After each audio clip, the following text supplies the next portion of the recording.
Hello friends, welcome back to my channel. Friends, ಇದು ಬಂದು IASಗೆ ಸಂಬಂಧಪಟ್ಟಂತೆ ಈಗ ರೀಸೆಂಟಾಗಿ ಆಗಿರ್ತಕ್ಕಂಥದ್ದು ಈ ಒಂದು ಎಕ್ಸಾಮು 28 ಒಂದನೇ ತಿಂಗಳಲ್ಲಿ 2024ರಲ್ಲಿ ನಡೆದಿರ್ತಕ್ಕಂಥ ಎಕ್ಸಾಮ್ ಇದು ಬಂದು IAS ಪೇಪರು. ಸೊ ಇದು KAS, IAS ಮತ್ತು UPSC, PSIಗೆಲ್ಲ ಯೂಸ್ ಆಗ್ತಕ್ಕಂಥ ಒಂದು ಪೇಪರ್ ಅಂತ ಹೇಳ್ಬೋದು. ಸೊ ಹಾಗಾಗಿ ಈಗ ಏನು ರೀಸೆಂಟಾಗಿ KAS ಕಾಲ್ ಮಾಡಿದಾರೋ ಸೊ ಅದಕ್ಕೂ ಸಹ ರಿಲೆವೆಂಟ್ ಕ್ವಶನ್ಸ್ಗಳು ಬರ್ತಾ ಹೋಗಬಹುದು, ನೋಡ್ತಾ ಹೋಗೋಣ. ಸೊ ಆ್ಯಂಡ್ ಕರೆಂಟ್ ಅಫೇರ್ಸ್ ನೀವು ನೋಡ್ಕೊಳ್ತಾ ಹೋಗಬೇಕಾಗುತ್ತೆ. ನೋಡಿ, ಫಸ್ಟ್ ಕ್ವಶನ್ ಹೀಗಿದೆ: ಕೆಳಗಿನ ಉತ್ತರಗಳನ್ನು ಗಮನಿಸಿ ಅಂತ ಕೊಟ್ಟಿದ್ದಾರೆ. 86ನೇ ಅಖಿಲ ಭಾರತ ಕನ್ನಡ ಸಾಹಿತ್ಯ ಸಮ್ಮೇಳನ ಹಾವೇರಿಯಲ್ಲಿ ನಡೆಯಿತು ಅಂತ ಕೊಟ್ಟಿದ್ದಾರೆ. ಆ್ಯಂಡ್ 87ನೇ ಅಖಿಲ ಭಾರತ ಕನ್ನಡ ಸಾಹಿತ್ಯ ಸಮ್ಮೇಳನ ಮಂಡ್ಯ ಜಿಲ್ಲೆಯಲ್ಲಿ ನಡೆಯುತ್ತದೆ ಅಂತ ಕೊಟ್ಟಿದ್ದಾರೆ. ಆ್ಯಂಡ್ ಕೇಂದ್ರ ಸಾಹಿತ್ಯ ಅಕಾಡೆಮಿಯ 13ನೇ ಅಧ್ಯಕ್ಷರು ಚಂದ್ರಶೇಖರ್ ಕಂಬಾರ ಅಂತ ಕೊಟ್ಟಿದ್ದಾರೆ. ಆ್ಯಂಡ್ ಕನ್ನಡದ ಕಣ್ವ ಎಂದು BM ಶ್ರೀಕಂಠಯ್ಯನವರಿಗೆ ಕರೆಯುತ್ತಾರೆ ಅಂತ ಹೇಳಿದ್ದಾರೆ. ಸೊ ನಮ್ಮ ಪ್ರಕಾರ ನೋಡ್ತಾ ಹೋದಾಗ ಸೊ ಏನಿದೆಯೋ ಆನ್ಸರ್ ಇಲ್ಲಿ 86ನೇ ಅಖಿಲ ಭಾರತ ಕನ್ನಡ ಸಾಹಿತ್ಯ ಸಮ್ಮೇಳನ 86ನೇ ಅಖಿಲ ಭಾರತ ಕನ್ನಡ ಸಾಹಿತ್ಯ ಸಮ್ಮೇಳನ ಹಾವೇರಿಯಲ್ಲಿ ನಡೀತಕ್ಕಂಥದ್ದು, ಇದು ಸರಿಯಾಗಿರ್ತಕ್ಕಂಥದ್ದು. ಸೊ ಹಾವೇರಿಯಲ್ಲಿ ನಡೆಯುತ್ತೆ. ಇದು ಬಂದು ದೊಡ್ಡರಂಗೇಗೌಡರ ಒಂದು ಅಧ್ಯಕ್ಷತೆಯಲ್ಲಿ ಆಗ್ತಕ್ಕಂಥದ್ದು, ದೊಡ್ಡರಂಗೇಗೌಡರು. ಆ್ಯಂಡ್ 87ನೇ ಅಖಿಲ ಭಾರತ ಕನ್ನಡ ಸಾಹಿತ್ಯ ಬಂದು ಮಂಡ್ಯ ಜಿಲ್ಲೆಯಲ್ಲಿ ನಡೀತಕ್ಕಂಥದ್ದು, ಇದು ಬಂದು ಮಹೇಶ್ ಜೋಶಿ ಅವರು ಅಧ್ಯಕ್ಷತೆಯನ್ನು ವಹಿಸ್ತಾರೆ ಅಂತ ಹೇಳ್ತಕ್ಕಂಥದ್ದು. ಸೊ ನೆಕ್ಸ್ಟು ಕೇಂದ್ರ ಸಾಹಿತ್ಯ ಅಕಾಡೆಮಿ 13ನೇ ಅಧ್ಯಕ್ಷರು ಚಂದ್ರಶೇಖರ್ ಕಂಬಾರ ಅಂತ ಕೊಟ್ಟಿದ್ದಾರೆ. ಆ್ಯಂಡ್ ಇದು ಆನ್ಸರ್ನ ನೋಡ್ತಾ ಹೋದಾಗೆ ಇದು ಬಂದು 13ನೇ ಅಧ್ಯಕ್ಷ ಚಂದ್ರಶೇಖರ್ ಕಂಬಾರ ಆಗೋದಿಲ್ಲ. ಸೊ ಇವರು ಬಂದು 1991ರಲ್ಲಿ ಬರ್ತಕ್ಕಂಥದ್ದು. ಸೊ ಇದು ಆಲ್ಮೋಸ್ಟ್ ತುಂಬ ಜಾಸ್ತಿ ಹೋಗುತ್ತೆ, 13ನೇ ಅಧ್ಯಕ್ಷರು ಆಗೋದಿಲ್ಲ. ಸೊ ಇವರು ಒಂದು ಸಿರಿಸಂಪಿಗೆ ಅಂತಕ್ಕಂಥ ಒಂದು ನಾಟಕಕ್ಕೆ ಕೇಂದ್ರ ಸಾಹಿತ್ಯ ಅಕಾಡೆಮಿ ಸಿಗ್ತಕ್ಕಂಥದ್ದು. ಸೊ ಇದು 13ನೇ ಅಧ್ಯಕ್ಷರು ಆಗೋದಿಲ್ಲ. ಸೊ ಇದು ತಪ್ಪಾಗಿರ್ತಕ್ಕಂಥದ್ದು ಆಯ್ಕೆ. ಆ್ಯಂಡ್ ಕನ್ನಡದ ಕಣ್ವ ಅಂತ BM ಶ್ರೀಕಂಠಯ್ಯನವರಿಗೆ ನಾವು ಹೇಳ್ತಾ ಹೋಗ್ತೀವಿ. ಕನ್ನಡಕ್ಕೆ ಗ್ರಾಮರ್ಗೆ ಸಂಬಂಧಪಟ್ಟಂಥ ಕ್ವಶನ್ ಇದು. ಸೊ ಆನ್ಸರ್ ಬಂದು ಆಪ್ಷನ್ 1, ಆಪ್ಷನ್ 2 ಏನಿದೆಯೋ. ಸೊ ಆ್ಯಂಡ್ ಆಪ್ಷನ್ 4, 3 ಆನ್ಸರ್ ಸರಿ ಇದೆ. ಕೇಂದ್ರ ಸಾಹಿತ್ಯ ಅಕಾಡೆಮಿ 13ನೇ ಅಧ್ಯಕ್ಷರು ಚಂದ್ರಶೇಖರ್ ಕಂಬಾರ ಆಗಿರೋದಿಲ್ಲ. ಸೊ ಹಾಗಾಗಿ ಆನ್ಸರ್ನ ನೋಡ್ತಾ ಹೋದರೆ ಆಪ್ಷನ್ 2, 1, 2 ಮತ್ತು 4 ಮಾತ್ರ ಸರಿ ಇರ್ತಕ್ಕಂಥದ್ದು. ಆ್ಯಂಡ್ ನೆಕ್ಸ್ಟ್ ಕ್ವಶನ್ ಹೀಗಿದೆ: ಮಾಸ್ಕೋದಲ್ಲಿ ಆಯೋಜಿಸಲಾದ ಮೊದಲ ಬ್ರಿಕ್ಸ್ ವೇದಿಕೆಯಲ್ಲಿ ಈ ಕೆಳಗಿನಲ್ಲಿ ವಿಶ್ವ ನಾವೀನ್ಯತೆ ಪ್ರಶಸ್ತಿಯನ್ನು ಯಾರು ಪಡೆದಿದ್ದಾರೆ ಅಂತ ಕೊಟ್ಟಿದ್ದಾರೆ. ಸೊ ನೋಡಿ, ಇಲ್ಲಿ ಮಾಸ್ಕೋದಲ್ಲಿ ಆಯೋಜಿಸಲಾದ ಮೊದಲ ಬ್ರಿಕ್ಸ್ ವೇದಿಕೆಯಲ್ಲಿ ಈ ಕೆಳಗಿನಲ್ಲಿ ವಿಶ್ವ ನಾವೀನ್ಯತೆಯ ಪ್ರಶಸ್ತಿಯನ್ನು ಯಾರು ಪಡೆದಿದ್ದಾರೆ ಅಂತ ಕೊಟ್ಟಿದ್ದಾರೆ. ಅಭಯ್ ಜೇರಿ, ಶಾಂತಾ ತೌಟಂ, K ಇಳಂಗೋವನ್ ಇವುಗಳಲ್ಲಿ ಯಾವುದು ಅಲ್ಲ. ಸೊ ಕೆಳಗೆ ನೀಡಿದ ವಾಕ್ಯಗಳಿಂದ ಸರಿಯಾದ ಉತ್ತರವನ್ನು ಆಯ್ಕೆ ಮಾಡಿ ಅಂತ ಕೊಟ್ಟಿದ್ದಾರೆ. ಸೊ ಆನ್ಸರ್ ಬಂದು 2ನೇ ಶಾಂತಾ ತೌಟಂ ಇವರಿಗೆ ಈ ಒಂದು ವಿಶ್ವ ನಾವೀನ್ಯತೆ ಪ್ರಶಸ್ತಿಯನ್ನು ಕೊಡ್ತಕ್ಕಂಥದ್ದು. ಆಪ್ಷನ್ 2 ಶಾಂತಾ ತೌಟಂ ಅಂತಕ್ಕಂಥದ್ದು. ಸೊ ಹಾಗೆ answer option 3. And next question: ಸಂಸತ್ತಿನಲ್ಲಿ ಸವಲತ್ತುಗಳ ಸಮಿತಿಯನ್ನು ಉಲ್ಲೇಖಿಸಿ ಈ ಕೆಳಗಿನ ಹೇಳಿಕೆಗಳನ್ನು ಪರಿಗಣಿಸಿ ಅಂತ ಕೊಟ್ಟಿದ್ದಾರೆ. ಸಂಸತ್ತಿನಲ್ಲಿ ಸವಲತ್ತುಗಳ ಸಮಿತಿಯನ್ನು ಉಲ್ಲೇಖಿಸಿ ಈ ಕೆಳಗಿನ ಹೇಳಿಕೆಗಳನ್ನು ಪರಿಗಣಿಸಿ. ಸೊ ಇದು ಲೋಕಸಭೆಯಲ್ಲಿ ಸ್ಪೀಕರ್ ಅವರಿಂದ ನಾಮನಿರ್ದೇಶನಗೊಂಡ 15 ಸದಸ್ಯರನ್ನು ಒಳಗೊಂಡಿರುತ್ತದೆ ಅಂತ ಕೊಟ್ಟಿದ್ದಾರೆ. ಆ್ಯಂಡ್ ನೆಕ್ಸ್ಟು ರಾಜ್ಯಸಭೆಯಲ್ಲಿ ಅಧ್ಯಕ್ಷರು ಸವಲತ್ತುಗಳ ಸಮಿತಿಯ ಮುಖ್ಯಸ್ಥರಾಗಿರುತ್ತಾರೆ. ಆ್ಯಂಡ್ ಸಮಿತಿಯು ಸದನದಿಂದ ಅಥವಾ ಸ್ಪೀಕರ್ ಅಥವಾ ಅಧ್ಯಕ್ಷರಿಂದ ಉಲ್ಲೇಖಿಸಲಾದ ಸವಲತ್ತುಗಳ ಉಲ್ಲಂಘನೆಯನ್ನು ಒಳಗೊಂಡಿರೋ ಪ್ರತಿಯೊಂದು ಪ್ರಶ್ನೆಯನ್ನು ಪರಿಶೀಲಿಸುತ್ತದೆ ಅಂತ ಆನ್ಸರ್ ಆಪ್ಷನ್ಸ್ಗಳನ್ನ ಕೊಟ್ಟಿದ್ದಾರೆ. ಸೊ ಇದಕ್ಕೆ ಆನ್ಸರು 3 ಏನಿದೆಯೋ ಇಟ್ ಮೀನ್ಸ್ 1, 2, 3 ಸಹ ಆನ್ಸರ್ ಆಗ್ತಕ್ಕಂಥದ್ದು. ಇದು ಲೋಕಸಭೆಯಲ್ಲಿ ಸ್ಪೀಕರ್ ಅವರಿಂದ ನಾಮನಿರ್ದೇಶನಗೊಂಡ 15 ಸದಸ್ಯರನ್ನು ಒಳಗೊಂಡಿರ್ತಕ್ಕಂಥದ್ದು. ಸೊ ಯಾವುದಂತ ಹೇಳಿದರೆ ಸವಲತ್ತುಗಳ ಸಮಿತಿ ಅಂತಕ್ಕಂಥದ್ದು ಸಮಿತಿ. ಆ್ಯಂಡ್ ರಾಜ್ಯಸಭೆಯಲ್ಲಿ ಅಧ್ಯಕ್ಷರು ಸವಲತ್ತುಗಳ ಸಮಿತಿಯ ಮುಖ್ಯಸ್ಥರಾಗಿರ್ತಾರೆ, ಇದು ಸರಿ ಇದೆ. ಆ್ಯಂಡ್ ಸಮಿತಿಯು ಸದನದಿಂದ ಅಥವಾ ಸ್ಪೀಕರ್ ಅಥವಾ ಅಧ್ಯಕ್ಷರಿಂದ ಉಲ್ಲೇಖಿಸಲಾದ ಸವಲತ್ತುಗಳ ಉಲ್ಲಂಘನೆಯನ್ನು ಒಳಗೊಂಡಿರುವ ಪ್ರತಿಯೊಂದು ಪ್ರಶ್ನೆಯನ್ನು ಪರಿಶೀಲಿಸುತ್ತದೆ, ಇದು ಸಹ ಸರಿಯಾಗಿರ್ತಕ್ಕಂಥದ್ದು. 3 ಸಹ ಸರಿ ಇದೆ. ಆ್ಯಂಡ್ ನೆಕ್ಸ್ಟ್ ಕ್ವೆಶನ್: 2023ರ ವಿಶ್ವ ಪ್ರವಾಸೋದ್ಯಮ ದಿನ, ಇದರ ಉದ್ದೇಶ ಏನು ಅಂತ ಕೇಳಿದರೆ. ಆಪ್ಷನ್ ಪ್ರವಾಸೋದ್ಯಮ ಮತ್ತು ಗ್ರಾಮೀಣಾಭಿವೃದ್ಧಿ, ಅಂತರ್ಗತ ಬೆಳವಣಿಗೆಗೆ ಪ್ರವಾಸೋದ್ಯಮವನ್ನು ಪುನರ್ ವಿಮರ್ಶಿಸುವುದು, ಪ್ರವಾಸೋದ್ಯಮ ಮತ್ತು ಹಸಿರು ಉಳಿಸುವುದು ಅಂತ ಕೊಟ್ಟಿದ್ದಾರೆ. ಸೊ ನೋಡಿ, ಇಲ್ಲಿ 2023 ಏನಿದೆಯೋ ಇದಕ್ಕಿಂತ ಮೊದಲು ವಿಶ್ವ ಪ್ರವಾಸೋದ್ಯಮ ದಿನವನ್ನು ಏನು ಮಾಡ್ತೀವಿ, ಸೆಪ್ಟೆಂಬರ್ 27ರಂದು ಆಚರಣೆಯನ್ನು ಮಾಡ್ತಕ್ಕಂಥದ್ದು. ಸೆಪ್ಟೆಂಬರ್ 27. ಇದು 1980ರಿಂದ ಈ ಒಂದು ವಿಶ್ವಸಂಸ್ಥೆ ನಡೆಸ್ಕೊಂಡು ಬರ್ತಿರ್ತಕ್ಕಂಥದ್ದು. ಸೊ ಇದನ್ನು 1970ರಲ್ಲೇ ಮಾಡಬೇಕು ಅಂತಕ್ಕಂಥ ಒಂದು ಅಂಗೀಕಾರವನ್ನು ತರ್ತಾರೆ. ಬಟ್ ಅದನ್ನು ಆಚರಣೆಗೆ ತರ್ತಕ್ಕಂಥ 1980ರಿಂದ ಆಚರಣೆಗೆ ತರ್ತಕ್ಕಂಥ ಈ ಒಂದು ವಿಶ್ವಸಂಸ್ಥೆ. ಸೊ ಇದನ್ನು ನಾವು ವಿಶ್ವ ಪ್ರವಾಸೋದ್ಯಮ ದಿನ ಅಥವಾ ಅಂತಾರಾಷ್ಟ್ರೀಯ ಪ್ರವಾಸೋದ್ಯಮ ದಿನ ಅಂತ ಹೇಳ್ತೀವಿ, ಸೆಪ್ಟೆಂಬರ್ 27. ಸೊ ಇಲ್ಲಿ ಕೊಟ್ಟಿರ್ತಕ್ಕಂಥದ್ದು 2023ರ ವಿಶ್ವ ಪ್ರವಾಸೋದ್ಯಮ ದಿನದ ಉದ್ದೇಶವನ್ನು ಕೇಳಿದ್ದಾರೆ. ಸೊ ಇಲ್ಲಿ ಪ್ರವಾಸೋದ್ಯಮ ಮತ್ತು ಗ್ರಾಮೀಣಾಭಿವೃದ್ಧಿ, ಅಂತರ್ಗತ ಬೆಳವಣಿಗೆಯ ಪ್ರವಾಸೋದ್ಯಮವನ್ನು ಪುನರ್ವಿಮರ್ಶಿಸುವುದು, ಪ್ರವಾಸೋದ್ಯಮ ಮತ್ತು ಹಸಿರು ಉಳಿಸು ಅಂತ ಕೊಟ್ಟಿದ್ದಾರಲ್ಲ. ಸೊ ಆಲ್ಮೋಸ್ಟ್ ಉದ್ದೇಶ ಅಥವಾ ಥೀಮ್ ಅಂತ ಹೇಳಿದಾಗ ಒಂದೊಂದು ಥೀಮನ್ನು ಕೊಡ್ತಾ ಹೋಗ್ತಾರೆ, ಇಲ್ಲ ಅಟ್ಲೀಸ್ಟ್ ಅದ್ರ ಜೊತೆಗೆ ಇನ್ನೊಂದು ಜೋಡಿಸ್ಕೊಳ್ಬಹುದು. ಸೊ ಇಲ್ಲಿ ಆನ್ಸರ್ ಬಂದು ಆಪ್ಷನ್ 4 ಏನಿದೆಯೋ, ಪ್ರವಾಸೋದ್ಯಮ ಮತ್ತು ಹಸಿರು ಉಳಿಸು. ಸೊ ಇದು ಬಂದು ಈ ಒಂದು ವಿಶ್ವ ಪ್ರವಾಸೋದ್ಯಮ ದಿನದ ಥೀಮ್ ಆಗಿರುತ್ತೆ, 2023ರ ಥೀಮು. ಸೊ ಹಾಗಾಗಿ ಆನ್ಸರ್ ಬಂದು ಆಪ್ಷನ್ 3, 4 ಮಾತ್ರ ಅಂತಕ್ಕಂಥದ್ದು ಆಗಿರುತ್ತೆ. ಆ್ಯಂಡ್ ನೆಕ್ಸ್ಟ್ ಕ್ವೆಶನ್ ಹೀಗಿದೆ, ಕೆಳಗಿನ ಉತ್ತರಗಳನ್ನು ಗಮನಿಸಿ. ಡಿಜಿಟಲ್ ಪಾವತಿ ಶ್ರೇಣಿಯ ಅಂಕದಲ್ಲಿ ಪ್ರಥಮ ಸ್ಥಾನ ಪಡೆದ ರಾಷ್ಟ್ರ ಅಮೆರಿಕ. ಭಾರತವು 2023ನೇ ಸಾಲಿನ ಕಿರಿಯರ ಏಷ್ಯಾ ಕಪ್ ಹಾಕಿ ಚಾಂಪಿಯನ್ ಆಗಿದೆ. ಆ್ಯಂಡ್ 2023ರ ದುಲೀಪ್ ಟ್ರೋಫಿ ಗೆದ್ದ ತಂಡ ದಕ್ಷಿಣ ವಲಯ. ಭಾರತ ಅತಿ ದೊಡ್ಡ ಹೆಲಿಕಾಪ್ಟರ್ ಉತ್ಪಾದನಾ ಸೌಲಭ್ಯವನ್ನು ಹರಿಯಾಣ ರಾಜ್ಯದಲ್ಲಿ ಉದ್ಘಾಟಿಸಲಾಗಿದೆ ಅಂತ ಕೊಟ್ಟಿದ್ದಾರೆ.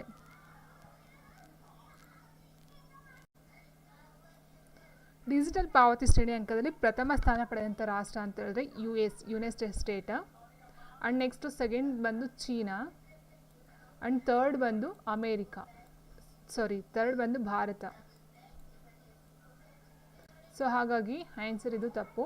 ಫಸ್ಟ್ ಬಂದು ಯುನೈಟೆಡ್ ಸ್ಟೇಟ್ಸು, ಆ್ಯಂಡ್ ನೆಕ್ಸ್ಟ್ ಬಂದು ಚೀನಾ, ಆ್ಯಂಡ್ ನೆಕ್ಸ್ಟ್ ಬಂದು ಭಾರತ 3ನೇ ಪಾರ್ಟಲ್ಲಿ ಇರ್ತಕ್ಕಂಥದ್ದು. ಸೊ ಇದು ತಪ್ಪಾಗುತ್ತೆ. ಆ್ಯಂಡ್ ಭಾರತವು 2023 ಸಾಲಿನ ಕಿರಿಯ ಏಷ್ಯಾ ಕಪ್ ಅಂದರೆ ಹಾಕಿ ಚಾಂಪಿಯನ್ನು. ಆ್ಯಂಡ್ 2023ರ ದುಲೀಪ್ ಟ್ರೋಫಿ ಗೆದ್ದ ತಂಡ ದಕ್ಷಿಣ ವಲಯ. ಆ್ಯಂಡ್ ನೆಕ್ಸ್ಟು ಭಾರತದ ಅತಿ ದೊಡ್ಡ ಹೆಲಿಕಾಪ್ಟರ್ ಉತ್ಪಾದನಾ ಸೌಲಭ್ಯವನ್ನು ಹರಿಯಾಣ ರಾಜ್ಯದಲ್ಲಿ ಉದ್ಘಾಟಿಸಲಾಗಿದೆ ಅಂತ ಕೊಟ್ಟಿದ್ದಾರೆ. ಸೊ ಇದು ತಪ್ಪಾಗಿರ್ತಕ್ಕಂಥದ್ದು. ಯಾಕಂತ ಹೇಳಿದರೆ ಭಾರತದ ಅತಿ ದೊಡ್ಡ ಹೆಲಿಕಾಪ್ಟರ್ ಉತ್ಪಾದನಾ ಸೌಲಭ್ಯವನ್ನು ಈಗ ಕರ್ನಾಟಕದಲ್ಲಿ ರೀಸೆಂಟಾಗಿ ಕರ್ನಾಟಕದ ತುಮಕೂರಲ್ಲಿ ಮಾಡಿರ್ತಕ್ಕಂಥದ್ದು.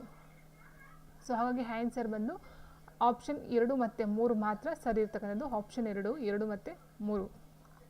ಆ್ಯಂಡ್ ನೆಕ್ಸ್ಟ್ ಕ್ವೆಶನ್ ಹೀಗಿದೆ, 2022 ಮತ್ತು 2023ರಲ್ಲಿ ನೊಬೆಲ್ ಶಾಂತಿ ಪ್ರಶಸ್ತಿಯೊಂದಿಗೆ ಯಾರು ಜೊತೆಯಲ್ಲಿದ್ದಾರೆ ಅಂತ ಕೇಳಿದರೆ 2022-23 ನೊಬೆಲ್ ಶಾಂತಿಗೆ ಕೇಳಿರ್ತಕ್ಕಂಥದ್ದು. ಇಲ್ಲಿ ಏನು 5 ಕ್ಷೇತ್ರಕ್ಕೆ ಈ ಒಂದು ನೊಬೆಲ್ ಪ್ರಶಸ್ತಿಯನ್ನು ಕೊಡ್ತಾರೋ, ಸೊ ಅದರಲ್ಲಿ ಶಾಂತಿಯೂ ಸಹ ಒಂದು ಕ್ಷೇತ್ರ. ಸೊ ಅದಕ್ಕೆ ಸಂಬಂಧಪಟ್ಟಂತೆ 2022-23ರಲ್ಲಿ ಯಾರು ಈ ಒಂದು ಪ್ರಶಸ್ತಿಯನ್ನು ಗೆದ್ದುಕೊಂಡಿದ್ದಾರೆ ಅಂತ ಕೇಳಿರೋದು.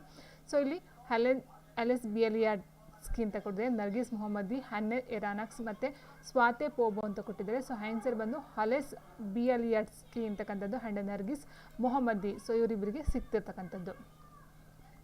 ಆ್ಯಂಡ್ ನೆಕ್ಸ್ಟ್ ಬಂದು G20 ದೇಶಗಳಿಗೆ ಸಂಬಂಧಿಸಿದಂತೆ ಕೆಳಗಿನ ಯಾವ ಹೇಳಿಕೆ ಸರಿ ಇದೆ ಅಂತ ಕೊಟ್ಟಿದ್ದಾರೆ. G20 ಭಾರತವು ಅತಿ ಕಡಿಮೆ ತಲಾ ಆದಾಯವನ್ನು ಹೊಂದಿದೆ. ಯುರೋಪಿಯನ್ ಒಕ್ಕೂಟ ಇದರ ಸದಸ್ಯ ಅಲ್ಲ. G20 ದೇಶಗಳು ಜಗತ್ತಿನ 85% ಜಾಗತಿಕ GDPಯನ್ನು ಹೊಂದಿವೆ. G20 ದೇಶಗಳು ಜಗತ್ತಿನ 75% ಜಾಗತಿಕ GDPಯನ್ನು ಹೊಂದಿವೆ ಅಂತ ಕೊಟ್ಟಿದ್ದಾರೆ. ಸೊ ಇಲ್ಲಿ ಕೊಟ್ಟಿರ್ತಕ್ಕಂಥ ಆನ್ಸರ್ ಏನಿದೆಯೋ 1, 2, 3. ಸೊ ಇಲ್ಲಿ ನಾವು ನೋಡ್ತಾ ಹೋದಾಗೆ ಆನ್ಸರಲ್ಲಿ ಕೆಲವೊಂದು ತಪ್ಪುಗಳನ್ನು ಕೊಟ್ಟಿದ್ದಾರೆ. ಸೊ ಹಾಗಾಗಿ ಇದಕ್ಕೆ ಯಾವುದೇ ಒಂದು ಆನ್ಸರ್ಗೆ ಗ್ರೇಸ್ ಮಾರ್ಕ್ಸನ್ನು ಕೊಡ್ತಕ್ಕಂಥದ್ದು. ಸೊ ಇಲ್ಲಿ ಸರಿ ಅಂತ ಕೊಟ್ಟಿರ್ತಕ್ಕಂಥ ಹೇಳಿಕೆ ಏನಿದೆಯೋ ಕೆಲವೊಂದು ಇಲ್ಲಿ ಮಿಸ್ಟೇಕ್ ಪ್ರಾಬ್ಲಮ್ ಇದೆ. ಸೊ ಹಾಗಾಗಿ ಇದನ್ನು ಗ್ರೇಸ್ ಅಂತ ಬಿಟ್ಟಿದ್ದಾರೆ. ಆ್ಯಂಡ್ ನೆಕ್ಸ್ಟ್ ಕ್ವೆಶನ್ನು, ಭಾರತದ ಯಾವ ಕ್ರೀಡಾಪಟುವನ್ನು ಅಂತಾರಾಷ್ಟ್ರೀಯ ಒಲಿಂಪಿಕ್ ಸಮಿತಿಯ ಬಿಲೀವ್ ಇನ್ ಸ್ಪೋರ್ಟ್ಸ್ ಆಂದೋಲನದ ರಾಯಭಾರಿಯಾಗಿ ನೇಮಿಸಲಾಗಿದೆ ಅಂತ ಕೊಟ್ಟಿದ್ದಾರೆ. ಭಾರತದ ಯಾವ ಕ್ರೀಡಾಪಟುವನ್ನು ಅಂತಾರಾಷ್ಟ್ರೀಯ ಒಲಿಂಪಿಕ್ ಸಮಿತಿಯ ಬಿಲೀವ್ ಇನ್ ಸ್ಪೋರ್ಟ್ಸ್ ಆಂದೋಲನದ ರಾಯಭಾರಿಯಾಗಿ ನೇಮಿಸಲಾಗಿದೆ. ಮೀರಾಬಾಯಿ ಚಾನು, PV ಸಿಂಧು, ಲವ್ಲಿನಾ ಬೋರ್ಗೊಹೈನ್, ಅದಿತಿ ಅಶೋಕ್ ಅಂತ ಕೊಟ್ಟಿದ್ದಾರೆ. ಸೊ ಆನ್ಸರ್ ಬಂದು PV Sindhu. And next dolphin kick ಎಂಬ ಪದವು ಯಾವ ಕ್ರೀಡೆಗೆ ಸಂಬಂಧಿಸಿದೆ. ಈಜು, ಕರಾಟೆ, ಫುಟ್ಬಾಲ್, ಟೆಕ್ವಾಂಡೋ ಅಂತ ಕೊಟ್ಟಿದ್ದಾರೆ. ಸೊ ಈ ಒಂದು ಡಾಲ್ಫಿನ್ ಕಿಕ್ ಅಂತಕ್ಕಂಥದ್ದು ಆಪ್ಷನ್ 1 ಈಜಿಗೆ ಸಂಬಂಧಪಟ್ಟಂಥ ವರ್ಡು. ನೆಕ್ಸ್ಟ್ ಪ್ಯಾರಾ ಒಲಿಂಪಿಕ್ ಕ್ರೀಡಾಕೂಟದಲ್ಲಿ ಭಾರತವನ್ನು ಪ್ರತಿನಿಧಿಸಿ 2 ಚಿನ್ನದ ಪದಕಗಳನ್ನು ಗೆದ್ದಂತಹ ಏಕೈಕ ಪ್ಯಾರಾ ಅಥ್ಲೆಟ್ ಯಾರು ಅಂತ ಕೇಳಿದರೆ. ಸೊ 2 ಚಿನ್ನದ ಪದಕವನ್ನು ಗೆದ್ದಂತಹ ಭಾರತದ ಅಥ್ಲೆಟ್ ಯಾರು ಅಂತ ಕೇಳಿರ್ತಕ್ಕಂಥದ್ದು. ಸೊ ಆನ್ಸರು ದೇವೇಂದ್ರ ಜಜಾರಿಯಾ ಅಂತಕ್ಕಂಥದ್ದು. ಆ್ಯಂಡ್ ನೆಕ್ಸ್ಟ್ ಕ್ವೆಶನ್ ಹೀಗಿದೆ, ಕೆಳಗಿನ ಹೇಳಿಕೆಗಳನ್ನು ಪರಿಗಣಿಸಿ. ಪ್ರತಿಪಾದನೆ, ಇತ್ತೀಚೆಗೆ ಆಫ್ರಿಕನ್ ಚಿರತೆಗಳನ್ನು ನಮೀಬಿಯಾದಿಂದ ತರಲಾಯಿತು ಮತ್ತು ಮಧ್ಯಪ್ರದೇಶದ ಕುನೋಪಲಾಪುರ ರಾಷ್ಟ್ರೀಯ ಉದ್ಯಾನವನಕ್ಕೆ ಕೊಂಡೊಯ್ಯಲಾಯಿತು ಅಂತ ಕೊಟ್ಟಿದ್ದಾರೆ. ಆ್ಯಂಡ್ ಏಕೆಂದರೆ ಇವು ಏಷಿಯಾಟಿಕ್ ಚಿರತೆಗಳಾಗಿದ್ದು ಭಾರತದಲ್ಲಿ ಅಳಿವಾಗಿರುತ್ತದೆ. ಸೊ ಈ ಒಂದು ಕಾರಣಕ್ಕೋಸ್ಕರ ಆ ಒಂದು ಚಿರತೆಗಳನ್ನು ತಂದಿದ್ದಾರೆ, ತಂದು ಈ ಮಧ್ಯಪ್ರದೇಶದ ಕುನೋಪಲಾಪುರ ರಾಷ್ಟ್ರೀಯ ಉದ್ಯಾನಕ್ಕೆ ಬಿಟ್ಟಿದ್ದಾರೆ ಅಂತ ಕ್ವಶನ್ನು. ಸೊ ಇಲ್ಲಿ ಏನು ಕೊಟ್ಟಿರ್ತಕ್ಕಂಥದ್ದು ಪ್ರತಿಪಾದನೆ ಮತ್ತು ಕಾರಣ ಎರಡೂ ಸರಿ ಮತ್ತು ಕಾರಣವು ಪ್ರತಿಪಾದನೆ ಸರಿಯಾದ ವಿವರಣೆಯಾಗಿದೆ.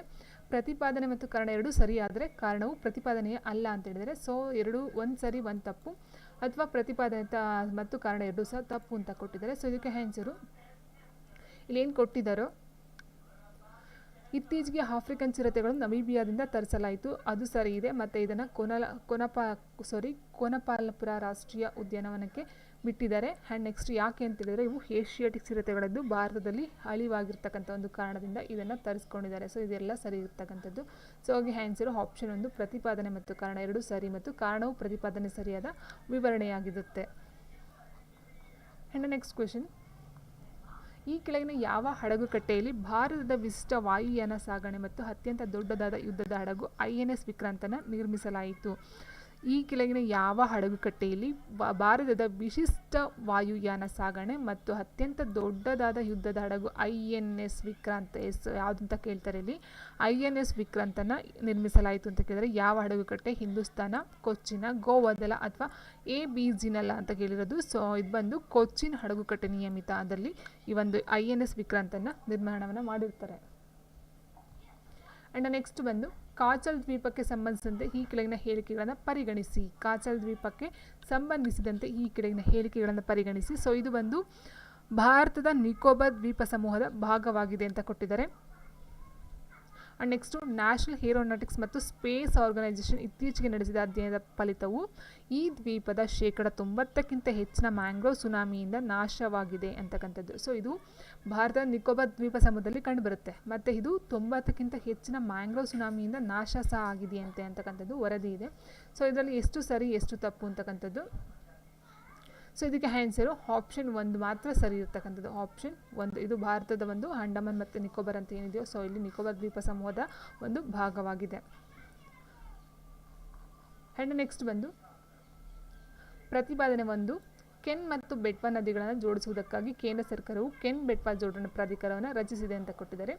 ಈ ಯೋಜನೆಯು ಬೆಟ್ವಾ ನದಿಯ ಹೆಚ್ಚಿನ ನೀರನ್ನು ಕೆನ್ ನದಿಗೆ ಕೆನಾಲ್ನಿಂದ ವರ್ಗಾಯಿಸುವ ಮೂಲಕ ಪೆನ್ನಾ ಹುಲಿ ರಿಸರ್ವ್ನ ವನ್ಯಜೀವಿಗಳಿಗಾಗಿ ನೀರು ಒದಗಿಸುವ ಗುರಿಯನ್ನು ಹೊಂದಿದೆ ಅಂತ ಕೊಟ್ಟಿದ್ದಾರೆ. ಸೊ ಇಲ್ಲಿ ಪ್ರತಿಪಾದನೆ ಇಷ್ಟೇ. ಸೊ ಅದನ್ನು ನೋಡ್ತಾ ಹೋಗೋಣ.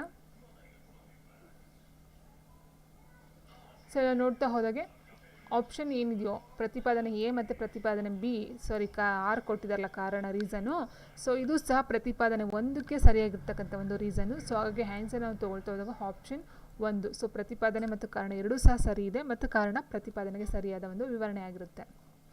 ನೆಕ್ಸ್ಟ್ ಈ ಕೆಳಗಿನ ಯುಕ್ರೇನ್ ಯಾವ ನೆರೆಯ ದೇಶಗಳು ನ್ಯಾಟೋಯ ಸದಸ್ಯರಲ್ಲ ಅಂತ ಕೇಳಿದರೆ, ನ್ಯಾಟೋದ ಒಂದು ಸದಸ್ಯ ರಾಷ್ಟ್ರ ಅಲ್ಲ ಅಥವಾ ದೇಶ ಅಲ್ಲ ಅಂತ ಹೇಳಿದಾಗ ಮಾಲ್ಡೋ, ಸ್ಲೋವಾಕಿಯಾ, ರೊಮೇನಿಯಾ ಆ್ಯಂಡ್ ಹಂಗೇರಿ ಅಂತ ಕೊಟ್ಟಿದ್ದಾರೆ. ಸೊ ಆನ್ಸರ್ ಬಂದು ಮಾಲ್ಡೋ ಅಂತಕ್ಕಂಥದ್ದು ಈ ಒಂದು ನ್ಯಾಟೋದ ಸದಸ್ಯತ್ವ ಆಗಿರೋದಿಲ್ಲ.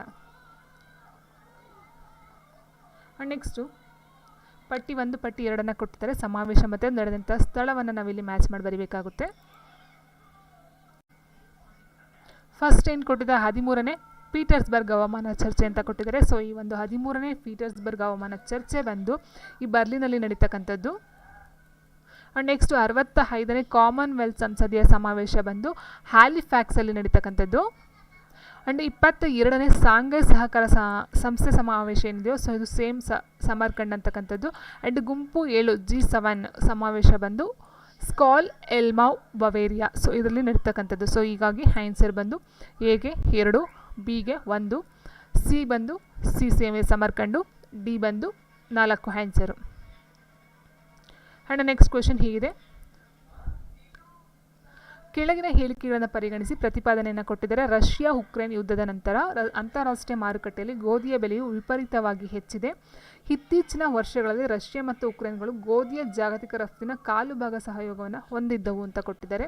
ಸೊ ಇದು ಎರಡೂ ಸಹ ಸರಿಗಿರ್ತಕ್ಕಂಥದ್ದು. ಪ್ರತಿಪಾದನೆ 1 ಏನಿದೆ, ರಷ್ಯಾ ಮತ್ತು ಉಕ್ರೇನ್ ಏನು ನಡೀತೋ ಈಗ ಯುದ್ಧ, ಸೊ ಅಲ್ಲಿ ಅಂತಾರಾಷ್ಟ್ರೀಯ ಮಾರುಕಟ್ಟೆಯಲ್ಲಿ ಗೋಧಿಯ ಬೆಲೆ ವಿಪರೀತವಾಗಿ ಹೆಚ್ಚಿದೆ. ಆ್ಯಂಡ್ ನೆಕ್ಸ್ಟು ಅದಕ್ಕೆ ರೀಸನ್ ಇತ್ತೀಚಿನ ವರ್ಷಗಳಲ್ಲಿ ರಷ್ಯಾ ಮತ್ತು ಉಕ್ರೇನ್ಗಳು ಗೋಧಿಯ ಜಾಗತಿಕ ರಫ್ತಿನ ಕಾಲು ಭಾಗ ಸಹಯೋಗವನ್ನು ಹೊಂದಿದ್ದವು ಅಂತಕ್ಕಂಥದ್ದು. ಸೊ ಆನ್ಸರ್ ಆಪ್ಷನು 1ಕ್ಕೆ 2 ಕಾರಣ ಸರಿ ಇರ್ತಕ್ಕಂಥದ್ದು. ಆ್ಯಂಡ್ ನೆಕ್ಸ್ಟ್ ಕ್ವೆಶನ್ ಹೀಗಿದೆ, COP 2026 ಸಮ್ಮೇಳನಕ್ಕೆ ಸಂಬಂಧಿಸಿದಂತೆ ಕೆಳಗಿನ ಹೇಳಿಕೆಗಳನ್ನು ಪರಿಗಣಿಸಿ ಅಂತ ಕೊಟ್ಟಿದ್ದಾರೆ. COP 26 ಸಭೆಯ ಸಮ್ಮೇಳನ ಯಾವ ಒಂದು ಹೇಳಿಕೆಯನ್ನು ಕೊಟ್ಟಿದೆ ಅಂತ ನೋಡ್ತಾ ಹೋಗೋಣ. COP 26 ಸಭೆಯು 2021 ನವೆಂಬರ್ನಲ್ಲಿ ಗ್ಲಾಸ್ಗೋದಲ್ಲಿ ನಡೆಯಿತು ಅಂತ ಕೊಟ್ಟಿದ್ದಾರೆ. ಅಂಡ್ ಭಾರತವು 2030 ಕಾರ್ಬನ್ ಎಮಿಷನ್ ಶೇಕಡ 50ಕ್ಕಿಂತ ಕಡಿಮೆ ತಗ್ಗಿಸುವಂತೆ ಎಂದು ಸಭೆಯಲ್ಲಿ ಪ್ರತಿಜ್ಞೆ ಮಾಡಿತ್ತು.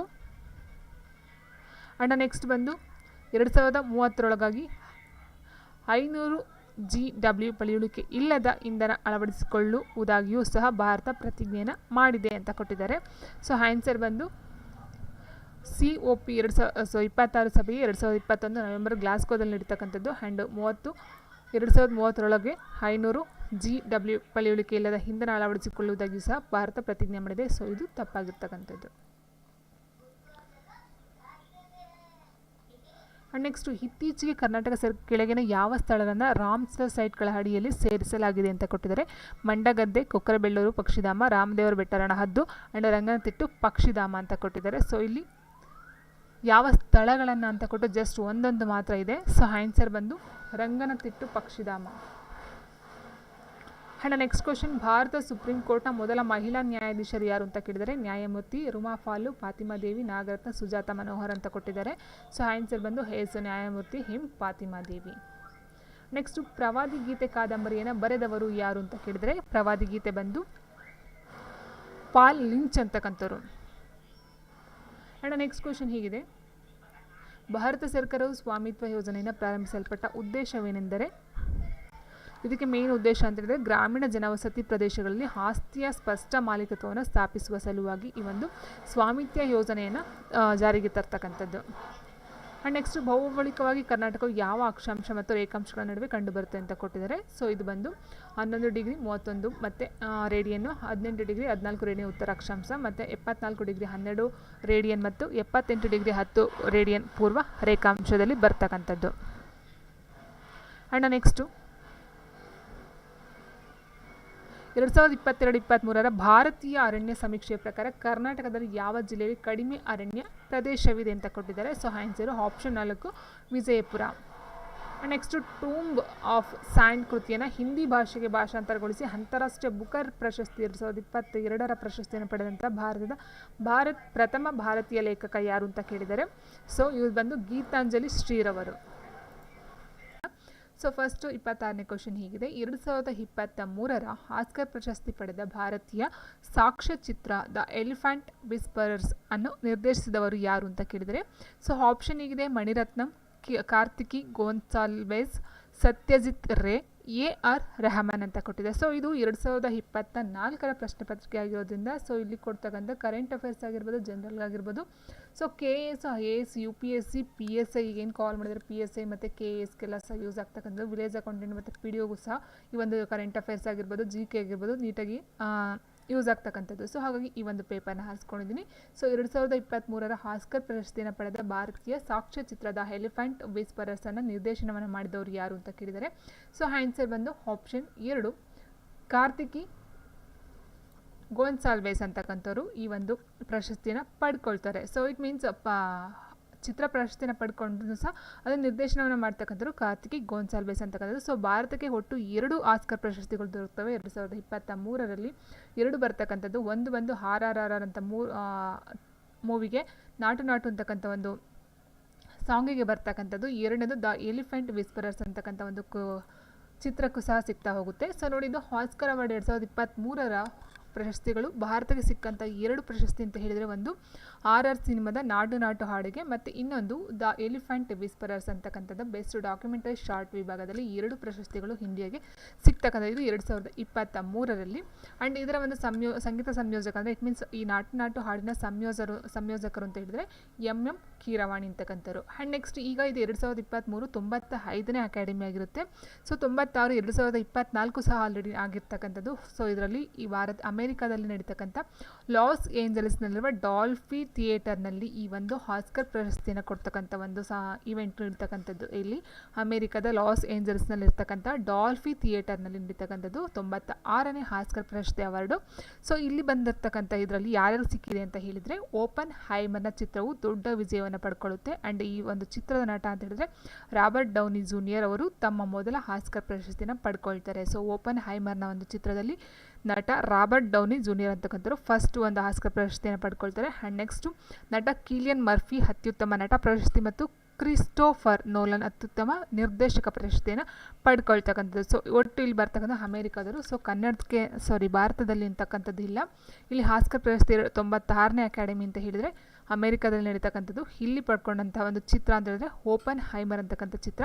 ಸೊ ಇಲ್ಲಿ ಉತ್ತಮ ನಟ ಅಂತ ಹೇಳಿದಾಗ ರಾಬರ್ಟ್ ಡೌನಿ ಜೂನಿಯರು ಮತ್ತು ಕಿಲಿಯನ್ ಮರ್ಫಿ ಅತ್ಯುತ್ತಮ ನಟ ಪ್ರಶಸ್ತಿ ಆ್ಯಂಡ್ ಕ್ರಿಸ್ಟೋಫರ್ ನೋಲನ್ ಅಂತಕ್ಕಂಥವ್ರು ಅತ್ಯುತ್ತಮ ನಿರ್ದೇಶಕ ಪ್ರಶಸ್ತಿಯನ್ನು ಪಡ್ಕೊಂಡಿದ್ದಾರೆ. ಸೊ ಇದು UPSC ಆಗಿರ್ಬೋದು, KS, IAS ಮತ್ತು PSIಗೆ ಸಂಬಂಧಪಟ್ಟಂತೆ ಈ ಥರ ಕ್ವಶನ್ಸ್ಗಳನ್ನ ಕೇಳ್ತಾ ಹೋಗ್ತಾರೆ. ಸೊ ನೋಡ್ಕೊಳ್ಳಿದ್ದು 96ನೇ 2024ರಲ್ಲಿ ಕೊಟ್ಟಿರ್ತಕ್ಕಂಥ ಆಸ್ಕರ್ ಪ್ರಶಸ್ತಿಗಳ ಒಂದು ಮಾಹಿತಿ.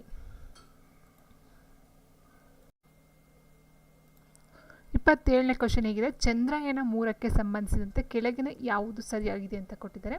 ಸೊ ಫಸ್ಟ್ ಆಪ್ಷನ್ ಹೇಗಿದೆ, 14ನೇ ಜುಲೈ 2023ರಂದು ಚಂದ್ರನತ್ತ ತನ್ನ ಮೊದಲ ಪ್ರಯಾಣವನ್ನು ಇಸ್ರೋ ಯಶಸ್ವಿಯಾಗಿ ಉಡಾವಣೆಯನ್ನು ಮಾಡಿದೆ ಅಂತಕ್ಕಂಥದ್ದು. ಸೊ ಇದು ಸರಿಯಾಗಿರ್ತಕ್ಕಂಥದ್ದು. 14ನೇ ಜುಲೈ 2023 ಫಸ್ಟ್ಗೆ ಈ ಒಂದು ಭಾರತ ಚಂದ್ರನತ್ತ ಈ ಒಂದು ಇಸ್ರೋದ ಯಶಸ್ವಿಯಾಗಿ ಉಡಾವಣೆಯನ್ನು ಮಾಡ್ತಕ್ಕಂಥದ್ದು. ಸೊ ಆ್ಯಂಡ್ ನೆಕ್ಸ್ಟ್ ಇದು ಬಂದು 2023 ಆಗಸ್ಟ್ 23ರಂದು ಚಂದ್ರನ ಮೇಲೆ ಇಳಿತಕ್ಕಂಥ ಒಂದು ಸಾಧನೆಯನ್ನು ಮಾಡುತ್ತೆ. ಆ್ಯಂಡ್ ಚಂದ್ರನ ಮೇಲೆ ಇಳಿದ ವಿಶ್ವದ 4ನೇ ದೇಶ ಭಾರತ ಅಂತ ಹೇಳಿದರೆ ಹೌದು. ಫಸ್ಟ್ ಬಂದು ಯುನೈಟೆಡ್ ಸ್ಟೇಟ್ ಅಮೇರಿಕಾ ಅಂತ ಹೇಳ್ತೀವಿ. ಆ್ಯಂಡ್ ನೆಕ್ಸ್ಟ್ 2ನೇದು ಬಂದು ಚೀನಾ, 3ನೇದು ಬಂದು ಸೋವಿಯತ್ ಒಕ್ಕೂಟ, 4ನೇ ದೇಶ ಬಂದು ಭಾರತ ಈ ಒಂದು ಚಂದ್ರನ ಮೇಲೆ ಇಳಿಸ್ತಕ್ಕಂಥ ಒಂದು ಪ್ರಯತ್ನವನ್ನು ಮಾಡ್ತಕ್ಕಂಥದ್ದು. ಆದರೆ ಇಲ್ಲಿ ಪಾಯಿಂಟ್ ಏನಂತ ಹೇಳಿದ್ರೆ, ಚಂದ್ರನ ಮೇಲ್ಮೈ ದಕ್ಷಿಣ ಧ್ರುವದ ಹತ್ತಿರ ಇಳಿದ ವಿಶ್ವದ 1ನೇ ದೇಶ ಅಂತ ಹೇಳಿದ್ರೆ ಭಾರತನೇ ಆಗಿರ್ತಕ್ಕಂಥದ್ದು. ಒಟ್ಟು 4 ದೇಶಗಳು ಚಂದ್ರನ ಮೇಲೆ ಈ ಒಂದು ಉಡಾವಣೆಯನ್ನು ಮಾಡಿದ್ರೂ ಸಹ ಅಲ್ಲಿ ದಕ್ಷಿಣ ಧ್ರುವದ ಮೇಲೆ ಇಳಿತಕ್ಕಂಥ ಒಂದು ಸಾಧನೆಯನ್ನು ಮಾಡ್ತಕ್ಕಂಥ ಒಂದು ಇದು ಭಾರತಕ್ಕೆ ಮಾತ್ರ ಸಿಗ್ತಕ್ಕಂಥದ್ದು. ಸೊ ಆಪ್ಷನ್ 4 ಸರಿ ಇದೆ, ಆಪ್ಷನ್ 3 ಸರಿ ಇದೆ, 4ನೇ ದೇಶನೂ ಸಹ ಆಗಿದೆ. ಆ್ಯಂಡ್ 2023 ಆಗಸ್ಟ್ 23ರಂದು ಚಂದ್ರನ ಮೇಲೆ ಇಳಿತಕ್ಕಂಥ ಒಂದು ಇದು ಸಹ ಕಾರ್ಯಾಚರಣೆಯೂ ಸಹ ನಡೀತಕ್ಕಂಥದ್ದು. ಆ್ಯಂಡ್ 14ನೇ ಜುಲೈ 2023ರಂದು ಚಂದ್ರನತ್ತ ತನ್ನ ಮೊದಲ ಪ್ರಯಾಣವನ್ನು ಇಸ್ರೋ ಬೆಳೆಸ್ತಕ್ಕಂಥದ್ದು. ಇದು 4 ಸಹ ಸರಿಯಾಗಿರ್ತಕ್ಕಂಥದ್ದು. ಸೊ ಹಾಗೆ ಹ್ಯಾಂಡ್ಸ್ ನಾವು ತೊಗೊಳ್ತಾ ಹೋದಾಗ ಆಪ್ಷನ್ 3 ಏನಿದೆಯೋ ಸೊ 1, 2, 3, 4, 3 ಸಹ ಸರಿಯಾಗಿರುತ್ತೆ. ಸೊ ಇದ್ರ ಬಗ್ಗೆ ನಾವು ನೋಡ್ತಾ ಹೋದರೆ ಒಂದು ಇನ್ಫಾರ್ಮೇಷನ್ ಅಂತ ಹೇಳಿದಾಗ, ಸೊ ನೋಡಿ, ಧ್ರುವ 69 ಡಿಗ್ರಿ ಸೆಲ್ಸಿಯಸ್ನಲ್ಲಿ ದಕ್ಷಿಣದ ಚಂದ್ರನ ಲ್ಯಾಂಡಿಂಗ್ 23 ಆಗಸ್ಟ್ 2023ರಂದು 18:03 IST ಅಂದರೆ ಇಟ್ ಮೀನ್ಸ್ ಅದು ಟೈಮಿಂಗ್ಸಲ್ಲಿ ಈ ಒಂದು ನಾಸಾ ಮತ್ತು ರೋಸ್ಕೋಸ್ಮೋಸ್ ಅಂತಕ್ಕಂಥದ್ದು ಮತ್ತು ನಂತರ ಚಂದ್ರನ ಮೇಲೆ ಯಶಸ್ವಿಯಾಗಿ ಇಳಿಯುವ 4ನೇ ಬಾಹ್ಯಾಕಾಶ ಸಂಸ್ಥೆಯಾಗಿ ಇಸ್ರೋ ಮಾಡಿರ್ತಕ್ಕಂಥದ್ದು. ಸೊ ಆ್ಯಂಡ್ ಇಲ್ಲಿ ಬಂದು ನಾವು ನೋಡ್ತಾ ಹೋದಾಗೆ ಇದು ಬಂದು ಚಂದ್ರಯಾನ 3 ಬಂದು ಇಸ್ರೋ ಏನು ಸಾಧನೆಯನ್ನು ಮಾಡುತ್ತೋ ಅದು ಬಂದು ಸತೀಶ್ ಧವನ್ ಬಾಹ್ಯಾಕಾಶ ಕೇಂದ್ರದಿಂದ ಈ ಒಂದು ಉಡಾವಣೆಯನ್ನು ಮಾಡಿರ್ತಕ್ಕಂಥದ್ದು. ಆ್ಯಂಡ್ ಇದು ಬಂದು ಯಾವ ಒಂದು ನೌಕೆಯ ಮೇಲೆ ಅಂತ ಹೇಳಿದಾಗ ವಿಕ್ರಮ್ ಲ್ಯಾಂಡರ್ ಇದನ್ನು ಕೇಳ್ತಾರೆ. ಆ್ಯಂಡ್ ಫಸ್ಟಿಗೆ ಈ ಒಂದು ಚಂದ್ರನ ಮೇಲೆ ಏನು ಇಳಿಯುತ್ತೋ ಸೊ ಆ ಪಾಯಿಂಟ್ಗೆ ಇವರು ನರೇಂದ್ರ ಮೋದಿ ಅವರು ಹೇಳ್ತಾರೆ ಸ್ಟೇಟ್ಯೋ Shivshakti, it means Shivshakti point ಅಂತಕ್ಕಂಥದ್ದು ಸಹ ಕೊಡ್ತಾರೆ. Vikram lander very important, Shivshakti point important, and ಡೇಟ್ಗಳು ತುಂಬ ಇಂಪಾರ್ಟೆಂಟು. ಆ್ಯಂಡ್ ಇದರ ಒಂದು ತಂಡವನ್ನು ಮಾಡ್ತಕ್ಕಂಥದ್ದು ಯಾರು ಅಂತ ಹೇಳಿದರೆ ಇಸ್ರೋದ ಅಧ್ಯಕ್ಷರು ಅಂತ ಸೋಮನಾಥನ್ ಈಗೂ ಸಹ ಅವರೇ ಇದ್ದಾರೆ. ಸೊ ಇವರ ಒಂದು ಅಧ್ಯಕ್ಷತೆಯಲ್ಲಿ ನಡೀತಕ್ಕಂಥದ್ದು. ಆ್ಯಂಡ್ ಮಿಷನ್ ನಿರ್ದೇಶಕರು ಅಂತ ಹೇಳಿದಾಗ ಮೋಹನ್ ಕುಮಾರ್ ಈ ಪಾಯಿಂಟ್ಗಳನ್ನ ಕೇಳ್ತಾ ಹೋಗ್ತಾರೆ. ಸೊ ಅದರ ಒಂದು ಅಧ್ಯಕ್ಷರು ಕೇಳ್ಬೋದು, ಅಥವಾ ನಿರ್ದೇಶಕರು ಕೇಳ್ಬೋದು, ಅಥವಾ ಡೈರೆಕ್ಟರ್ನ ಕೇಳ್ಬೋದು, ಅಥವಾ ಯೋಜನೆ ನಿರ್ದೇಶಕರು ಕೇಳ್ಬೋದು. ಸೊ ಇದನ್ನು ಸಹ ನೀವು ನೋಟ್ ಮಾಡ್ಕೊಳ್ತಾ ಹೋಗಿ. ಸೋಮನಾಥ್ ಬಂದು ಇಸ್ರೋದ ಅಧ್ಯಕ್ಷರು, ಆ್ಯಂಡ್ ಮೋಹನ್ ಕುಮಾರ್ ಬಂದು ಮಿಷನ್ ನಿರ್ದೇಶಕರಾಗಿರ್ತಾರೆ. ಆ್ಯಂಡ್ ಜಿ ನಾರಾಯಣನ್ ಬಂದು ಅಸೋಸಿಯೇಟ್ ಮಿಷನ್ ಡೈರೆಕ್ಟರ್ ಆಗಿ ವರ್ಕನ್ನು ಮಾಡ್ತಾರೆ. ಆ್ಯಂಡ್ ಪಿ ವೀರಮುತ್ವೆಲ್ ಅಂತಕ್ಕಂಥವ್ರು ಯೋಜನೆ ನಿರ್ದೇಶಕರಾಗಿರ್ತಾರೆ. ಆ್ಯಂಡ್ ಕಲ್ಪನಾ ಕಾಳಹಸ್ತಿ ಅಂತಕ್ಕಂಥವ್ರು ಅಸೋಸಿಯೇಟ್ ಪ್ರಾಜೆಕ್ಟ್ ಡೈರೆಕ್ಟರ್ನ ಒಂದು ಕೆಲಸವನ್ನು ವಹಿಸ್ಕೊಂಡು ಮಾಡಿರ್ತಕ್ಕಂಥದ್ದು. ಆ್ಯಂಡ್ ಬಿಜು ಸಿ ಥಾಮಸ್ ಅಂತಕ್ಕಂಥವ್ರು ಈ ವಾಹನದ ನಿರ್ದೇಶಕರಾಗಿ ಕೆಲಸವನ್ನು ಮಾಡಿರ್ತಾರೆ. ಸೊ ಇದು ಇವರ ಒಂದು ತಂಡ, ಇಸ್ರೋದ ಪ್ರಮುಖವಾಗಿ ಇರ್ತಕ್ಕಂಥ ಒಂದು ತಂಡದಿಂದ ಈ ಒಂದು ಕಾರ್ಯಾಚರಣೆಯನ್ನು ಕೈಗೊಳ್ತಕ್ಕಂಥದ್ದು. ಆ್ಯಂಡ್ ನೆಕ್ಸ್ಟ್ ಬಂದು ಸೊ ನೋಡಿ, ಇಲ್ಲಿ ಭಾರತದ ಪ್ರಧಾನಿ ನರೇಂದ್ರ ಮೋದಿ ಅವರು ಏನು ಮಾಡ್ತಾರೆ, ಈ ಒಂದು ಏನು ಅವತ್ತು ಇಳಿಯುತ್ತೋ ಆಗಸ್ಟ್ 23, 2023, ಸೊ ಅದರಲ್ಲಿ ಆಗಸ್ಟ್ 23 ರಾಷ್ಟ್ರೀಯ ಬಾಹ್ಯಾಕಾಶ ದಿನ ಅಂತ ಘೋಷಣೆಯನ್ನು ಹೊರಡಿಸ್ತಾರೆ. ಸೊ ಫಸ್ಟ್ಗೆ ಇದು ಇರೋದಿಲ್ಲ, ಇತ್ತೀಚೆಗೆ ರಾಷ್ಟ್ರೀಯ ಬಾಹ್ಯಾಕಾಶ ದಿನವನ್ನು ಆಗಸ್ಟ್ 23 ಘೋಷಣೆಯನ್ನು ಮಾಡ್ತಾರೆ. ಸೊ ಇದು ವೆರಿ ಇಂಪಾರ್ಟೆಂಟು. ಆ್ಯಂಡ್ ನೆಕ್ಸ್ಟ್ ಬಂದು ಎಕ್ಸ್ಪ್ಲೋರೇಷನ್, ಇದಕ್ಕೆ ಸಿಕ್ಕಂಥ ಪ್ರಶಸ್ತಿಗಳನ್ನ ನೋಡ್ತಾ ಹೋದಾಗ ಎಕ್ಸ್ಪ್ಲೋರೇಷನ್ ಮ್ಯೂಸಿಯಂ 2023 ಬಾಹ್ಯಾಕಾಶ ಸಂಸ್ಥೆಯ ದೃಢವಾದ ಸಮರ್ಪಣೆ ಮತ್ತು ಚಂದ್ರನ ಪರಿಶೋಧನೆಯಲ್ಲಿ ಗಮನಾರ್ಹ ಪ್ರಗತಿಯನ್ನು ಗೌರವಾರ್ಥವಾಗಿ ಇಸ್ರೋಗೆ ಗೌರವಾನ್ವಿತ ಲೀಫ್ ಎರಿಕ್ಸನ್ ಲೂನರ್ಸ್ ಪ್ರಶಸ್ತಿಯನ್ನು ಕೊಡ್ತಕ್ಕಂಥದ್ದು. ಸೊ ಎಕ್ಸ್ಪ್ಲೋರೇಷನ್ ಮ್ಯೂಸಿಯಂ 2023 ಈ ಒಂದು ಲೀಫ್ ಎರಿಕ್ಸನ್ ಲೂನರ್ ಪ್ರಶಸ್ತಿ ಅಂತಕ್ಕಂಥದ್ದನ್ನ ಕೊಡ್ತಾರೆ. ಆ್ಯಂಡ್ ನೆಕ್ಸ್ಟ್ ಬಂದು ಏವಿಯೇಷನ್ ವೀಕ್ ಲಾರೆಟ್ಸ್ ಅಂತಕ್ಕಂಥ ಒಂದು ಪ್ರಶಸ್ತಿನೂ ಸಹ ಸಿಗ್ತಾ ಹೋಗುತ್ತೆ. ಇದನ್ನು ಪ್ರಶಸ್ತಿನ ಸ್ವೀಕರಣೆ ಮಾಡ್ತಕ್ಕಂಥವ್ರು ಅಮೆರಿಕಾದಲ್ಲಿರುವ ಭಾರತೀಯ ರಾಯಭಾರಿ ಕಚೇರಿಯ ಉಪ ರಾಯಭಾರಿ ಶ್ರೀ ಪ್ರಿಯಾ ರಂಗನಾಥನ್ ಇವರು ಈ ಒಂದು ಪ್ರಶಸ್ತಿಯನ್ನು ಸ್ವೀಕಾರವನ್ನು ಮಾಡ್ತಾರೆ. ಆ್ಯಂಡ್ ನೆಕ್ಸ್ಟ್ ಬಂದು ಅಂತಾರಾಷ್ಟ್ರೀಯ ಆಸ್ಟ್ರೋನಾಟಿಕಲ್ ಫೆಡರೇಷನ್ ಚಂದ್ರಯಾನ 3 ವಿಶ್ವ ಬಾಹ್ಯಾಕಾಶ ಪ್ರಶಸ್ತಿಯನ್ನು ನೀಡಿದೆ. ಸೊ ಇದು ಬಂದು ಪ್ರಶಸ್ತಿ ಪ್ರದಾನವು ಅಕ್ಟೋಬರ್ 14 ಮಿಲನ್ನಲ್ಲಿ 75ನೇ ಅಂತಾರಾಷ್ಟ್ರೀಯ ಆಸ್ಟ್ರೋನಾಟಿಕಲ್ ಕಾಂಗ್ರೆಸ್ ಉದ್ಘಾಟನಾ ಸಮಾರಂಭದಲ್ಲಿ ನಡೀತಕ್ಕಂಥದ್ದು. ಸೊ ಇದು ವೆರಿ ಇಂಪಾರ್ಟೆಂಟು. ಸೊ ಇದು ನಡೆಸ್ಕೊಳ್ತಕ್ಕಂಥದ್ದು ಅಂತಾರಾಷ್ಟ್ರೀಯ ಆಸ್ಟ್ರೋನಾಟಿಕಲ್ ಕಾಂಗ್ರೆಸ್ನ ಉದ್ಘಾಟನೆ ನಡೆಸ್ಕೊಡ್ತಕ್ಕಂಥದ್ದು ಬಂದು ಅಂತಾರಾಷ್ಟ್ರೀಯ ಆಸ್ಟ್ರೋನಾಟಿಕಲ್ ಫೆಡರೇಷನ್ ಅಂತ ಹೇಳ್ತೀವಿ. ಸೊ ಇದು ಈ ಒಂದು ಕಾರ್ಯಕ್ರಮವನ್ನು ನಡೆಸ್ಕೊಡ್ತಕ್ಕಂಥದ್ದು, ಇದರ ಅಡಿಯಲ್ಲಿ ಬರ್ತಕ್ಕಂಥದ್ದು. ಸೊ ಇದು ಬಂದು ಈ ಒಂದು ಉದ್ಘಾಟನಾ ಸಮಾರಂಭವನ್ನು 75ನೇ ಉದ್ಘಾಟನಾ ಸಮಾರಂಭದಲ್ಲಿ ಈ ಒಂದು ಪ್ರಶಸ್ತಿಯನ್ನು ಕೊಡ್ತಕ್ಕಂಥದ್ದು. ಸೊ ಇಷ್ಟು ಬಂದು ಬಾಹ್ಯಾಕಾಶಕ್ಕೆ ಸಂಬಂಧಪಟ್ಟಂತೆ ಚಂದ್ರಯಾನಕ್ಕೆ ಸಂಬಂಧಪಟ್ಟಂತಹ ಇನ್ಫಾರ್ಮೇಷನ್. ಸೊ ಇದರಲ್ಲಿ ಯಾವ ಇನ್ಫಾರ್ಮೇಷನ್ ಕೇಳ್ಬೋದು, ಅಲ್ಲಿ ಮತ್ತೆ ಇನ್ನೊಂದು ಪಾಯಿಂಟ್ನ ಕೇಳ್ಬೋದು ನಿಮಗೆ, ಏನಂತ ಹೇಳಿದ್ರೆ ಅಲ್ಲಿ ಚಂದ್ರಯಾನ ಹೋಗಿ ಮಾಡಿರ್ತಕ್ಕಂಥ ಉದ್ದೇಶ ಸಾಧನೆ ಏನು ಅಂತ ಸಹ ಕೇಳ್ತಾ ಹೋಗ್ಬೋದು. ಸೊ ಅದನ್ನು ಸಹ ನೋಡ್ತಾ ಹೋಗಬೇಕಾಗುತ್ತೆ. ಸೊ ಇಷ್ಟು ಬಂದು ಇಸ್ರೋಗೆ ಸಂಬಂಧಪಟ್ಟಂತೆ ಮತ್ತು ಚಂದ್ರಯಾನಕ್ಕೆ ಸಂಬಂಧಪಟ್ಟಂಥ ಒಂದು ಸಣ್ಣ ಇನ್ಫಾರ್ಮೇಷನ್ನು. ಆ್ಯಂಡ್ ನೆಕ್ಸ್ಟ್ ಕ್ವೆಶನ್ ಏನು, ಸೊ ನೋಡಿ, ಇದು ಏಷ್ಯನ್ ಗೇಮ್ಸ್ 2023ಕ್ಕೆ ಸಂಬಂಧಿಸಿದಂತೆ ಏಷ್ಯನ್ ಗೇಮ್ಸ್ 2023ಕ್ಕೆ ಸಂಬಂಧಿಸಿದಂತೆ ಈ ಕೆಳಗಿನ ಯಾವುದು ಸರಿಯಾಗಿದೆ ಅಂತ ಕೊಟ್ಟಿದ್ದಾರೆ. ಸೊ ಏಷ್ಯನ್ ಕ್ರೀಡಾಕೂಟದಲ್ಲಿ 45 ದೇಶಗಳು ಭಾಗವಹಿಸಿವೆ ಅಂತ ಕೊಟ್ಟಿದ್ದಾರೆ. ಸೊ ಫಸ್ಟಿಗೆ ಏಷ್ಯನ್ ಗೇಮ್ 2023 ಏನು ನಡೀತು, ಅದು ಬಂದು ಚೀನಾದ ಹ್ಯಾಂಗ್ಝೌ ಅಂತಕ್ಕಂಥ ಒಂದು ಇದರಲ್ಲಿ ನಡೀತಕ್ಕಂಥದ್ದು, ಹ್ಯಾಂಗ್ಝೌ ಚೀನಾದಲ್ಲಿ ನಡೀತಕ್ಕಂಥದ್ದು. ಸೊ ಇದು ಬಂದು ಏಷ್ಯನ್ ಕ್ರೀಡಾಕೂಟದಲ್ಲಿ 45 ದೇಶಗಳು ಭಾಗವಹಿಸಿವೆ ಅಂತ ಕೊಟ್ಟಿದ್ದಾರೆ. ಹೌದು. ಆ್ಯಂಡ್ ಭಾರತ ಒಟ್ಟು 107 ಪದಕಗಳೊಂದಿಗೆ ಮೊದಲನೇ ಸ್ಥಾನದಲ್ಲಿದೆ ಅಂತ ಕೊಟ್ಟಿದ್ದಾರೆ. ಸೊ ಭಾರತದಲ್ಲಿ ಒಟ್ಟು 107 ಪದಕವನ್ನು ಪಡ್ಕೊಳ್ಳುತ್ತೆ, ಹೌದು. ಬಟ್ ಆದರೆ ಮೊದಲನೇ ಸ್ಥಾನ ಅಂತಕ್ಕಂಥದ್ದು ತಪ್ಪಾಗಿರ್ತಕ್ಕಂಥದ್ದು. ಆ್ಯಂಡ್ ಭಾರತ 28 ಚಿನ್ನ, 38 ಬೆಳ್ಳಿ ಮತ್ತು 41 ಕಂಚಿನ ಪದಕಗಳನ್ನ ಪಡ್ಕೊಳ್ತವೆ, ಹೌದು. ಆ್ಯಂಡ್ ನೆಕ್ಸ್ಟ್ ಬಂದು ಏಷ್ಯನ್ ಗೇಮ್ಸ್ ಪದಕಗಳಲ್ಲಿ ಭಾರತವು 2ನೇ ಸ್ಥಾನದಲ್ಲಿ ಇತ್ತು ಅಂತ ಕೊಟ್ಟಿದ್ದಾರೆ. ನೋಡಿ, ಇಲ್ಲಿ ಫಸ್ಟ್ ಸ್ಥಾನ ಅಂತ ಕೊಟ್ಟಿದ್ದಾರೆ, ಇದರಲ್ಲಿ 2ನೇ ಸ್ಥಾನದಲ್ಲಿ ಇತ್ತು ಅಂತ ಕೊಟ್ಟಿದ್ದಾರೆ. ಸೊ ಇದರ ಪ್ರಕಾರ ನೋಡ್ತಾ ಹೋದಾಗೆ ಏಷ್ಯನ್ ಕ್ರೀಡಾಕೂಟದ 45 ದೇಶಗಳು ಭಾಗವಹಿಸ್ತವೆ. ಸೊ ಒಂದು ಸರಿಯಾಗಿರ್ತಕ್ಕಂಥದ್ದು. ಆ್ಯಂಡ್ ಭಾರತ ಒಟ್ಟು 107 ಪದಕಗಳನ್ನು ಗೆದ್ಕೊಳ್ಳುತ್ತೆ, ಹೌದು. ಆದರೆ 1ನೇ ಸ್ಥಾನದಲ್ಲಿ ಇರತಕ್ಕಂಥದ್ದಲ್ಲ, ಫಸ್ಟ್ ಸ್ಥಾನ ಪಡ್ಕೊಳ್ತಕ್ಕಂಥದ್ದು ಚೀನಾ ಬಂದು ಒಟ್ಟು 383 ಪದಕಗಳನ್ನು ಪಡ್ಕೊಳ್ಳುತ್ತೆ. ಸೊ ಅದು ಫಸ್ಟ್ ಸ್ಥಾನದಲ್ಲಿ ಇರ್ತಕ್ಕಂಥದ್ದು. ಅದಾದ ನಂತರ ಜಪಾನ್ ಬರುತ್ತೆ, ಜಪಾನ್ ಬಂದು 188. ಆ್ಯಂಡ್ ನಂತರ ಬಂದು ಕೊರಿಯಾ ಬಂದು 190.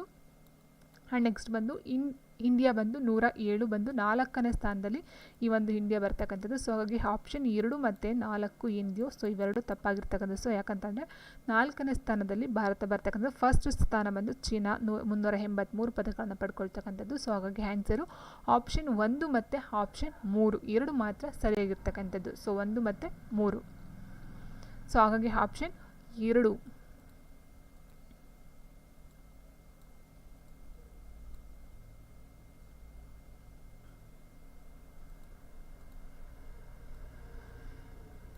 ಇದು ಮಾತ್ರ ಸರಿಯಾಗಿರುತ್ತೆ.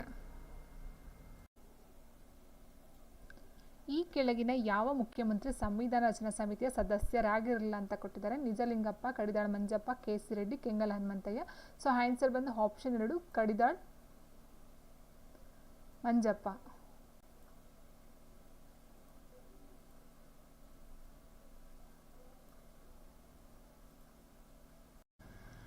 ನೆಕ್ಸ್ಟ್ 30ನೇ ಕ್ವಶನ್ ಹೇಗಿದೆ, ಈ ಕೆಳಗಿನ ಯಾವ ಹೇಳಿಕೆ ನಿಜವಲ್ಲ ಅಂತ ಕೊಟ್ಟಿದ್ದಾರೆ.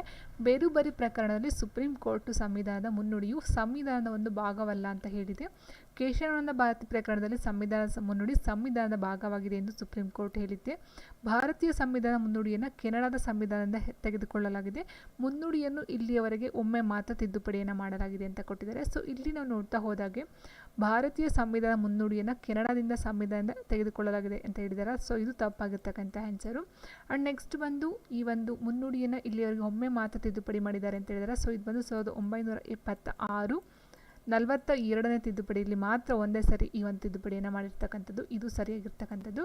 ಆ್ಯಂಡ್ ನೆಕ್ಸ್ಟ್ ಬಂದು ಬೇರುಬರಿ ಪ್ರಕರಣದಲ್ಲಿ ಸುಪ್ರೀಂ ಕೋರ್ಟ್ ಸಂವಿಧಾನ ಮುನ್ನುಡಿಯ ಸಂವಿಧಾನದ ಒಂದು ಭಾಗ ಅಲ್ಲ ಅಂತ ಹೇಳುತ್ತೆ. ಹೌದು. ಆ್ಯಂಡ್ ಕೇಶವಾನಂದ ಭಾರತಿ ಪ್ರಕರಣದಲ್ಲಿ ಸಂವಿಧಾನವು ಒಂದು ಭಾಗ, ಸುಪ್ರೀಂ ಕೋರ್ಟ್ನ ಒಂದು ಭಾಗ ಅಂತ ಹೇಳುತ್ತೆ. ಸೊ ಇದು ಸಹ ಸರಿಯಾಗಿರ್ತಕ್ಕಂಥದ್ದು. ಇದ್ರ ಪ್ರಕಾರ ನೋಡ್ತಾ ಹೋದಾಗ ನೋಡಿ, ಭಾರತ ಸಂವಿಧಾನ ಪ್ರಸ್ತಾವನೆ ಅಂತ ಹೇಳ್ತೀವಿ ಮುನ್ನುಡಿನ. ಸೊ ಇದನ್ನು ಪ್ರಸ್ತಾವನೆ ಸಂವಿಧಾನದ ಹೃದಯ ಅಂತ ಹೇಳ್ತೀವಿ. ಮತ್ತು ರಾಜಕೀಯ ಜಾತಕ ಅಂತ ಕೆ ಮುನ್ಸಿ ಅವರು ಹೇಳ್ತಾರೆ. ಆ್ಯಂಡ್ ಪ್ರಸ್ತಾವನೆ ಪರಿಕಲ್ಪನೆ ಅಮೆರಿಕ ಸಂವಿಧಾನದಿಂದ ಎರವಲು ಪಡೆಯಲಾಗಿದೆ ನೋಡಿ. ಸೊ ಅಮೆರಿಕ ಕೆನಡಾ ಅಂತ ಕೊಟ್ಟಿದ್ರಲ್ವ ಅಲ್ಲಿ. ಸೊ ಅದು ತಪ್ಪಾಗಿರ್ತಕ್ಕಂಥ, ಅಮೆರಿಕದಿಂದ ಎರವಲನ್ನು ಪಡ್ಕೊಂಡಿದ್ದಾರೆ. ಆ್ಯಂಡ್ ಪ್ರಸ್ತಾವನೆ ನೀಡ್ತಕ್ಕಂಥವ್ರು ಜವಾಹರ್ಲಾಲ್ ನೆಹರೂರವರು. ಆ್ಯಂಡ್ ಯಾವಾಗ ಅಂತ ಹೇಳಿದ್ರೆ ಡಿಸೆಂಬರ್ 13, 1946 ಕೊಡ್ತಕ್ಕಂಥದ್ದು.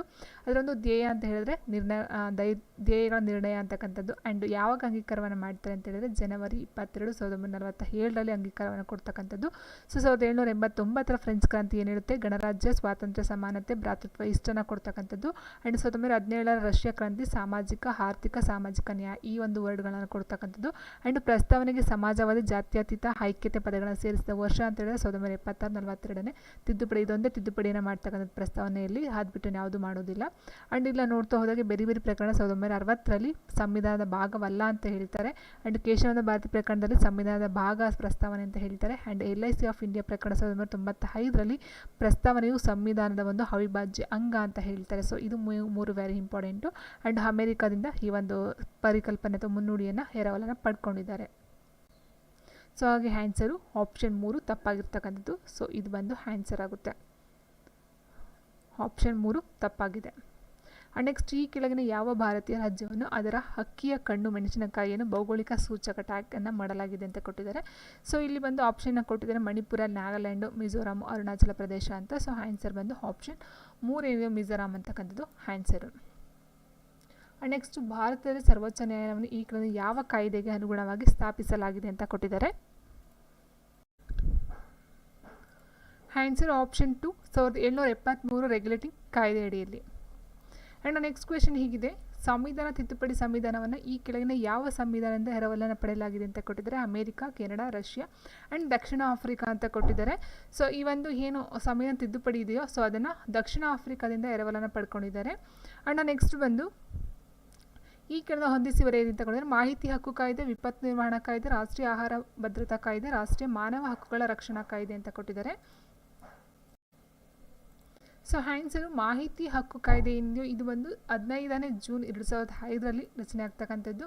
ಆ್ಯಂಡ್ ವಿಪತ್ತು ನಿರ್ವಹಣಾ ಕಾಯ್ದೆ ಬಂದು 23ನೇ ಡಿಸೆಂಬರ್ 2005. ರಾಷ್ಟ್ರೀಯ ಆಹಾರ ಭದ್ರತಾ ಕಾಯ್ದೆ ಬಂದು 5ನೇ ಜುಲೈ 2013. ರಾಷ್ಟ್ರೀಯ ಮಾನವ ಹಕ್ಕುಗಳ ರಕ್ಷಣಾ ಕಾಯ್ದೆ ಬಂದು 8ನೇ ಜನವರಿ 1994. ಸೊ ಮಾಹಿತಿ ಹಕ್ಕು ಕಾಯ್ದೆ 15ನೇ ಜೂನ್ 2005. ವಿಪತ್ತು ನಿರ್ವಹಣಾ ಕಾಯ್ದೆ ಬಂದು 23ನೇ ಡಿಸೆಂಬರ್ 2005. ರಾಷ್ಟ್ರೀಯ ಆಹಾರ ಭದ್ರತಾ ಕಾಯ್ದೆ 5ನೇ ಜುಲೈ 2013. ರಾಷ್ಟ್ರೀಯ ಮಾನವ ಹಕ್ಕುಗಳ ರಕ್ಷಣಾ ಕಾಯ್ದೆ ಬಂದು 8ನೇ ಜನವರಿ 1994 ಆಗ್ತಕ್ಕಂಥದ್ದು. ಆ್ಯಂಡ್ ನೆಕ್ಸ್ಟ್ ಕ್ವೆಶನ್ ಇದೆ 36ನೇ ಕ್ವೆಶನು. ಭಾರತ ಸಂವಿಧಾನದ 39ನೇ ಎ ಅನುಚ್ಛೇದವು ಈ ಕೆಳಗಿನ ಯಾವುದನ್ನು ಸೂಚಿಸುತ್ತದೆ ಅಂತ ಕೊಟ್ಟಿದ್ದಾರೆ. ಸೊ ಜನತೆಯ ಕಲ್ಯಾಣ ಉನ್ನತಿಗಾಗಿ ರಾಜ್ಯವು ಸಾಮಾಜಿಕ ವ್ಯವಸ್ಥೆಯನ್ನು ಸುನಿಶ್ಚಿತಗೊಳಿಸುವುದು, ಗ್ರಾಮ ಪಂಚಾಯಿತಿಗಳ ಸಂಘಟನೆ, ಕೆಲವು ಸಂದರ್ಭಗಳಲ್ಲಿ ಕೆಲಸ ಮಾಡುವ, ಶಿಕ್ಷಣ ಪಡೆಯುವ ಮತ್ತು ಸಾರ್ವಜನಿಕ ಸಹಾಯ ಪಡೆಯುವ ಹಕ್ಕು, ಸಮಾನ ನ್ಯಾಯ ಮತ್ತು ಉಚಿತ ಕಾನೂನು ನೆರವು ಅಂತ ಕೊಟ್ಟಿದ್ದಾರೆ. ಸೊ ಇದ್ರ ಪ್ರಕಾರ ನೋಡ್ತಾ ಹೋದಾಗ ನೋಡಿ, ಹಿಂದೆ ಜನತೆಯ ಕಲ್ಯಾಣ ಉನ್ನತಿಗಾಗಿ ರಾಜ್ಯವು ಸಾಮಾಜಿಕ ವ್ಯವಸ್ಥೆಯನ್ನು ಸುನಿಶ್ಚಿತಗೊಳಿಸುವುದು ಅಂತ ಏನಿದೆಯೋ ಸೊ ಇದು ಬಂದು ಅನುಚ್ಛೇದ 38 ಹೇಳ್ತಕ್ಕಂಥದ್ದು. ಓಕೆ. ಆ್ಯಂಡ್ ನೆಕ್ಸ್ಟು ಗ್ರಾಮ ಪಂಚಾಯಿತಿಗಳ ಸಂಘಟನೆ ಅಂತಕ್ಕಂಥದ್ದು ಏನಿದೆಯೋ ಸೊ ಇದು ಬಂದು 40ನೇ ವಿಧಿ ಹೇಳ್ತಕ್ಕಂಥದ್ದು ಇದು. ಆ್ಯಂಡ್ ನೆಕ್ಸ್ಟು ಕೆಲವು ಸಂದರ್ಭಗಳಲ್ಲಿ ಕೆಲಸ ಮಾಡುವ ಅಂತಕ್ಕಂಥದ್ದು ಇದು ಬಂದು 41ನೇ ಅನುಚ್ಛೇದ ಹೇಳ್ತಕ್ಕಂಥದ್ದು. ಸೊ ಇನ್ನು ಉಳಿದಿರ್ತಕ್ಕಂಥ ಸಮಾನ ನ್ಯಾಯ ಮತ್ತು ಉಚಿತ ಕಾನೂನು ನೆರವು ಬಂದು 39A ಅನುಚ್ಛೇದ ಹೇಳ್ತಕ್ಕಂಥದ್ದು. ಸೊ ಹಾಗಾಗಿ ಆನ್ಸರ್ನ ನಾವು ಆಪ್ಷನ್ 4ನ ತೊಗೊಳ್ಬೇಕಾಗುತ್ತೆ. ಸೊ 38 ಜನತೆಯ ಕಲ್ಯಾಣ ಉನ್ನತಿಗಾಗಿ ಮಾಡ್ತಕ್ಕಂಥದ್ದು. ಗ್ರಾಮ ಪಂಚಾಯಿತಿಗಳ ಸಂಘಟನೆ ಬಂದು 40. ಕೆಲವು ಸಂದರ್ಭಗಳಲ್ಲಿ ಕೆಲಸ ಮಾಡುವ, ಶಿಕ್ಷಣ ಪಡೆಯುವ ಮತ್ತು ಸಾರ್ವಜನಿಕ ಸಹಾಯ ಪಡೆಯುವ ಹಕ್ಕು ಬಂದು 41ನೇ ಅನುಚ್ಛೇದ ಹೇಳ್ತಕ್ಕಂಥದ್ದು. ಅಂಡ್ ನೆಕ್ಸ್ಟ್ ಕ್ವಶನ್ ಹೀಗಿದೆ, ಗಾಡ್ಗಿಲ್ ಸೂತ್ರವು ಡ್ಯಾಶ್ಗೆ ಸಂಬಂಧಿಸಿ ಅಂತ ಕೊಟ್ಟಿದ್ದಾರೆ. ರಾಜ್ಯಗಳಿಗೆ ಯೋಜನೆ ನೆರವಿನ ವಿತರಣೆ, ರಾಜ್ಯಗಳಿಗೆ ತೆರಿಗೆಗಳ ವಿತರಣೆ, ರಾಜ್ಯಗಳಿಗೆ ನೈಸರ್ಗಿಕ ಸಂಪನ್ಮೂಲಗಳ ವಿತರಣೆ, ರಾಜ್ಯಗಳಿಗೆ GST ವಿತರಣೆ ಅಂತ ಕೊಟ್ಟಿದ್ದಾರೆ. ಸೊ ಗಾಡ್ಗಿಲ್ ಸೂತ್ರ ಅಂತಕ್ಕಂಥದ್ದು ಏನಿದೆಯೋ ಸೊ ಇದು ಬಂದು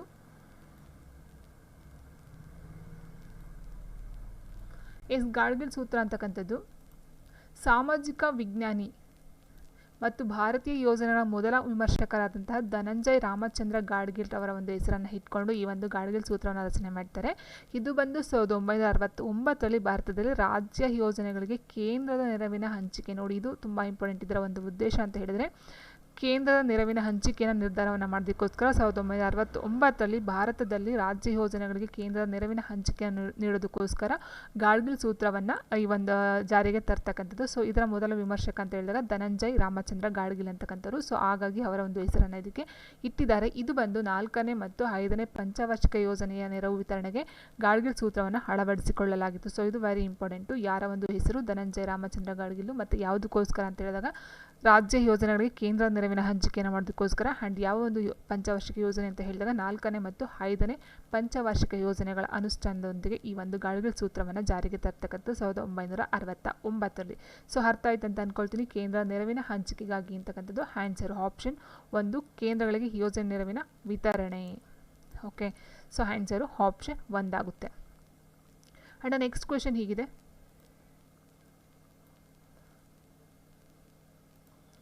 2020ರ ದಾದಾ ಸಾಹೇಬ್ ಫಾಲ್ಕೆ ಪ್ರಶಸ್ತಿಯನ್ನು ಯಾರು ಪಡೆದಿದ್ದಾರೆ? ನೋಡಿ ಇದು ಈ ಕ್ವಶನ್ ಪೇಪರ್ ಬಂದು 2024ರಲ್ಲಿ ಮಾಡಿರ್ತಕ್ಕಂಥ exam. But questions ಕೇಳಿರೋದು 2020ರ Dada Saheb Phalke ಪ್ರಶಸ್ತಿ. ನೋಡಿ ಯಾವ ರೀತಿ ಕ್ವಶನ್ನ ಕೊಟ್ಟಿದ್ದಾರೆ ಅಂತ. ಸೊ ವಹೀದಾ ರೆಹಮಾನ್, ದೇವಾನಂದ್, ಆಶಾ ಪರೇಖ, ರಣಬೀರ್ ಕಪೂರ್ ಅಂತ ಕೊಟ್ಟಿದ್ದಾರೆ. ಸೊ 2020ರಲ್ಲಿ ದಾದಾ ಸಾಹೇಬ್ ಫಾಲ್ಕೆ ಪ್ರಶಸ್ತಿ ಪಡೆದವರು ಆಪ್ಷನ್ 3 ಆಶಾ ಪರೇಖ ಅಂತಕ್ಕಂಥದ್ದು. ಆ್ಯಂಡ್ ನೆಕ್ಸ್ಟ್ ಬಂದು ಈ ಒಂದು 2024 ಏನಿದೆಯೋ ಇದರ ಒಂದು ನಾವು ಮಾಹಿತಿನ ನೋಡ್ತಾ ಹೋದಾಗ ದೇಶದ ಅತ್ಯಂತ ಪ್ರತಿಷ್ಠಿತ ಪ್ರಶಸ್ತಿಗಳು ಒಂದಂತ ಈ ಒಂದು ದಾದಾ ಸಾಹೇಬ್ ಫಾಲ್ಕೆ ಪ್ರಶಸ್ತಿ ಕೊಡ್ತಕ್ಕಂಥದ್ದು ಏನಕ್ಕೆ ಅಂತ ಹೇಳಿದ್ರೆ ಚಿತ್ರರಂಗಕ್ಕೆ ಮಾತ್ರ ಕೊಡ್ತಕ್ಕಂಥದ್ದು. ಸೊ ಇದರಲ್ಲಿ ಅತ್ಯುತ್ತಮ ನಟ ಪ್ರಶಸ್ತಿ ಬಂದು ಶಾರುಖ್ ಖಾನ್ ರವರಿಗೆ. ಸೊ ಯಾವ ಒಂದು ಚಿತ್ರ ಅಂತ ಹೇಳಿದಾಗ ಜವಾನ್ ಅಂತಕ್ಕಂಥ ಚಿತ್ರಕ್ಕೆ ಶಾರುಖ್ ಖಾನ್ಗೆ ಅತ್ಯುತ್ತಮ ನಟ ಪ್ರಶಸ್ತಿಯನ್ನು ಪಡ್ಕೊಳ್ತಾರೆ. ಆ್ಯಂಡ್ ಅತ್ಯುತ್ತಮ ನಟಿ ಅಂತ ಹೇಳಿದಾಗ ನಯನತಾರಾ, ಅದೇ ಸೇಮ್ ಪಿಕ್ಚರು ಚಿತ್ರ, ನಯನತಾರಾಗೆ ಅತ್ಯುತ್ತಮ ನಟಿ ಸಿಗ್ತಕ್ಕಂಥದ್ದು. ಆ್ಯಂಡ್ ವಿಲನ್ ಪಾತ್ರದಲ್ಲಿ ಅತ್ಯುತ್ತಮ ನಟ ಬಂದು ಬಾಬಿ ಡಿಯೋಲ್ ಅಂತಕ್ಕಂಥವ್ರು. ಆ್ಯಂಡ್ ಅತ್ಯುತ್ತಮ ನಿರ್ದೇಶಕ ಬಂದು ಸಂದೀಪ್ ರೆಡ್ಡಿ ವಂಗ ಅಂತಕ್ಕಂಥವ್ರಾಗಿರ್ತಾರೆ. ಆ್ಯಂಡ್ ನೆಕ್ಸ್ಟ್ ಬಂದು ಅತ್ಯುತ್ತಮ ನಟ ಕ್ರಿಟಿಕ್ಸ್ ಅಂತ ಕೊಟ್ಟಿದ್ದಾರೆ. ಇಲ್ಲಿ ವಿಕ್ಕಿ ಕೌಶಲ್ ರವರು. ಅತ್ಯುತ್ತಮ ನಟಿ ಕ್ರಿಟಿಕ್ಸ್ ಬಂದು ರಾಣಿ ಮುಖರ್ಜಿ ಅವರು. ಆ್ಯಂಡ್ ನೆಕ್ಸ್ಟ್ ಅತ್ಯುತ್ತಮ ಸಂಗೀತ ನಿರ್ದೇಶಕ ಬಂದು ಅನಿರುದ್ಧ್ ರವಿಚಂದ್ರ ಅಂತಕ್ಕಂಥದ್ದು. ಆ್ಯಂಡ್ ನೆಕ್ಸ್ಟ್ ಅತ್ಯುತ್ತಮ ಹಿನ್ನೆಲೆ ಗಾಯಕ ಬಂದು ತೆರೆ ವಾಸ್ತೆ ಗೀತೆಗಾಗಿ ವರುಣ್ ಜೈನ್ ರವರಿಗೆ ಕೊಟ್ಟಿರ್ತಕ್ಕಂಥದ್ದು. ಆ್ಯಂಡ್ ನೆಕ್ಸ್ಟ್ ಅತ್ಯುತ್ತಮ ಹಿನ್ನೆಲೆ ಗಾಯಕಿಲಿ ಪುರುಷ ಆಯಿತು ಗಾಯಕ, ಮಹಿಳೆಗೆ ಬಂದು ಶಿಲ್ಪಾ ರಾವ್ ಮತ್ತು ಬೇಸ್ರಮ್ ರಂಗ್ ಅಂತಕ್ಕಂಥವ್ರು. ಅತ್ಯುತ್ತಮ ನಟಿ ಟಿವಿಗೆ ಬಂದು ರೂಪಾಲಿ ಗಂಗೂಲಿ ಅಂತಕ್ಕಂಥವ್ರಿಗೂ ಸಹ ಈ ಒಂದು ದಾದಾ ಸಾಹೇಬ್ ಫಾಲ್ಕೆ ಪ್ರಶಸ್ತಿ ಸಿಕ್ಕಿದೆ. ಇಷ್ಟು ಬಂದು ಈ ಒಂದು 2024ರ ಒಂದು ಪ್ರಶಸ್ತಿಯ ವಿಜೇತ. ಮೇಯ್ನ್ ಆಗಿ ಇಲ್ಲಿ ಅತ್ಯುತ್ತಮ ನಟ ಅಂತ ಹೇಳಿದ್ರೆ ಶಾರುಖ್ ಖಾನ್, ಚಿತ್ರ ಬಂದು ಜವಾನ್, ಅತ್ಯುತ್ತಮ ನಟಿ ಬಂದು ನಯನತಾರಾ ಅಂತಕ್ಕಂಥದ್ದು. ಸೊ ಆ್ಯಂಡ್ ನೆಕ್ಸ್ಟ್ ನೋಡಿ ನೆಕ್ಸ್ಟ್ ಕ್ವಶನ್ ಹೀಗಿದೆ, ದಾಮೋದರ್ ಮೌಜೋ ಯಾವ ಸಾಹಿತ್ಯದಲ್ಲಿ ಜ್ಞಾನಪೀಠ ಪ್ರಶಸ್ತಿಯನ್ನು ಪಡೆದರು ಅಂತ ಕೊಟ್ಟಿದ್ದಾರೆ? ಕನ್ನಡ, ಒರಿಯಾ, ಸಂತಾಲಿ ಮತ್ತು ಕೊಂಕಣಿ.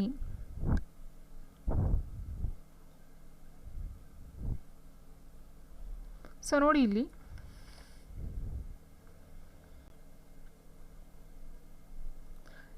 ಕೊಟ್ಟಿರ್ತಕ್ಕಂಥದ್ದು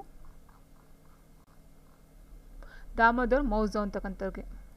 ಸೊ ಇದು ಬಂದು 2022ರಲ್ಲಿ ಸಿಕ್ಕಿರ್ತಕ್ಕಂಥ ಒಂದು ಜ್ಞಾನಪೀಠ ಪ್ರಶಸ್ತಿ. ನಾನು ಆಲ್ರೆಡಿ ಹೇಳಿದಾಗೆ ಇದು ಈಗ 2024ರ ಒಂದು ಕ್ವಶನ್ ಪೇಪರ್ ಆಗಿದೆ. ಬಟ್ ಕೇಳಿರ್ತಕ್ಕಂಥದ್ದು 2022ರದ್ದು. ಈಗಿನ ಒಂದು ಇದು ಯಾರು ಅಂತ ನಾವು ತಿಳ್ಕೊಳ್ಬೇಕಾಗುತ್ತೆ ಇದರ ಜೊತೆಗೆ. ಸೊ ಇಲ್ಲಿ ದಾಮೋದರ್ ಮೌಜೋ ಅಂತಕ್ಕಂಥವ್ರಿಗೆ ಜ್ಞಾನಪೀಠ ಪ್ರಶಸ್ತಿ ಸಿಗುತ್ತೆ. ಸೊ 2022ರಲ್ಲಿ ಅದು ಯಾವ ಒಂದು ಭಾಷೆಗೆ ಅಂತ ಕೇಳಿದ್ದಾರೆ. ಸೊ ನೋಡಿ ಇಲ್ಲಿ ಇವರು ಕೊಂಕಣಿಯಲ್ಲಿ ಒಬ್ಬ ಭಾರತೀಯ ಸಣ್ಣ ಕಥೆಗಾರ, ಕಾದಂಬರಿಕಾರ, ವಿಮರ್ಶಕ ಮತ್ತು ಚಿತ್ರಕಥೆಗಾರ. ಇಟ್ ಮೀನ್ಸ್ ಇವರು ಕೊಂಕಣಿ ಭಾಷೆಗೆ ಸಿಕ್ಕಿರ್ತಕ್ಕಂಥದ್ದು. ಓಕೆ, ಸೊ ಇವರಿಗೆ 2022ರಲ್ಲಿ ಭಾರತದ ಅತ್ಯುನ್ನತ ಸಾಹಿತ್ಯ ಗೌರವದ 57ನೇ ಜ್ಞಾನಪೀಠ ಪ್ರಶಸ್ತಿ ಸಿಗುತ್ತೆ. ಹಾಗಾದರೆ 58 ಈಗ ರೀಸೆಂಟಾಗಿ ಯಾರಿಗೆ ಸಿಕ್ತು ಅದನ್ನು ನೋಡೋಣ. ಆ್ಯಂಡ್ ನೆಕ್ಸ್ಟ್ 1983ರಲ್ಲಿ ಕಾರ್ಮೆಲಿನ್ ಅಂತಕ್ಕಂಥ ಕಾದಂಬರಿಗಾಗಿ ಸಾಹಿತ್ಯ ಅಕಾಡೆಮಿ ಪ್ರಶಸ್ತಿ ಸಿಗುತ್ತೆ. ಆ್ಯಂಡ್ ವಿಮಲಾ ವಿ ಪೈ ವಿಶ್ವ ಕೊಂಕಣಿ ಸಾಹಿತ್ಯ ಪುರಸ್ಕಾರ ಸಿಗುತ್ತೆ. ಆ್ಯಂಡ್ ನೆಕ್ಸ್ಟು ಸುನಾಮಿ ಸೈಮನ್ ಕಾದಂಬರಿಗಾಗಿ ನೀಡ್ತಕ್ಕಂಥದ್ದು ಈ ಒಂದು ಕೊಂಕಣಿ ಸಾಹಿತ್ಯ ಪುರಸ್ಕಾರ ಪ್ರಶಸ್ತಿಯನ್ನು. ಆ್ಯಂಡ್ ಗೋವಾದವರ ಸಣ್ಣ ಕಥೆಗಳ ತೆರೆ, ಸಾಸ್ ಮ್ಯಾನ್ ಮತ್ತು ಇತರ ಕಥೆಗಳ ಸಂಗ್ರಹವು 2015ರಲ್ಲಿ ಫ್ರಾಂಕ್ ಓಕಾನರ್ ಇಂಟರ್ನ್ಯಾಷನಲ್ ಪ್ರಶಸ್ತಿಗೂ ಸಹ ನಾಮನಿರ್ದೇಶನವನ್ನು ಗೊಂಡಿದ್ದಾರಂತೆ ಇವರು. ಸೊ ದಾಮೋದರ್ ಮೌಜ್ರವರು. ಸೊ ಅರ್ಥ ಆಯ್ತು ಅಂತ ಅಂದ್ಕೊಳ್ತೀನಿ. ಕೊಂಕಣಿ ಭಾಷೆಗೆ ಇವರಿಗೆ 2022ರಲ್ಲಿ ಸಿಕ್ಕಿರ್ತಕ್ಕಂಥದ್ದು ಈ ಒಂದು ಜ್ಞಾನಪೀಠ ಪ್ರಶಸ್ತಿ. ಆ್ಯಂಡ್ ನೆಕ್ಸ್ಟ್ ಬಂದು ಹೀಗೆ 2024 ಏನಿದೆಯೋ ಸೊ ಅದು ಯಾರಿಗೆ ಸಿಕ್ಕಿದೆ ಅಂತ ನೋಡ್ತಾ ಹೋದಾಗ ಹೆಸರಾಂತ ಉರ್ದು ಕವಿ ಗುಲ್ಜಾರ್ ಆ್ಯಂಡ್ ನೆಕ್ಸ್ಟು ಸಂಸ್ಕೃತ ವಿದ್ವಾಂಸರಂತ ಜಗದ್ಗುರು ರಾಮಭದ್ರಾಚಾರ್ಯ ಇವರಿಬ್ಬರಿಗೂ ಸಹ ಈ ಒಂದು ಜ್ಞಾನಪೀಠ ಪ್ರಶಸ್ತಿ ಸಿಗ್ತಕ್ಕಂಥದ್ದು. ಗುಲ್ಜಾರ್ ಬಂದು ಉರ್ದು ಕವಿ ಆ್ಯಂಡ್ ಜಗದ್ಗುರು ರಾಮಚಂದ್ರಾಚಾರ್ಯ ಬಂದು ಸಂಸ್ಕೃತದ ವಿದ್ವಾಂಸರು. ಸೊ ಇದು 2024 ಇಬ್ಬರಿಗೆ ಸಿಕ್ಕಿರ್ತಕ್ಕಂಥದ್ದು 58ನೇ ಜ್ಞಾನಪೀಠ ಪ್ರಶಸ್ತಿ ಆಗಿರುತ್ತೆ. ಆ್ಯಂಡ್ ಇನ್ನೊಂದು ಪಾಯಿಂಟ್ ಏನಂತ ಹೇಳಿದರೆ ಸಂಸ್ಕೃತಕ್ಕೆ ಇದು 2ನೇ ಬಾರಿಯಂತೆ ಮತ್ತು ಉರ್ದುಗೆ ಇದು 5ನೇ ಬಾರಿಗೆ ನೀಡಿರ್ತಕ್ಕಂಥ ಏನು ಕನ್ನಡಕ್ಕೆ ಕೊಟ್ಟು 8 ಸಿಕ್ಕಿದಾವೋ ಜ್ಞಾನಪೀಠ ಪ್ರಶಸ್ತಿ ಅದೇ ರೀತಿ ಉರ್ದುಗೆ ಇದು ಸಂಸ್ಕೃತಕ್ಕೆ 2 ಸಿಕ್ಕಿರ್ತಕ್ಕಂಥದ್ದು. ಆ್ಯಂಡ್ ನೆಕ್ಸ್ಟ್ ಉರ್ದುಗೆ ಇದು 5ನೇ ಬಾರಿ ಸಿಕ್ಕಿರ್ತಕ್ಕಂಥದ್ದು. ಆ್ಯಂಡ್ ಇದು ಬಂದು ಸೊ ಲಾಸ್ಟ್ 2022 ಬಂದು ದಾಮೋದರ್ ಮೌಜ್ರವರು ಇವರು ಕೊಂಕಣಿ ಭಾಷೆಗೆ ಸಿಕ್ಕಿರ್ತಕ್ಕಂಥ. ಸೊ ಇದನ್ನು ಕೇಳ್ತಾರೆ. ಈಗ ಸಿಕ್ಕಿರ್ತಕ್ಕಂಥದ್ದು ಯಾವ ಒಂದು ಭಾಷೆಗೆ ಅಂತ ಕೇಳ್ಬೋದು. ಉರ್ದು ಮತ್ತು ಸಂಸ್ಕೃತ ಎರಡಕ್ಕೂ ಸಹ ಸಿಕ್ಕಿದೆ. ಆ್ಯಂಡ್ ಯಾರಿಗೆ ಅಂತಲೂ ಸಹ ಕೇಳಬಹುದು. ಸೊ ಆನ್ಸರ್ ಬಂದು ಆಪ್ಷನ್ 4 ಕೊಂಕಣಿ. ಆ್ಯಂಡ್ ನೆಕ್ಸ್ಟ್ ಈ ಕೆಳಗಲ್ಲಿ ಯಾವುದು ಭಾರತದಲ್ಲಿನ ಯುನೆಸ್ಕೋ ನೈಸರ್ಗಿಕ ಪಾರಂಪರಿಕ ತಾಣವಲ್ಲ ಅಂತ ಕೊಟ್ಟಿದ್ದಾರೆ. ನಂದಾದೇವಿ ಮತ್ತು ವ್ಯಾಲಿ ಆಫ್ ಫ್ಲವರ್ಸ್ ರಾಷ್ಟ್ರೀಯ ಉದ್ಯಾನವನ ಅಂತ ಕೊಟ್ಟಿದ್ದಾರೆ. ಸೊ ಇಲ್ಲಿ ನಂದಾದೇವಿ ಏನಿದೆಯೋ ಸೊ ನಂದಾದೇವಿ ಬರ್ತಕ್ಕಂಥದ್ದು ಇಲ್ಲಿ ಉತ್ತರಾಖಂಡದಲ್ಲಿ ಬರ್ತಕ್ಕಂಥದ್ದು, ಇದು ಉತ್ತರಾಖಂಡ. ಆ್ಯಂಡ್ ನೆಕ್ಸ್ಟು ಸುಂದರ್ಬನ್ಸ್ ಕಂಡು ಬರ್ತಕ್ಕಂಥದ್ದು ಇಲ್ಲಿ ಪಶ್ಚಿಮ ಬಂಗಾಳದಲ್ಲಿ. ಆ್ಯಂಡ್ ನೆಕ್ಸ್ಟ್ ಪಶ್ಚಿಮ ಘಟ್ಟಗಳು ಅಂತ ಹೇಳಿದ್ರೆ ಕರ್ನಾಟಕ, ಕೇರಳ, ಮಹಾರಾಷ್ಟ್ರ. ಸೊ ಈ ಥರ ಎಲ್ಲ ಸುತ್ತಮುತ್ತ ಬರ್ತಾ ಹೋಗುತ್ತೆ. ಆ್ಯಂಡ್ ಜಿಮ್ ಕಾರ್ಪೆಟ್ ಬಂದು ಉತ್ತರಾಖಂಡದಲ್ಲಿ ಇರ್ತಕ್ಕಂಥದ್ದು ಉತ್ತರಾಖಂಡ. ಆ್ಯಂಡ್ ನೆಕ್ಸ್ಟ್ ಇಲ್ಲಿ ನಾವು ನೋಡ್ತಾ ಹೋದಾಗೆ ನಂದಾದೇವಿ ಮತ್ತು ಇದೇನಿದೆ ಇದು 1988ರಲ್ಲಿ ಈ ಒಂದು ಯುನೆಸ್ಕೋಗೆ ಸೇರಿಕೊಳ್ಳುತ್ತೆ. ಆ್ಯಂಡ್ ನೆಕ್ಸ್ಟು ಸುಂದರ್ಬನ್ಸ್ ಬಂದು 1987ರಲ್ಲಿ ಆಗ್ತಕ್ಕಂಥದ್ದು. ಪಶ್ಚಿಮ ಘಟ್ಟಗಳು ಅಂತ ಬಂದಾಗ 2012ರಲ್ಲಿ. ಸೊ ಈ 3 ವಿಶ್ವ ಪಾರಂಪರಿಕ ತಾಣಕ್ಕೆ ಸೇರ್ಕೊಳ್ತಕ್ಕಂಥದ್ದು. ಸೊ ಜಿಮ್ ಕಾರ್ಪೆಟ್ ರಾಷ್ಟ್ರೀಯ ಉದ್ಯಾನವನ ಏನಿದೆಯೋ ಇದು ಇದರಿಂದ ಹೊರತಾಗಿದೆ. ಸೊ ಹಾಗೆ ಆನ್ಸರ್ ನಾವು ಆಪ್ಷನ್ 4ನ ತಗೊಳ್ಬೇಕಾಗುತ್ತೆ. ಆ್ಯಂಡ್ ನೆಕ್ಸ್ಟ್ ಕ್ವಶನ್ ಹೀಗಿದೆ, ಕೆಳಗಿನ ಜೋಡಿಗಳನ್ನು ಪರಿಗಣಿಸಿ ಅಂತ ಕೊಟ್ಟಿದ್ದಾರೆ.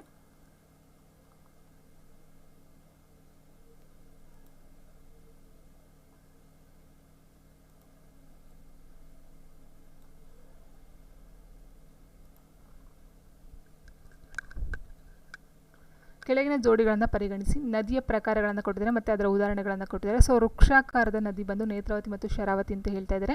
ವೃತ್ತಾಕಾರ ಬಂದು ಹರ್ಕಾವತಿ ಮತ್ತು ಪಾಲಾರ್ ನದಿಗಳು. ಆಬ್ಸಿಕ್ವೆಂಟ್ ಅಂತ ಹೇಳಿದ್ರೆ ಮಾಂಜ್ರಾ ಮತ್ತು ಕಾರಂಜ. ಸಮಾನಾಂತರ ನದಿಗಳು ಅಂತ ಹೇಳಿದ್ರೆ ಕೃಷ್ಣ ಮತ್ತು ಕಾವೇರಿ ಅಂತ ಹೇಳಿದ್ದಾರೆ. ಸೊ ಇಲ್ಲಿ ಸರಿಯಾಗಿರ್ತಕ್ಕಂಥ ಜೋಡಿಗಳನ್ನು ಆಯ್ಕೆಯನ್ನು ಮಾಡಿ ಅಂತ ಹೇಳಿರ್ತಕ್ಕಂಥದ್ದು. ಸೊ ಇದನ್ನು ನೋಡ್ತಾ ಹೋದಾಗ ಆನ್ಸರ್ ಬಂದು ಆಪ್ಷನ್ 1 ವೃಕ್ಷಾಕಾರ ಅಂತ ಹೇಳಿದಾಗ ನೇತ್ರಾವತಿ ಮತ್ತು ಶರಾವತಿ ಅಂತಕ್ಕಂಥದ್ದು. ಆ್ಯಂಡ್ ಸಮಾನಾಂತರ ಅಂತ ಹೇಳಿದಾಗ ಕೃಷ್ಣ ಮತ್ತು ಕಾವೇರಿ. ಇದು 2 ಮಾತ್ರ ಸರಿ ಇರ್ತಕ್ಕಂಥದ್ದು, ಆಪ್ಷನ್ 1 ಮತ್ತು 4. ಆ್ಯಂಡ್ ನೆಕ್ಸ್ಟ್ ಕ್ವೆಶನ್ ಹೀಗಿದೆ,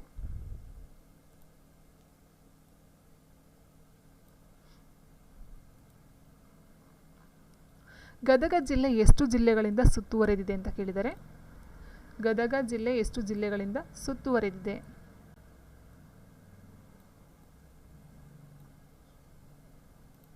ಸೊ ಗದಗ ಜಿಲ್ಲೆ ಎಷ್ಟು ಜಿಲ್ಲೆಗಳನ್ನು ಸುತ್ತುವರೆದಿದೆ? 7, 4, 6 ಮತ್ತು 5 ಕೊಟ್ಟಿದ್ದಾರೆ. ಸೊ ನೋಡಿ ಇಲ್ಲಿ ಗದಗ ಎಲ್ಲಿ ಕಂಡು ಬರುತ್ತೆ ಅಂತ ನಾವು ನೋಡ್ತಾ ಹೋದಾಗ ಇಲ್ಲಿದೆ ನೋಡಿ ಗದಗ್. ಸೊ ಗದಗ್ ಸುತ್ತಮುತ್ತ ಬರ್ತಕ್ಕಂಥದ್ದು ಹಾವೇರಿ, ಬೆಳ್ಳಾರಿ, ಕೊಪ್ಪಳ, ಬಾಗಲಕೋಟೆ, ಬೆಳಗಾಂ ಮತ್ತು ಧಾರವಾಡ. ಒಟ್ಟು ಬರ್ತಕ್ಕಂಥದ್ದು 6. ಹಾವೇರಿ, ಬಳ್ಳಾರಿ, ಕೊಪ್ಪಳ, ಬಾಗಲಕೋಟೆ, ಬೆಳಗಾಂ ಮತ್ತು ಧಾರವಾಡ ಒಟ್ಟು ಬರ್ತಕ್ಕಂಥದ್ದು 6 ಜಿಲ್ಲೆಗಳು. ಆ್ಯಂಡ್ ನೆಕ್ಸ್ಟ್ ಕ್ವಶನ್ ಇದೆ, ಒಣಭೂಮಿ ಕೆಳಗಿನ ಕೃಷಿ ಉತ್ಪಾದನೆಯನ್ನು ಹೆಚ್ಚಿಸುವ ಮೂಲಕ ಒಣಭೂಮಿ ರೈತರ ಜೀವನೋಪಾಯವನ್ನು ಸುಧಾರಿಸಲು ಕರ್ನಾಟಕ ಸರ್ಕಾರವು ನವೀನ ಮಿಷನ್ ಯೋಜನೆಯನ್ನು ಪ್ರಾರಂಭಿಸಿತು. ನಿರ್ದಿಷ್ಟ ತಂತ್ರಜ್ಞಾನ ಪ್ರಾತ್ಯಕ್ಷಿಕೆ, ಸುಧಾರಿತ ಯಂತ್ರೋಪಕರಣಗಳಿಗೆ ಪ್ರೋತ್ಸಾಹ ಮತ್ತು ರೈತರ ಕ್ಷೇತ್ರ ಶಾಲೆ ಈ ಕಾರ್ಯಕ್ರಮದ ಪ್ರಮುಖ ಅಂಶಗಳಾಗಿವೆ. ಈ ಕಾರ್ಯಕ್ರಮವನ್ನು ಕಾರ್ಯಗತಗೊಳಿಸಲು ಟೆಕ್ನೋ ಪ್ರವರ್ತಕರ ಸೇವೆಗಳನ್ನು ಬಳಸಿಕೊಳ್ಳಲಾಯಿತು. ಈ ಕೆಳಗಿನಲ್ಲಿ ಯಾವುದು ಆ ಪ್ರೋಗ್ರಾಮ್ ಅಂತ ಕೊಟ್ಟಿದ್ದಾರೆ. ಸೊ ಭೂಚೇತನ ಯೋಜನೆ, ರಾಷ್ಟ್ರೀಯ ಕೃಷಿ ವಿಕಾಸ ಯೋಜನೆ, ಕೃಷಿ ಭಾಗ್ಯ ಯೋಜನೆ, ಕೃಷಿ ಯಂತ್ರಾಧಾರ ಯೋಜನೆ ಅಂತ ಕೊಟ್ಟಿದ್ದಾರೆ. ಸೊ ಇಲ್ಲಿ ನಾವು ನೋಡ್ತಾ ಹೋದಾಗೆ, ಸೊ ನೋಡಿ ಇದು ರಾಜ್ಯದಲ್ಲಿ ಸ್ವಲ್ಪ ಇದಾಗಿದೆ. ಯಡಿಯೂರಪ್ಪ ಅವರು ಮುಖ್ಯಮಂತ್ರಿಯಾಗಿದ್ದಾಗ 2014ರಲ್ಲಿ ಏನು ಮಾಡ್ತಾರೆ, ಭೂಚೇತನ ಯೋಜನೆಯನ್ನು ಜಾರಿಗೆ ತರ್ತಾರೆ. 2014ರಲ್ಲಿ ಯಡಿಯೂರಪ್ಪನವರು ಭೂಚೇತನ ಯೋಜನೆಯನ್ನು ಜಾರಿಗೆ ತರ್ತಾರೆ. ಆದರೆ ನಾನಾ ಕಾರಣಗಳಿಂದ ಕೆಲ ವರ್ಷಗಳ ನಂತರ ಇದೊಂದು ಸ್ಥಗಿತಗೊಳ್ಳುತ್ತೆ. ನಂತರ ಏನಾಗುತ್ತೆ, ಕಳೆದ ಜುಲೈನಲ್ಲಿ ಬೆಂಗಳೂರಿನಲ್ಲಿ ಆಯೋಜಿಸಲಾಗಿದ್ದ ಎಲ್ಲ ರಾಜ್ಯಗಳ ಕೃಷಿ ಮತ್ತು ತೋಟಗಾರಿಕಾ ಸಚಿವರ ರಾಷ್ಟ್ರೀಯ ಸಮ್ಮೇಳನದಲ್ಲಿ ಮುಖ್ಯಮಂತ್ರಿ ಬಸವರಾಜ ಬೊಮ್ಮಾಯಿರವರು ಏನು ಮಾಡ್ತಾರೆ, ಇದನ್ನು ಭೂಚೇತನ ಯೋಜನೆ ಮರು ಜಾರಿಯನ್ನು ಮಾಡ್ತಾರೆ. ಇದೀಗ ಮಳೆಯಿಂದ ಭೂಮಿ ಸತ್ವ ಕಳೆದುಕೊಂಡ ವೇಳೆ ಯೋಜನೆ ಜಾರಿ ಮಾಡಿದರೆ ರೈತಾಪಿ ವರ್ಗಕ್ಕೆ ಆನೆ ಬಲ ನೀಡಿದಂತಾಗುತ್ತೆ ಅನ್ನೋದಕ್ಕೋಸ್ಕರ ಏನು ಮಾಡ್ತಾರೆ, ಈ ಒಂದು ಬಸವರಾಜ ಬೊಮ್ಮಾಯಿರವರು ಮತ್ತೆ ಈ ಒಂದು ಭೂಚೇತನ ಯೋಜನೆಯನ್ನು ಜಾರಿಗೆ ತರ್ತಕ್ಕಂಥದ್ದು. ಸೊ ಇದು ಫಸ್ಟ್ ಬರ್ತಕ್ಕಂಥದ್ದು ಯಡಿಯೂರಪ್ಪನವರು 2014ರಲ್ಲಿ ಈ ಒಂದು ಭೂಚೇತನ ಯೋಜನೆಯನ್ನು ಜಾರಿಗೆ ತಂದಿರ್ತಕ್ಕಂಥದ್ದು. ಸೊ ಆನ್ಸರ್ ಬಂದು ಆಪ್ಷನ್ ಭೂಚೇತನ ಯೋಜನೆ. ಆ್ಯಂಡ್ ನೆಕ್ಸ್ಟ್ ಕ್ವೆಶನ್ ಹೀಗಿದೆ, 2021 ವರದಿಯ ಪ್ರಕಾರ ಕರ್ನಾಟಕದ ರಸ್ತೆ ಸಾಂದ್ರತೆಯನ್ನು ಕುರಿತಂತೆ ಕೆಳಗಿನ ಹೇಳಿಕೆಗಳನ್ನು ಪರಿಗಣಿಸಿ ಅಂತ ಕೊಟ್ಟಿದ್ದಾರೆ. ರಾಷ್ಟ್ರೀಯ ಹೆದ್ದಾರಿಯ ಉದ್ದ 7458.39 ಕಿಲೋಮೀಟರ್, ಅತಿ ಹೆಚ್ಚು ರಾಷ್ಟ್ರೀಯ ಹೆದ್ದಾರಿ ಸಾಂದ್ರತೆ ಹೊಂದಿರುವ ಜಿಲ್ಲೆ ಬೆಂಗಳೂರು ಗ್ರಾಮಾಂತರ. ಆ್ಯಂಡ್ ನೆಕ್ಸ್ಟ್ ಬಂದು ರಾಜ್ಯ ಹೆದ್ದಾರಿಯ ಉದ್ದ ಬಂದು 27,814.46 ಕಿಲೋಮೀಟರ್, ಅತಿ ಹೆಚ್ಚು ರಾಷ್ಟ್ರೀಯ ಹೆದ್ದಾರಿ ಸಾಂದ್ರತೆ ಹೊಂದಿರುವ ಜಿಲ್ಲೆ ಬೆಳಗಾವಿ ಅಂತ ಹೇಳಿದ್ದಾರೆ. ಆ್ಯಂಡ್ ಜಿಲ್ಲಾ ಮುಖ್ಯ ರಸ್ತೆಗಳ ಉದ್ದ 56,165.52 ಕಿಲೋಮೀಟರ್, ಅತಿ ಹೆಚ್ಚು ಜಿಲ್ಲಾ ಮುಖ್ಯ ರಸ್ತೆ ಸಾಂದ್ರತೆ ಹೊಂದಿರುವ ಜಿಲ್ಲೆ ಮಂಡ್ಯ. ಆ್ಯಂಡ್ ನೆಕ್ಸ್ಟ್ ಕರ್ನಾಟಕದ ಎಲ್ಲ ಒಟ್ಟು ರಸ್ತೆಯ ಉದ್ದ 91,438.37 ಕಿಲೋಮೀಟರ್. ಸೊ ಇದು ಎಲ್ಲ ಸರಿ ಇರ್ತಕ್ಕಂಥದ್ದು. ಇಲ್ಲಿ 2021 ವರದಿಯ ಪ್ರಕಾರ ಇದು ರಸ್ತೆಗೆ ಸಂಬಂಧಪಟ್ಟಂತೆ ಮಾಹಿತಿ ಸರಿ ಇದೆ. ಸೊ ಹಾಗಾಗಿ ಆನ್ಸರ್ ನಾನು ಆಪ್ಷನ್ 4ನ ತೊಗೊಳ್ತಾ ಇದ್ದೀನಿ, ಆಪ್ಷನ್ 2ನ ತೊಗೊಳ್ತಾ ಇದ್ದೀನಿ. ಸೊ ಇಲ್ಲಿ ನೀವು ನೋಡ್ತಾ ಹೋದಾಗೆ ಇದನ್ನು ನೋಟ್ ಮಾಡ್ಕೊಳ್ಳಿ, ಯಾಕಂದರೆ ಇದನ್ನು ಬಿಡಿಯಾಗೂ ಸಹ ಎಕ್ಸಾಮಲ್ಲಿ ಕೇಳ್ಬೋದು, ಅಥವಾ ಸಿಂಗಲ್ ಆಗಿ ಅಥವಾ ಫುಲ್ ಆದರೂ ಕೇಳಬಹುದು. ಆ್ಯಂಡ್ UPSC KPSC ಆಗಿರ್ಬೋದು, PDO ಈ ಥರ ಕೇಳಬಹುದು. ಬೆಂಗಳೂರು ಗ್ರಾಮಾಂತರ ಏನಿದೆಯೋ and next Belagavi Mandya, so ಈ ಥರ ಸಪ್ರೇಟ್ ಕ್ವಶನು ಕೇಳ್ಬೋದು. ಸೊ ಆನ್ಸರ್ ಬಂದು ಆಪ್ಷನ್ 2, 4 ಸಹ ಸರಿಯಾಗಿರ್ತಕ್ಕಂಥದ್ದು ಆಗಿರುತ್ತೆ.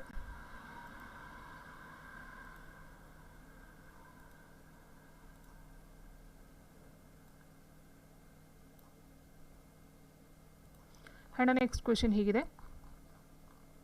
ಪಶ್ಚಿಮ ಘಟ್ಟಕ್ಕೆ ಸಂಬಂಧಿಸಿದಂತೆ ಈ ಕೆಳಕಂಡ ಯಾವ ಹೇಳಿಕೆ ಸರಿಯಾಗಿದೆ ಅಂತ ಕೊಟ್ಟಿದ್ದಾರೆ. ಮಾಧವ್ ಗಾಡ್ಗಿಲ್ ಸಮಿತಿಯನ್ನು ಪಶ್ಚಿಮ ಘಟ್ಟಗಳು ಮತ್ತು ಅವುಗಳ ಸಂರಕ್ಷಣೆಯನ್ನು ಅಧ್ಯಯನ ಮಾಡಲು ಸ್ಥಾಪಿಸಲಾಯಿತು. ಹೌದು, ಇದು ಸರಿಯಾಗಿರ್ತಕ್ಕಂಥದ್ದು. ಆ್ಯಂಡ್ ಕಸ್ತೂರಿ ರಂಗನ್ ಸಮಿತಿಯು ಪಶ್ಚಿಮ ಘಟ್ಟಗಳನ್ನು ನೈಸರ್ಗಿಕ, ಸಾಂಸ್ಕೃತಿಕ ಮತ್ತು ಪರಿಸರ ವಿಜ್ಞಾನದ ಭೂದೃಶ್ಯಗಳೆಂದು 3 ವಲಯಗಳನ್ನಾಗಿ ವಿಭಜಿಸಲಾಗಿದೆ. ಇದು ತಪ್ಪಿದೆ. ಆ್ಯಂಡ್ ನೆಕ್ಸ್ಟ್ ಪಶ್ಚಿಮ ಘಟ್ಟಗಳು ಭಾರತ ದೇಶದ 2 ಬಯೋಲಾಜಿಕಲ್ ಹಾಟ್ಸ್ಪಾಟ್ಗಳಲ್ಲಿ ಒಂದಾಗಿದೆ ಅಂತ ಕೊಟ್ಟಿದೆ. ಸೊ ಇದು ಸರಿ ಇದೆ. ಆ್ಯಂಡ್ ನೆಕ್ಸ್ಟು ಪಶ್ಚಿಮ ಘಟ್ಟಗಳನ್ನ ಪರಿಸರ ವಿಜ್ಞಾನದ ಸೂಕ್ಷ್ಮ ಪ್ರದೇಶವನ್ನು ವೀಕ್ಷಣಾ ಪ್ರದೇಶವಲ್ಲ ಎಂದು ಸಹ ಕರೆಯಲಾಗುತ್ತೆ ಅಂತ ಕೊಟ್ಟಿದೆ. ಸೊ ಇದು ತಪ್ಪಾಗಿರ್ತಕ್ಕಂಥದ್ದು. ಸೊ ಹಾಗಾಗಿ ಆನ್ಸರ್ ಬಂದು, ಸೊ ನೋಡಿ ಇಲ್ಲಿ ಫಸ್ಟ್ ಒಂದು ಸರಿ ಇದೆ ಆ್ಯಂಡ್ 3ನೇದು ಸರಿ ಇದೆ. ಸೊ ಹಾಗೆ ಆನ್ಸರ್ನ ತೊಗೊಳ್ಬೇಕಾದ್ರೆ ಆಪ್ಷನ್ 3ನ ತೊಗೊಳ್ಬೇಕು. ಸೊ ಇದು ತಪ್ಪಾಗಿರ್ತಕ್ಕಂಥದ್ದು. ಸೊ ಆ್ಯಂಡ್ ನೆಕ್ಸ್ಟ್ 4ನೇದು ತಪ್ಪಾಗಿರೋದು. ನೆಕ್ಸ್ಟು ಈ ಕೆಳಗಿನ ಹೇಳಿಕೆಯನ್ನು ಪರಿಗಣಿಸಿ ಅಂತ ಕೊಟ್ಟಿದ್ದಾರೆ. ಕರ್ನಾಟಕದಲ್ಲಿ ಜಲವಿದ್ಯುತ್ ಅತ್ಯಂತ ಪ್ರಮುಖ ವಿದ್ಯುತ್ ಶಕ್ತಿ ಮೂಲವಾಗಿದೆ ಅಂತ ಕೊಟ್ಟಿದ್ದಾರೆ. ಹೌದಲ್ವಾ? ಸೊ ಕರ್ನಾಟಕದಲ್ಲಿ ಜಲವಿದ್ಯುತ್ಗೆ ಅತ್ಯಂತ ಹೆಚ್ಚಿನ ಒಂದು ವಿದ್ಯುತ್ ಶಕ್ತಿಗೆ ಪ್ರಶಸ್ತಿಯನ್ನು ಕೊಟ್ಟಿರ್ತಕ್ಕಂಥದ್ದು. ಆ್ಯಂಡ್ ಕಾರಣ ಕೊಟ್ಟಿದ್ದಾರೆ, ಕರ್ನಾಟಕದ ಜಲವಿದ್ಯುತ್ ಉತ್ಪಾದನೆ ಮುಖ್ಯವಾಗಿ ನೈಋತ್ಯ ಮಾನ್ಸೂನ್ ಮಾರುತಗಳ ಮೇಲೆ ಅವಲಂಬಿತವಾಗಿರುತ್ತದೆ ಅಂತ ಕೊಟ್ಟಿದ್ದಾರೆ. ಸೊ ಕರ್ನಾಟಕದಲ್ಲಿ ವಿದ್ಯುತ್ ಶಕ್ತಿಗೆ ಜಲವಿದ್ಯುತ್ತನ್ನು ಮೂಲವಾಗಿ ಮಾಡಿಕೊಂಡಿದ್ದಾರೆ. ಬಟ್ ಇಲ್ಲಿ ಕರ್ನಾಟಕದಲ್ಲಿ ಜಲವಿದ್ಯುತ್ ಉತ್ಪಾದನೆ ಮುಖ್ಯವಾಗಿ ನೈಋತ್ಯ ಮಾನ್ಸೂನ್ ಮಾರುತಗಳ ಮೇಲೆ ಅವಲಂಬಿತವಾಗಿದೆ. ಇದು ಇದಕ್ಕೆ ಸರಿಯಾದಂಥ ಒಂದು ರೀಸನ್ ಅಲ್ಲ. ಸೊ ಇಲ್ಲಿ ನೋಡ್ತಾ ಇದ್ದಾಗಲೇ ಅನಿಸುತ್ತೆ ಇದಕ್ಕೂ ಯಾವುದೇ ಒಂದು ಸಂಬಂಧನೇ ಇಲ್ಲ ಅಂತ. ಸೊ ಯಾಕಂದರೆ ಮಾನ್ಸೂನ್ ಮಾರುತಗಳ ಮೇಲೆ ಅವಲಂಬಿತವಾಗಿದೆ ಅಂತ ಏನು ಕೊಟ್ಟಿದ್ದಾರೋ ಸೊ ಅಲ್ಲಿ ಬರ್ತಕ್ಕಂಥದ್ದು ಆಗೋದೇ ಇಲ್ಲ ಅಲ್ವಾ. ಸೊ ಜಲವಿದ್ಯುತ್ ಅಂತಕ್ಕಂಥದ್ದು ವಿದ್ಯುತ್ ಶಕ್ತಿಗೆ ಪ್ರಮುಖವಾದ ಮೂಲ ಕಾರಣ ಕರ್ನಾಟಕದಲ್ಲಿ. ಬಟ್ ಇಲ್ಲಿ ನೈಋತ್ಯ ಮಾನ್ಸೂನ್ ಮಾರುತ ಅಂತಕ್ಕಂಥದ್ದು ಅದಕ್ಕೂ ಲಿಂಕೇ ಇಲ್ಲ. ಸೊ ಹಾಗೆ ನಾವು ಏನು ತೊಗೊಳ್ಬೇಕಾಗುತ್ತೆ ಆನ್ಸರ್ ಅಂತ ಹೇಳಿದ್ರೆ, ಪ್ರತಿಪಾದನೆ ಮತ್ತು ಕಾರಣ ಎರಡೂ ಸರಿ ಇದೆ, ಆದರೆ ಕಾರಣವು ಪ್ರತಿಪಾದನೆಯನ್ನು ವಿವರಿಸುವುದಿಲ್ಲ ಅಂತಕ್ಕಂಥದ್ದು. ನೆಕ್ಸ್ಟು ಕರ್ನಾಟಕದ ಕೈಗಾರಿಕಾ ಅಭಿವೃದ್ಧಿಗೆ ಸಂಬಂಧಿಸಿದಂತೆ ಈ ಕೆಳಗಿನ ಯಾವ ಹೇಳಿಕೆಯು ಸರಿಯಾಗಿಲ್ಲ ಅಂತ ಕೇಳಿದರೆ, ಕರ್ನಾಟಕದಲ್ಲಿ ಚಾಮರಾಜನಗರ ಮತ್ತು ಚಿಕ್ಕಬಳ್ಳಾಪುರ ಜಿಲ್ಲೆಗಳು ಕಡಿಮೆ ಕೈಗಾರಿಕಾ ಘಟಕಗಳನ್ನು ಹೊಂದಿವೆ. ನೆಕ್ಸ್ಟ್ ಬೆಳಗಾವಿ ಮತ್ತು ಬಾಗಲಕೋಟೆ ಜಿಲ್ಲೆಗಳು ಸಕ್ಕರೆ ಉತ್ಪಾದನೆಯಲ್ಲಿ ಕ್ರಮವಾಗಿ ಮೊದಲ ಮತ್ತು 2ನೇ ಸ್ಥಾನದಲ್ಲಿದೆ. ನೆಕ್ಸ್ಟ್ ಬಂದು ಶಹಾಬಾದ್ ಮತ್ತು ವಾಡಿ ಪಟ್ಟಣಗಳು ಕರ್ನಾಟಕದಲ್ಲಿ ರಾಸಾಯನಿಕ ಗೊಬ್ಬರ ಉದ್ಯಮಗಳಿಗೆ ಪ್ರಸಿದ್ಧವಾಗಿದೆ ಅಂತ ಕೊಟ್ಟಿದ್ದಾರೆ. ಸೊ ಇಲ್ಲಿ ಶಹಾಬಾದ್ ಮತ್ತು ವಾಡಿ ಪಟ್ಟಣಗಳು ಕರ್ನಾಟಕ ರಾಸಾಯನಿಕ ಗೊಬ್ಬರಕ್ಕೆ ಅಂತಕ್ಕಂಥದ್ದಲ್ಲ, ಇದು ಬಂದು ಸುಣ್ಣದ ಕಲ್ಲು ಅಂತ ಹೇಳ್ತೀವಲ್ಲ, ಸೊ ಸ್ಟೋನ್ಸ್ ಸುಣ್ಣದ ಕಲ್ಲು, ಅದಕ್ಕೆ ಇದು ಪ್ರಸಿದ್ಧಿಯನ್ನು ಪಡ್ಕೊಂಡಿರ್ತಕ್ಕಂಥದ್ದು. ಸೊ ಹಾಗಾಗಿ ಇದು ತಪ್ಪಾಗುತ್ತೆ. ಜಿಂದಾಲ್ ವಿಜಯನಗರ ಉಕ್ಕಿನ ಕಾರ್ಖಾನೆಯು ಬಳ್ಳಾರಿ ಹೊಸಪೇಟೆ ಕಬ್ಬಿಣ ಹದಿರು ವಲಯದ ತೋರಣಗಲ್ಲು ಗ್ರಾಮದಲ್ಲಿದೆ ಅಂತ ಕೊಟ್ಟಿದ್ದಾರೆ. ಸೊ ಜಿಂದಾಲ್ ವಿಜಯನಗರ ಉಕ್ಕಿನ ಕಾರ್ಖಾನೆ ಬಳ್ಳಾರಿ ಹೊಸಪೇಟೆ ಕಬ್ಬಿಣದ ಹದಿರು ವಲಯದ ತೋರಣಗಳಲ್ಲೂ ಗ್ರಾಮದಲ್ಲಿದೆ. ಸೊ ಇದು ಸರಿಯಾಗಿರ್ತಕ್ಕಂಥದ್ದು. ಆನ್ಸರ್ ಆಪ್ಷನ್ 3 ಅಂತಕ್ಕಂಥದ್ದು ತಪ್ಪಾಗಿದೆ. ಅಂಡ್ ನೆಕ್ಸ್ಟ್ ಕ್ವೆಶ್ಚನ್ ಹೀಗಿದೆ, ಎಷ್ಟನೇ ತಿದ್ದುಪಡಿ ಕಾಯ್ದೆಯು ಶಿಕ್ಷಣದ ಹಕ್ಕನ್ನು ಮೂಲಭೂತ ಹಕ್ಕನ್ನಾಗಿಸುವ 21A ವಿಧಿಯನ್ನು ಭಾರತದ ಸಂವಿಧಾನದಲ್ಲಿ ಅಳವಡಿಸಲಾಯಿತು ಅಂತ ಕೊಟ್ಟಿದ್ದಾರೆ. ಸೊ ನೋಡಿ ಇಲ್ಲಿ 86, 84, 88, 87 ತುಂಬ ಈಸಿ ಕ್ವಶನು. ಸೊ ಇದು ಬಂದು 86ನೇ ತಿದ್ದುಪಡಿಯಲ್ಲಿ ಹೇಳ್ತಕ್ಕಂಥದ್ದು. ಈ ಒಂದು 6ರಿಂದ 14 ವರ್ಷದವರೆಗಿನ ಪ್ರಾಥಮಿಕ ಶಿಕ್ಷಣವನ್ನು ಪಡೆದುಕೊಳ್ತಕ್ಕಂಥ ಮೂಲಭೂತ ಹಕ್ಕನ್ನಾಗಿ ಮಾಡ್ತಕ್ಕಂಥದ್ದು 86ರಲ್ಲಿ ಬರುತ್ತೆ. ಆ್ಯಂಡ್ 84 ಅಂತ ಹೇಳಿದಾಗ ಇಲ್ಲಿ 25 ಜಿಲ್ಲೆಗಳನ್ನು 28 ಜಿಲ್ಲೆಗಳಾಗಿ ಮಾಡ್ತಕ್ಕಂಥದ್ದು ಬಂದು 84ನೇ ತಿದ್ದುಪಡಿ. ಆ್ಯಂಡ್ 88 ಅಂತ ಹೇಳಿದಾಗ ಇಲ್ಲಿ 268 ಎ ಅಂತಕ್ಕಂಥ ಒಂದು ಅನುಚ್ಛೇದವನ್ನು ವಿಧಿನ ಸೇರಿಸ್ಕೊಳ್ತಕ್ಕಂಥದ್ದು ಈ ಒಂದು ಇದಕ್ಕೆ ಸಂಬಂಧಪಟ್ಟಂತೆ. ಆ್ಯಂಡ್ ನೆಕ್ಸ್ಟು ಇನ್ನು 87 ಅಂತ ಹೇಳಿದಾಗ ಇಲ್ಲಿ 2001ನೇ ಜನಗಣತಿಯನ್ನು ಆಧರಿಸಿ ಮತಕ್ಷೇತ್ರಗಳ ಮರು ಹೊಂದಾಣಿಕೆ ಮಾಡಬೇಕು ಅಂತಕ್ಕಂಥದ್ದು ಈ ಒಂದು 87ನೇ ತಿದ್ದುಪಡಿ ಹೇಳ್ತಕ್ಕಂಥದ್ದು. ಸೊ ಇಲ್ಲಿ ಮೂಲಭೂತ ಹಕ್ಕು ಶಿಕ್ಷಣ ಮೂಲಭೂತ ಹಕ್ಕು ಅಂತ ಹೇಳ್ತಕ್ಕಂಥದ್ದು 86ನೇ ತಿದ್ದುಪಡಿ ಆಗಿರುತ್ತೆ. ಅಂಡ್ ನೆಕ್ಸ್ಟ್ ಕ್ವೆಶ್ಚನ್ ಇದೆ, ಕೆಳಗಿನಲ್ಲಿ ಯಾವುದು ಸರಿಯಲ್ಲ ಅಂತ ಕೊಟ್ಟಿದ್ದಾರೆ. ಮಂತ್ರಿಮಂಡಲ ಸಲಹೆ ಮೇರೆಗೆ ರಾಷ್ಟ್ರಪತಿಯವರು ರಾಜ್ಯಪಾಲರನ್ನು ವಜಾಗೊಳಿಸಬಹುದು. ಮಂತ್ರಿಮಂಡಲದ ಸಲಹೆ ಮೇರೆಗೆ ರಾಷ್ಟ್ರಪತಿಯವರು ಸುಗ್ರೀವಾಜ್ಞೆಯನ್ನು ಹೊರಡಿಸಬಹುದು. ಯಾವುದೇ ರಾಜ್ಯದಲ್ಲಿ ಸಾಂವಿಧಾನಿಕ ಕುಸಿತ ಎಂದಾದಾಗ ಮಂತ್ರಿಮಂಡಲದ ಸಲಹೆ ಮೇರೆಗೆ ರಾಷ್ಟ್ರಪತಿಯವರು ಆ ರಾಜ್ಯದ ಆಡಳಿತವನ್ನು ತನ್ನ ವಶಕ್ಕೆ ತೆಗೆದುಕೊಳ್ಬಹುದು, ಹೌದಲ್ವಾ. ಸೊ ಅಲ್ಲಿ ರಾಜ್ಯಪಾಲರು ಇಲ್ಲ ಅಂತ ಹೇಳಿದಾಗ ಏನು ಮಾಡ್ತಾರೆ ಅವರು, ರಾಷ್ಟ್ರಪತಿಗಳು ಸಹ ಒಂದು ರಾಜ್ಯದ ಒಂದು ಇದನ್ನು ತಗೊಳ್ತಕ್ಕಂಥದ್ದು. ನೆಕ್ಸ್ಟ್ ಮಂತ್ರಿಮಂಡಲ ಸಲಹೆ ಮೇರೆಗೆ ರಾಷ್ಟ್ರಪತಿಯವರು ರಾಜ್ಯದ ಮುಖ್ಯಮಂತ್ರಿಯನ್ನು ಪದಚ್ಯುತಗೊಳಿಸಬಹುದು ಅಂತ ಕೊಟ್ಟಿದ್ದಾರೆ. ಸೊ ಈ ಒಂದು ಆಯ್ಕೆ ತಪ್ಪಾಗಿರ್ತಕ್ಕಂಥ ಮಂತ್ರಿಮಂಡಲ ಸಲಹೆ ಮೇರೆಗೆ ರಾಷ್ಟ್ರಪತಿಯವರು ಈ ಒಂದು ರಾಜ್ಯದ ಮುಖ್ಯಮಂತ್ರಿಗಳನ್ನು ಪದಚ್ಯುತಗೊಳಿಸ್ತಕ್ಕಂಥ ಒಂದು ಅಧಿಕಾರ ಅವರಿಗೆ ಇರೋದಿಲ್ಲ. ಸೊ ಹಾಗೆ ಆನ್ಸರು ಆಪ್ಷನ್ 4 ಇದು ತಪ್ಪಾಗಿರ್ತಕ್ಕಂಥದ್ದು. ಆನ್ಸರು ಇದು ಸರಿ ಇದೆ. ಸೊ ಇಷ್ಟು ಬಂದು 50 ಕ್ವಶನ್ ಆಯಿತು. ಸೊ ನೆಕ್ಸ್ಟ್ ಒಂದು ವಿಡಿಯೋದಲ್ಲಿ 51ರಿಂದ ನೋಡ್ತಾ ಕ್ವಶನ್ಸ್ ಕಂಪ್ಲೀಟ್ ಮಾಡಿದ್ವಿ. ಸೊ 51ರಿಂದ ನೋಡ್ತಾ ಹೋಗೋಣ. ಹವಾಮಾನ ಬದಲಾವಣೆ ಮೇಲಿನ ರಾಷ್ಟ್ರೀಯ ಕ್ರಿಯಾ ಯೋಜನೆಯಲ್ಲಿ ಕೆಳಗಿನಲ್ಲಿ ಯಾವುದನ್ನು ಸೇರಿಸಲಾಗಿದೆ ಅಂತ ಕೊಟ್ಟಿದ್ದಾರೆ. ಸೊ ಹವಾಮಾನ ಬದಲಾವಣೆ ಮೇಲಿನ ರಾಷ್ಟ್ರೀಯ ಕ್ರಿಯಾ ಯೋಜನೆಯಲ್ಲಿ ಕೆಳಗೆ ಕೊಟ್ಟಿರ್ತಕ್ಕಂಥ ಯಾವುದನ್ನು ಸೇರ್ಪಡೆಯನ್ನು ಮಾಡಿದ್ದಾರೆ. ಸೊ ಇಲ್ಲಿ ಆಪ್ಷನ್ 1 ಏನಿದೆ ಹಸಿರು ಭಾರತಕ್ಕಾಗಿ ರಾಷ್ಟ್ರೀಯ ಮಿಷನ್ ಅಂತಕ್ಕಂಥದ್ದು ಮತ್ತು ರಾಷ್ಟ್ರೀಯ ಸೌರ ಯೋಜನೆ ಇವೆರಡನ್ನು ಈ ಒಂದು NAPCC ಅಡಿಯಲ್ಲಿ ಸೇರಿಸ್ತಕ್ಕಂಥದ್ದು. ಸೊ ಇಲ್ಲಿ 2ನೇದು ಮತ್ತು 4ನೇದು ಬರೋದಿಲ್ಲ. ಆಪ್ಷನ್ 1 ಮತ್ತು 3 ಹಸಿರು ಭಾರತಕ್ಕಾಗಿ ರಾಷ್ಟ್ರೀಯ ಮಿಷನ್ ಮತ್ತು ರಾಷ್ಟ್ರೀಯ ಸೌರ ಯೋಜನೆ ಇವೆರಡು ಪಾಯಿಂಟನ್ನು ಈ ಒಂದು NAPCC ಅಡಿಯಲ್ಲಿ ಸೇರಿಸಿರ್ತಕ್ಕಂಥದ್ದು. ಸೊ ಹಾಗಾಗಿ ಆನ್ಸರ್ ನಾವು ಆಪ್ಷನ್ 1ನ ತಗೊಳ್ಬೇಕಾಗುತ್ತೆ. ಆ್ಯಂಡ್ ನೆಕ್ಸ್ಟ್ ಕ್ವೆಶನ್ ಹೀಗಿದೆ, 52ನೇ ಕ್ವೆಶನ್ನು. ಸಮ್ಮೇಳನವನ್ನು ಕೊಟ್ಟಿದ್ದಾರೆ ಮತ್ತು ಆ ಒಂದು ಸಮ್ಮೇಳನ ಯಾವ ಒಂದು ಉದ್ದೇಶಕ್ಕಾಗಿ ಆಯೋಜನೆಯನ್ನು ಮಾಡಿದ್ದಾರೆ ಅಂತಕ್ಕಂಥದ್ದು. ಸೊ ರಾಮ್ಸರ್ ಸಮ್ಮೇಳನ, ಸ್ಟಾಕ್ಹೋಮ್ ಸಮ್ಮೇಳನ, ಬಾನ್ ಸಮ್ಮೇಳನ ಮತ್ತು ವಿಯೆನ್ನಾ ಸಮ್ಮೇಳನ ಅಂತ ಕೊಟ್ಟಿದ್ದಾರೆ. ಸೊ ಇಲ್ಲಿ ರಾಮ್ಸನ್ ಸಮ್ಮೇಳನ ಏನಿದೆಯೋ ಇದು ಬಂದು ಜೋಗು ಪ್ರದೇಶಗಳ ಮೇಲಿನ ಸಮ್ಮೇಳನ ಆಗಿರ್ತಕ್ಕಂಥದ್ದು, ಜೋಗು ಪ್ರದೇಶಗಳ ಮೇಲಿನ ಸಮ್ಮೇಳನ. ಆ್ಯಂಡ್ ನೆಕ್ಸ್ಟ್ ಬಂದು ಸ್ಟಾಕ್ ಹೋಮ್ ಸಮ್ಮೇಳನ ಬಂದು ಸತತ ಸಾವಯವ ಮಲಿನತೆಗಳ ಮೇಲಿನ ಸಮ್ಮೇಳನ ಆಗಿರುತ್ತೆ. ಆ್ಯಂಡ್ ನೆಕ್ಸ್ಟ್ ಬಾನ್ ಸಮ್ಮೇಳನ ಬಂದು ವನ್ಯಜೀವಿಗಳ ವಲಸೆ ಪ್ರಭೇದಗಳ ಸಂರಕ್ಷಣೆ ಮೇಲಿನ ಸಮ್ಮೇಳನ ಆಗಿರುತ್ತೆ. ಆ್ಯಂಡ್ ವಿಯೆನ್ನಾ ಸಮ್ಮೇಳನ ಬಂದು ಓಝೋನ್ ಪದರದ ರಕ್ಷಣೆಯ ಒಂದು ಸಮ್ಮೇಳನ ಆಗಿರುತ್ತೆ. ಸೊ ಇಷ್ಟು ಅಂತ ಅರ್ಥ ಮಾಡ್ಕೊಳ್ಳಿ. ರಾಮ್ಸರ್ ಬಂದು ಜೋಗು ಪ್ರದೇಶ, ಸ್ಟಾಕ್ಹೋಮ್ ಬಂದು ಸತತ ಸಾವಯವ ಮಲಿನತೆಗಳ ಮೇಲಿನ ಸಮ್ಮೇಳನ, ಬಾನ್ ಬಂದು ವನ್ಯಜೀವಿಗಳ ವಲಸೆ ಪ್ರಭೇದಗಳ ಸಂರಕ್ಷಣೆ ಮಾಡ್ತಕ್ಕಂಥದ್ದು, ಆ್ಯಂಡ್ ವಿಯೆನ್ನಾ ಬಂದು ಓಝೋನ್ ಪದರದ ರಕ್ಷಣೆಯನ್ನು ಮಾಡ್ತಕ್ಕಂಥ ಒಂದು ಸಮ್ಮೇಳನ ಆಗಿರುತ್ತೆ. ಆ್ಯಂಡ್ ನೆಕ್ಸ್ಟ್ ಕ್ವೆಶನು 53ನೇ ಕ್ವೆಶನ್ ಹೀಗಿದೆ, ದ್ವಿತೀಯ ತಲೆಮಾರಿನ ಜೈವಿಕ ಇಂಧನಗಳ ಕುರಿತು ಕೆಳಗಿನ ಹೇಳಿಕೆಗಳನ್ನು ಪರಿಗಣಿಸಿ ಅಂತ ಕೊಟ್ಟಿದ್ದಾರೆ. ದ್ವಿತೀಯ ತಲೆಮಾರಿನ ಜೈವಿಕ ಇಂಧನಗಳ ಕುರಿತು ಕೆಳಗಿನ ಹೇಳಿಕೆಗಳನ್ನು ಪರಿಗಣಿಸಿ. ಸೊ ಇಲ್ಲಿ ಕೊಟ್ಟಿರ್ತಕ್ಕಂಥ ಆಹಾರ ಉತ್ಪಾದನೆಗೆ ಸೂಕ್ತವಲ್ಲದ ಕಡಿಮೆ ಬೆಳೆ ಭೂಮಿಗಳಿಂದ ದ್ವಿತೀಯ ತಲೆಮಾರಿನ ಜೈವಿಕ ಇಂಧನಗಳನ್ನು ಮಾಡಲಾಗುತ್ತದೆ ಅಂತಕ್ಕಂಥದ್ದು ಸರಿಯಾಗಿರ್ತಕ್ಕಂಥದ್ದು. ಸೊ ಆಹಾರ ಉತ್ಪಾದನೆಗಾಗಿ ಸೂಕ್ತವಲ್ಲದ ಕಡಿಮೆ ಬೆಳೆ ಭೂಮಿಗಳಿಂದ ದ್ವಿತೀಯ ತಲೆಮಾರಿನ ಜೈವಿಕ ಇಂಧನಗಳನ್ನು ಮಾಡಲಾಗ್ತಕ್ಕಂಥದ್ದು. ಆ್ಯಂಡ್ ಎರಡನೇದೇನಿದೆಯೋ ಭಾರತ ಮೊದಲ ದ್ವಿತೀಯ ತಲೆಮಾರಿನ 2G ಜನರೇಷನ್ ಅಂತ ಹೇಳ್ತೀವಿ. ಸೊ 2G ಸೊ ಅದು ಬಂದು ಜೈವಿಕ ಸಂರಕ್ಷಣವನ್ನು ಪಂಜಾಬಿನ ಬಟಿಂಡಾದಲ್ಲಿ ಸ್ಥಾಪಿಸಲು ಪ್ರಸ್ತಾಪಿಸಲಾಗಿದೆ ಅಂತಕ್ಕಂಥದ್ದು. ಸೊ ಈ ಎರಡೂ ಸಹ ಸರಿಯಾಗಿರ್ತಕ್ಕಂಥದ್ದು. ಆಪ್ಷನ್ 1 ಮತ್ತು 2 ಸಹ ಸರಿಯಾಗಿರ್ತಕ್ಕಂಥ ಈ ಒಂದು ದ್ವಿತೀಯ ತಲೆಮಾರು ಅಥವಾ 2Gಗೆ ಸಂಬಂಧಪಟ್ಟಂತೆ ಸರಿಯಾಗಿರ್ತಕ್ಕಂಥ ಹೇಳಿಕೆಗಳಾಗಿರುತ್ತೆ. ಹಾಗೆ ನಾವು ಆನ್ಸರ್ನ ಆಪ್ಷನ್ 3ನ ತೊಗೊಳ್ಬೇಕಾಗುತ್ತೆ. ಆ್ಯಂಡ್ ನೆಕ್ಸ್ಟ್ ಕ್ವೆಶನ್ ಹೀಗಿದೆ. ಪಟ್ಟಿ 1 ಮತ್ತು ಪಟ್ಟಿ 2 ಕೊಟ್ಟಿದ್ದಾರೆ. ಅಂತರ್ಜಲ ಕಲುಷಿತ ಮತ್ತು ಅದರ ಒಂದು ಮೂಲವನ್ನು ಕೇಳಿದ್ದಾರೆ. ಸೊ ಇದು IAS ಪೇಪರ್ ಆಗಿರೋದ್ರಿಂದ KAS, UPSC ಮತ್ತು PSIಗೆ ಸಂಬಂಧಪಟ್ಟಂತೆ ಈ ಥರ ಕ್ವಶನ್ಸ್ಗಳನ್ನ ಕೇಳ್ತಾರೆ. ಬಟ್ ವಿಲೇಜ್ ಅಕೌಂಟೆಂಟ್, PDO ಮತ್ತು FTA, STA ಈ ಥರ ಕ್ವಶನ್ಸ್ಗಳು ಅಷ್ಟೊಂದು ಡೀಪಾಗಿ ಕೇಳೋದಕ್ಕೆ ಹೋಗೋಲ್ಲ. ಬಟ್ KAS ಕಾಲ್ ಮಾಡೋದ್ರಿಂದ ಅದಕ್ಕೆ ಯೂಸ್ ಆಗ್ತಕ್ಕಂಥ ಒಂದು ಪರ್ಪಸಲ್ಲಿ ಈ ಒಂದು ವಿಡಿಯೋ. IAS, KAS, UPSC ಎಕ್ಸಾಮ್ಸ್ಗಳು ಮತ್ತು ಏನು KAನ ಸೆಂಟ್ರಲ್ ಎಕ್ಸಾಮ್ ನಡೆಸ್ತಾರೋ ಸೊ ಅದಕ್ಕೆ ತುಂಬ ಯೂಸ್ ಆಗ್ತಕ್ಕಂಥದ್ದು. ಸೊ ನೋಡೋಣ ಬನ್ನಿ. ಅಂತರ್ಜಲ ಕಲುಷಿತಕ್ಕೆ ಸಂಬಂಧಪಟ್ಟಂತೆ ಈ ಫಿನೈಲ್ ಅಂತಕ್ಕಂಥದ್ದು ಏನಿದೆಯೋ ಇದು ಬಂದು ವುಡ್ ಟ್ರೇಡಿಂಗ್ ಅಂತಕ್ಕಂಥದ್ದು. ವಿನೈಲ್ ಕ್ಲೋರೈಡ್ ಬಂದು ಯಾವ ಒಂದು ಇದಕ್ಕೆ ಅಂತ ಹೇಳಿದ್ರೆ, ವಿನೈಲ್ ಕ್ಲೋರೈಡ್ ಬಂದು ಪ್ಲಾಸ್ಟಿಕ್ಕು. ನೆಕ್ಸ್ಟು ಕ್ರೋಮಿಯಂ ಅಂತಕ್ಕಂಥದ್ದು ಬಂದು ಮೆಟಲ್ ಪ್ಲೇಟಿಂಗು. ಕ್ಲೋರೋಫಾರ್ಮ್ ಬಂದು ಸಾಲ್ವೆಂಟು. ಫಿನೈಲ್ ಬಂದು ವುಡ್ ಟ್ರೇಡಿಂಗ್, ವಿನೈಲ್ ಕ್ಲೋರೈಡ್ ಬಂದು ಪ್ಲಾಸ್ಟಿಕ್ಕು, ಕ್ರೋಮಿಯಂ ಬಂದು ಮೆಟಾಫ್ಲೇಟಿಂಗು, ಕ್ಲೋರೋಫಾರ್ಮ್ ಬಂದು ಸಾಲ್ವೆಂಟು.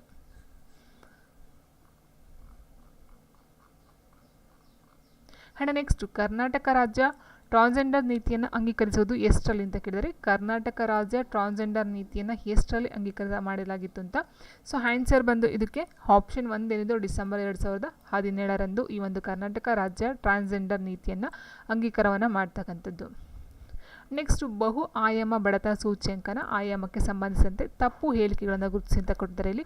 ಸೊ ಯಾವುದು ಸರಿಯಾಗಿರ್ತಕ್ಕಂಥದ್ದಲ್ಲ, ತಪ್ಪಾಗಿರ್ತಕ್ಕಂಥ ಆಯಾಮ ಅಥವಾ ತಪ್ಪಾಗಿರ್ತಕ್ಕಂಥ ಒಂದು ಪಾಯಿಂಟನ್ನು ನಾವಿಲ್ಲಿ ಗುರುತಿಸಬೇಕಾಗುತ್ತೆ. ಇದು ಬಹು ಆಯಾಮ ಬಡತನ ಸೂಚ್ಯಂಕಕ್ಕೆ ಸಂಬಂಧಪಟ್ಟಂತೆ ಈ ಒಂದು ಪಾಯಿಂಟ್ ನೆನಪಲ್ಲಿ ಇಟ್ಕೊಂಡು ನಾವು ಆನ್ಸರ್ನ ಮಾಡಬೇಕಾಗುತ್ತೆ. MPI ಆರೋಗ್ಯ ಆಯಾಮವು ಪೌಷ್ಟಿಕಾಂಶ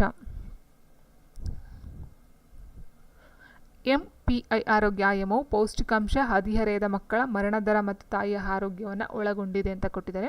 ಆ್ಯಂಡ್ ನೆಕ್ಸ್ಟ್ ಇದು ಬಡತನ ಸೂಚಕಕ್ಕೆ ಸಂಬಂಧಪಟ್ಟಂತೆ ಆಗಿರ್ತಕ್ಕಂಥದ್ದು. ಆ್ಯಂಡ್ ಆರೋಗ್ಯದ ಆಯಾಮಗಳನ್ನ ಸೂಚಕಗಳು ಸಮವಾಗಿ ಮಹತ್ವವನ್ನು ಹೊಂದಿದೆ. ಒಬ್ಬ ಮಹಿಳೆ 15ರಿಂದ 49 ವರ್ಷಗಳು ಅಥವಾ ಒಬ್ಬ ಪುರುಷ 15ರಿಂದ 45 ವರ್ಷಗಳು ಅವರ ದೇಹ ಸೂಚ್ಯಂಕವು 18.5 kg/m²ಗಿಂತ ಕಡಿಮೆ ಇದ್ದರೆ ಅದನ್ನು ಅಪೌಷ್ಟಿಕತೆ ಎಂದು ಪರಿಗಣಿಸಲಾಗುತ್ತದೆ. ಕುಟುಂಬದ ಒಬ್ಬ ಸದಸ್ಯ ಅಪೌಷ್ಟಿಕತೆ ಹೊಂದಿದರೆ ಇಡೀ ಮನೆಯನ್ನು ಪೌಷ್ಟಿಕಾಂಶ ಕೊರತೆ ಇದೆ ಎಂದು ಪರಿಗಣಿಸಲಾಗುವುದು ಅಂತ ಕೊಟ್ಟಿದ್ದಾರೆ. ಸೊ ಇಲ್ಲಿ ನಾವು ನೋಡ್ತಾ ಹೋದಾಗೆ ಇಲ್ಲಿ ಕೊಟ್ಟಿರೋ ಕ್ವಶನ್ ಏನಂತಂದರೆ ಫಸ್ಟಿಗೆ ಯಾವ ಹೇಳಿಕೆ ತಪ್ಪಾಗಿದೆ ಅಂತ ಕೇಳಿರ್ತಕ್ಕಂಥದ್ದು. ಸೊ ಇಲ್ಲಿ ಬಡತನ ಸೂಚ್ಯಂಕಕ್ಕೆ ಸಂಬಂಧಪಟ್ಟಂಥ ಕ್ವಶನ್ನ ಕೊಟ್ಟಿದ್ದಾರೆ.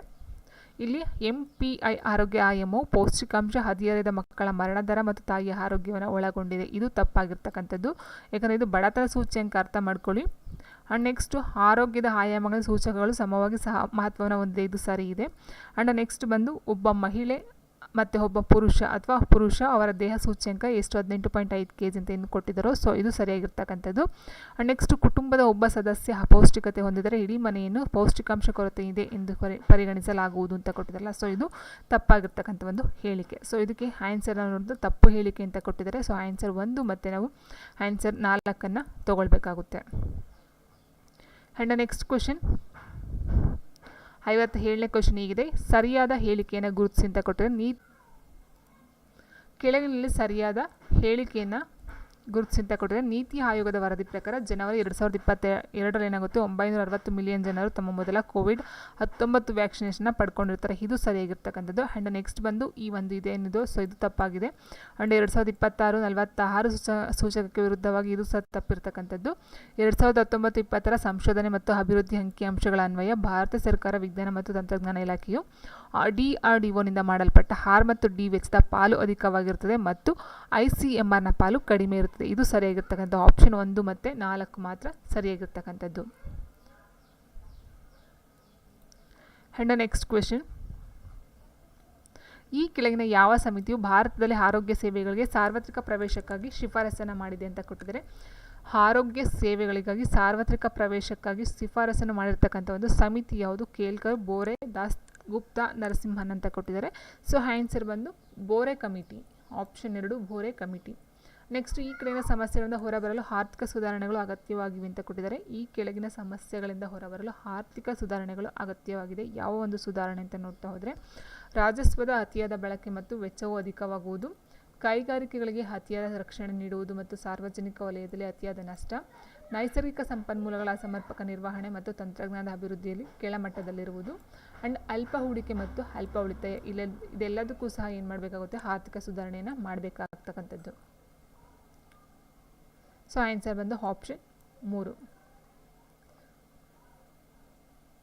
ಆ್ಯಂಡ್ ನೆಕ್ಸ್ಟ್ ಕ್ವೆಶನ್, ನೈಜ ಬಡ್ಡಿ ದರ ಮತ್ತು ನಾಮಮಾತ್ರ ದರಗಳ ನಡುವಿನ ವ್ಯತ್ಯಾಸ ಏನು ಅಂತ ಕೇಳಿದರೆ, ಸೊ ಇಲ್ಲಿ ಹಣದುಬ್ಬರವು ನೈಜ ಬಡ್ಡಿ ದರವನ್ನು ಹೊಂದಿರುತ್ತದೆ ಮತ್ತು ನಾಮಪತ್ರ ದರವು ಕೊಳ್ಳುವವರು ಮತ್ತು ಸಾಲ ನೀಡುವವರಿಗೆ ಅನ್ವಯಿಸುತ್ತದೆ. ಇದು ಆನ್ಸರ್ ಆಗುತ್ತೆ.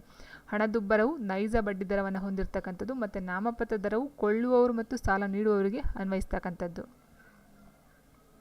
ಸೊ ಹಾಗೆ ಆನ್ಸರ್ ನಾವು ಒಂದನ್ನು ಮಾತ್ರ ತೊಗೊಳ್ಬೇಕಾಗುತ್ತೆ. ಆ್ಯಂಡ್ ನೆಕ್ಸ್ಟ್ ಕ್ವೆಶನ್ ಹೀಗಿದೆ, ಭಾರತದ ಆರ್ಥಿಕತೆಯಲ್ಲಿ ಪತ್ತು ನಿಯಂತ್ರಣಕ್ಕಾಗಿ RBI ತೆಗೆದುಕೊಂಡ ಹಣಕಾಸು ಕ್ರಮಗಳು ಈ ಕೆಳಗಿನಂತಿವೆ ಅಂತ ಕೊಟ್ಟಿದ್ದಾರೆ. ಮುಕ್ತ ಮಾರುಕಟ್ಟೆ ಕಾರ್ಯಾಚರಣೆ ಮತ್ತು ಸಾಲ ಪಡಿತರ ಮಾಡುವಿಕೆ ಇವೆರಡು ಸಹ ಬರ್ತಕ್ಕಂಥದ್ದು ಆನ್ಸರು.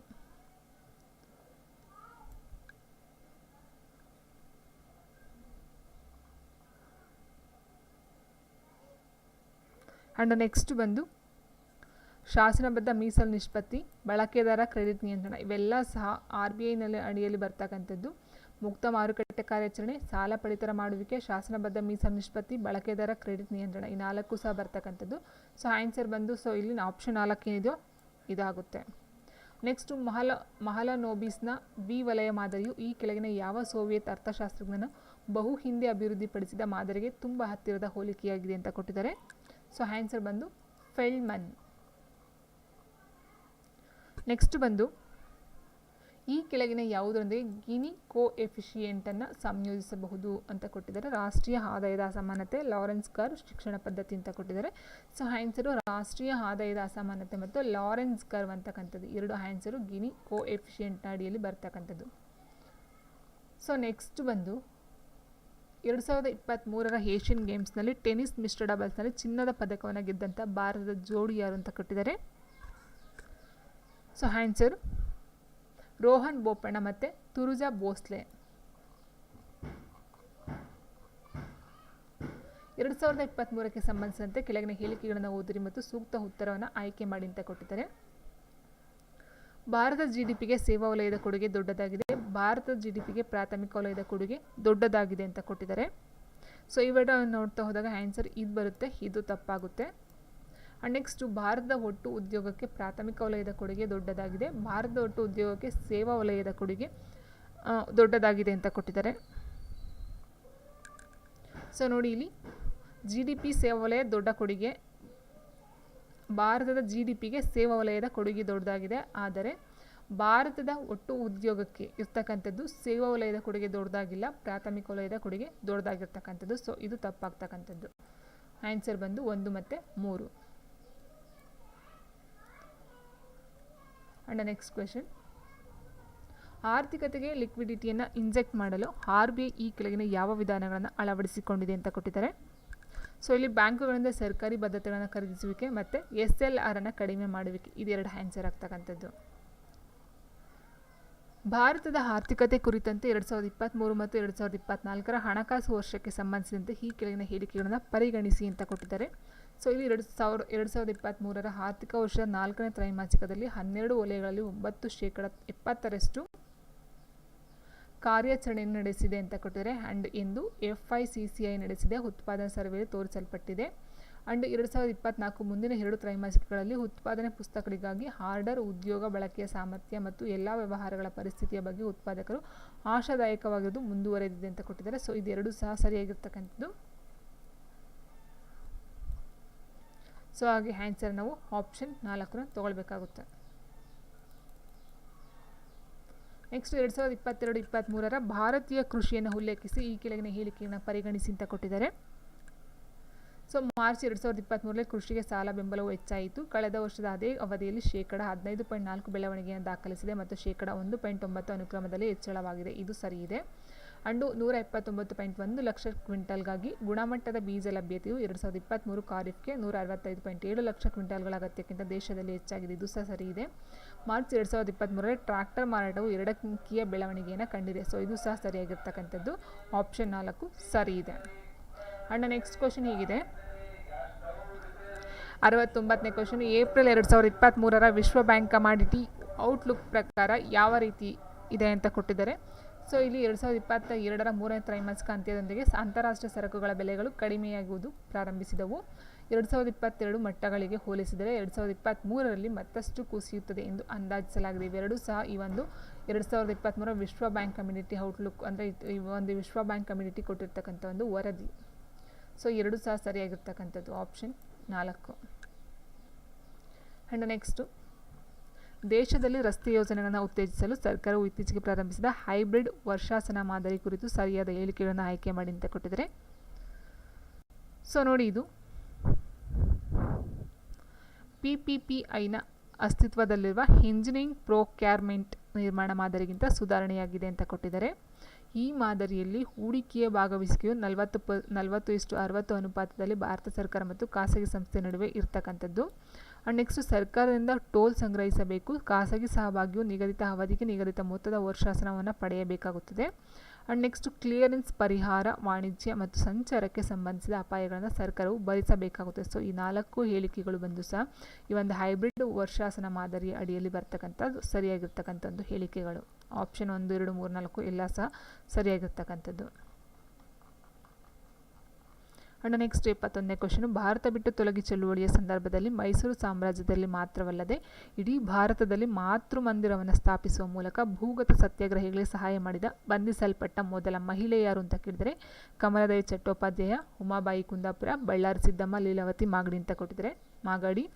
ಸೊ ಆನ್ಸರ್ ಬಂದು ಬಳ್ಳಾರಿ ಸಿದ್ದಮ್ಮ. ಚಿಕ್ಕದೇವರಾಜ ಒಡೆಯರವರು ಪರಿಣಾಮಕಾರಿ ಉದ್ದೇಶಕ್ಕಾಗಿ ಬಾರ ಬಲೂತಿ ಪದ್ಧತಿಯನ್ನು ಪರಿಚಯಿಸಿದರು ಅಂತ ಕೊಟ್ಟಿದ್ದಾರೆ. ಸೊ ಈ ಬಾರ ಬಲೂತಿ ಪದ್ಧತಿ ಅಂದರೆ ಭೂ ತೆರಿಗೆ ವ್ಯವಸ್ಥೆನ ಅಥವಾ ಗ್ರಾಮ ಆಡಳಿತನ ಅಥವಾ ನೀರಾವರಿ ವ್ಯವಸ್ಥೆನ ಅಥವಾ ಮಿಲಿಟರಿ ಆಡಳಿತನ ಅಂತ ಕೇಳಿರ್ತಕ್ಕಂಥದ್ದು. ಸೊ ಆನ್ಸರ್ ಬಂದು ಗ್ರಾಮ ಆಡಳಿತಕ್ಕೆ ಸಂಬಂಧಪಟ್ಟಂಥದ್ದು. ನೆಕ್ಸ್ಟ್, ಶಿವಪ್ಪ ನಾಯಕನ ಕಂದಾಯ ವ್ಯವಸ್ಥೆಯನ್ನು ಶಿವಪ್ಪ ನಾಯಕನ ಶಿಸ್ತು ಎಂದು ಕರೆಯಲಾಗುತ್ತದೆ. ಶಿಸ್ತು ಎಂಬ ಪದವು ಮೂಲತಃ ಯಾವ ಭಾಷೆಯಿಂದ ಬಂದಿದೆ ಅಂತ ಕೇಳಿದರೆ ಶಿಸ್ತು ಅಂತಕ್ಕಂಥ ಪದ ಏನಿದೆಯೋ ಅದು ಬಂದು ಪರ್ಷಿಯನ್ ಭಾಷೆಗೆ. ಯಾವ ಸಾಂವಿಧಾನಿಕ ತಿದ್ದುಪಡಿ ಕಾಯ್ದೆಯು ಸಹಕಾರ ಸಂಘಗಳ ರಚನೆಗೆ ಸಂಬಂಧಿಸಿದೆ ಅಂತ ಕೊಟ್ಟಿದ್ದಾರೆ. ಸಹಕಾರ ಸಂಘಗಳ ರಚನೆಗೆ ಸಂಬಂಧಪಟ್ಟಂಥ ತಿದ್ದುಪಡಿ ಯಾವುದು ಅಂತ ಕೇಳಿದ್ರೆ ಸೊ 2011ರ 97ನೇ ತಿದ್ದುಪಡಿ ಕಾಯ್ದೆ. ನೆಕ್ಸ್ಟ್, ಈ ಕೆಳಗಿನ ಯಾವ ಪ್ರಕರಣದಲ್ಲಿ ಸರ್ವೋಚ್ಚ ನ್ಯಾಯಾಲಯವು ಉಚ್ಚ ನ್ಯಾಯಾಲಯ ಮತ್ತು ಸರ್ವೋಚ್ಚ ನ್ಯಾಯಾಲಯದ ರಿಟ್ ನ್ಯಾಯವ್ಯಾಪ್ತಿಯ ಸಂವಿಧಾನದ ಮೂಲ ರಚನೆಯು ಒಂದು ಭಾಗವಾಗಿದೆ ಎಂದು ತೀರ್ಪನ್ನು ನೀಡಿದ್ದಾರೆ. ಸರ್ವೋಚ್ಚ ನ್ಯಾಯಾಲಯವು ಉಚ್ಚ ನ್ಯಾಯಾಲಯ ಮತ್ತು ಸರ್ವೋಚ್ಚ ನ್ಯಾಯಾಲಯದ ರಿಟ್ ನ್ಯಾಯವ್ಯಾಪ್ತಿಯ ಸಂವಿಧಾನದ ಮೂಲ ರಚನೆಯ ಒಂದು ಭಾಗವಾಗಿದೆ ಅಂತಕ್ಕಂಥದ್ದು ತೀರ್ಪನ್ನು ಕೊಟ್ಟಿದ್ದಾರೆ. ಆ ಒಂದು ತೀರ್ಪು ಯಾವುದು ಅಂತ ಪ್ರಕರಣ ಅಂತ ಕೇಳಿದರೆ ಹೆಸರ್ ಬೊಮ್ಮಾಯಿ ಪ್ರಕರಣ, ಚಂದ್ರಕುಮಾರ್ ಪ್ರಕರಣ, ಮಿನರ್ವಾ ಮಿಲ್ಸ್ ಪ್ರಕರಣ, ಶಂಕರಿ ಪ್ರಸಾದ್ ಪ್ರಕರಣ ಅಂತ ಕೊಟ್ಟಿದ್ದಾರೆ. ಸೊ ಇದು ಬಂದು ಆನ್ಸರ್ ಆಪ್ಷನ್ 2 ಚಂದ್ರಕುಮಾರ್ ಪ್ರಕರಣ. ನೆಕ್ಸ್ಟ್, ಭಾರತೀಯ ಸಂವಿಧಾನವು 371Fನೇ ವಿಧಿ ಯಾವ ರಾಜ್ಯಕ್ಕೆ ಸಂಬಂಧಿಸಿದೆ ಅಂತ ಕೇಳಿದರೆ ಸೊ 371F ಬಂದು ಸಿಕ್ಕಿಂ. ಆ್ಯಂಡ್ ನೆಕ್ಸ್ಟ್ ಕ್ವಶನ್, ಕೆಳಗಿನ ಯಾವ ಜೋಡಿಗಳು ಸರಿಯಾಗಿ ಹೊಂದಿಕೆ ಆಗುವುದಿಲ್ಲ ಅಂತ ಕೊಟ್ಟಿದ್ದಾರೆ. Beni Prasad okay history of Jahangir, and S N. Sen ಬಂದು ಅಡ್ಮಿನಿಸ್ಟ್ರೇಟಿವ್ ಸಿಸ್ಟಮ್ ಆಫ್ ಮರಾಠಾಸು, ಮತ್ತು R.S. ಶರ್ಮಾ ಬಂದು ಅರ್ಬನ್ ಡಿಕೆ ಇನ್ ಇಂಡಿಯಾ ಅಂತಕ್ಕಂಥ ಸರಿ ಇದೆ. ಎಸ್.ಸಿ. ಸರ್ದಾಯ್ ಬಂದು ಶಿವಾಜಿ ಆ್ಯಂಡ್ ಹಿಸ್ ಟೈಮ್ಸ್ ಅಂತಕ್ಕಂಥದ್ದು ತಪ್ಪಾಗಿರ್ತಕ್ಕಂಥದ್ದು. Answer option 2. ನೆಕ್ಸ್ಟ್, ಅರ್ಥಶಾಸ್ತ್ರದಲ್ಲಿ ನಮೂದಿಸಲಾದ ಬಟ್ಟೆ ಪ್ರಕಾರದ ಸಂದರ್ಭದಲ್ಲಿ ಈ ಕೆಳಗಿನ ನೀಡಿರುವ ಆಯ್ಕೆಗಳನ್ನು ಹೊಂದಿಸಿ ಅಂತ ಕೊಟ್ಟಿದ್ದಾರೆ. ತುಲಾ, ಕರ್ಪಾಸ, ಅವಲ್ಕ, ಉನ್ನ. ಸೊ ಇದು ಬಂದು ನೋಡಿ, ತುಲಾ ಅಂತಕ್ಕಂಥದ್ದು ರೇಷ್ಮೆ ಹತ್ತಿ, ನೆಕ್ಸ್ಟ್ ಕರ್ಪಾಸ ಅಂತಕ್ಕಂಥದ್ದು ಹತ್ತಿ, ಅವಲ್ಕ ಬಂದು ತೊಗಟೆ ಫೈಬರು, ಉನ್ನ ಬಂದು ಉಣ್ಣೆ. ಆ್ಯಂಡ್ ನೆಕ್ಸ್ಟು 79ನೇ ಕ್ವಶನು, ಭಾರತದ ಪುರಾತನ ವಿಜ್ಞಾನ ಪುಸ್ತಕ ರೋಮಕ ಸಿದ್ಧಾಂತ ಇದು ಗ್ರೀಕ್ ಮತ್ತು ರೋಮನ್ ವಿಚಾರಗಳಿಂದ ಪ್ರಭಾವಿತವಾಗಿದೆ. ಇದು ಯಾವುದಕ್ಕೆ ಸಂಬಂಧಿಸಿದೆ ಅಂತ ಕೊಟ್ಟಿದ್ದಾರೆ. ಸೊ ರೋಮಕ ಸಿದ್ಧಾಂತ ಬಂದು ಖಗೋಳಶಾಸ್ತ್ರ, ಗಣಿತಶಾಸ್ತ್ರ, ಜೀವಶಾಸ್ತ್ರ ಅಥವಾ ಭೌತಶಾಸ್ತ್ರಕ್ಕೆ ಸಂಬಂಧಪಟ್ಟಂಥದ್ದು ಅಂತ ಕೇಳಿರ್ತಕ್ಕಂಥದ್ದು. ಸೊ ಆನ್ಸರ್ ಬಂದು ಖಗೋಳಶಾಸ್ತ್ರ. ಸೊ ನೆಕ್ಸ್ಟ್ ಕ್ವೆಶನ್ ಹೀಗಿದೆ, ಭಾರತದ ಅಟಾರ್ನಿ ಜನರಲ್ಗೆ ಸಂಬಂಧಿಸಿದ ಕೆಳಗಿನ ಯಾವ ಹೇಳಿಕೆಗಳು ಸರಿಯಾಗಿವೆ ಅಂತ ಕೊಟ್ಟಿದ್ದಾರೆ. ರಾಷ್ಟ್ರಪತಿಯು ಭಾರತದ ಅಟಾರ್ನಿ ಜನರಲ್ ನೇಮಕ ಮಾಡತಕ್ಕದ್ದು ಸರಿ ಇದೆ. ಆ್ಯಂಡ್ ಸುಪ್ರೀಂ ಕೋರ್ಟ್ನ ನ್ಯಾಯಾಧೀಶರ ನೇಮಕಾತಿ ಅರ್ಹತೆಯನ್ನು ಅವರು ಹೊಂದಿರಬೇಕು ಅಂತ ಕೊಟ್ಟಿದ್ದಾರೆ. ಸುಪ್ರೀಂ ಕೋರ್ಟ್ನ ನ್ಯಾಯಾಧೀಶರ ನೇಮಕಾತಿ ಅರ್ಹತೆಯನ್ನು ಅವರು ಹೊಂದಿರಬೇಕು. ಆ್ಯಂಡ್ ಭಾರತ ರಾಷ್ಟ್ರಪತಿಯ ಇಷ್ಟ ಪರ್ಯಂತವರು ಪದವನ್ನು ಹೊಂದಿರುವುದಿಲ್ಲ ಅಂತ ಕೊಟ್ಟಿದ್ದಾರೆ. ಸಂಸತ್ತಿನ ಯಾವುದಾದರೂ ಒಂದು ಮನೆಯಲ್ಲಿ ಮಾತನಾಡುವ ಹಕ್ಕು ಅವರಿಗೆ ಇರುತ್ತದೆ. ಸೊ ಇಲ್ಲಿ ನೋಡ್ತಾ ಹೋದಾಗೆ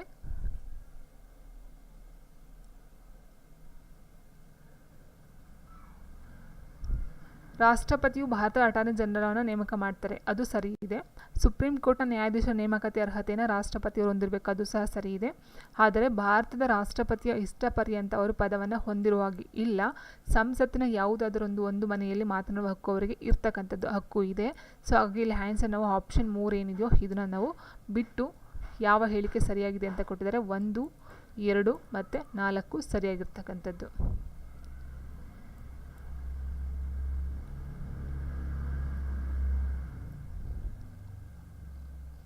ಆ್ಯಂಡ್ ನೆಕ್ಸ್ಟ್ ಕೆಳಗಿನ ಹೇಳಿಕೆಗಳನ್ನು ಪರಿಗಣಿಸಿ ಅಂತ ಕೊಟ್ಟಿದ್ದಾರೆ. ಮಹಿಳೆ ಮತ್ತು ಮಕ್ಕಳ ಕಲ್ಯಾಣ ಸಚಿವಾಲಯವು ಸ್ಮೈಲ್ ಕೇಂದ್ರೀಯ ವಲಯ ಸ್ಕೀಮನ್ನು ಆರಂಭಿಸಿದೆ.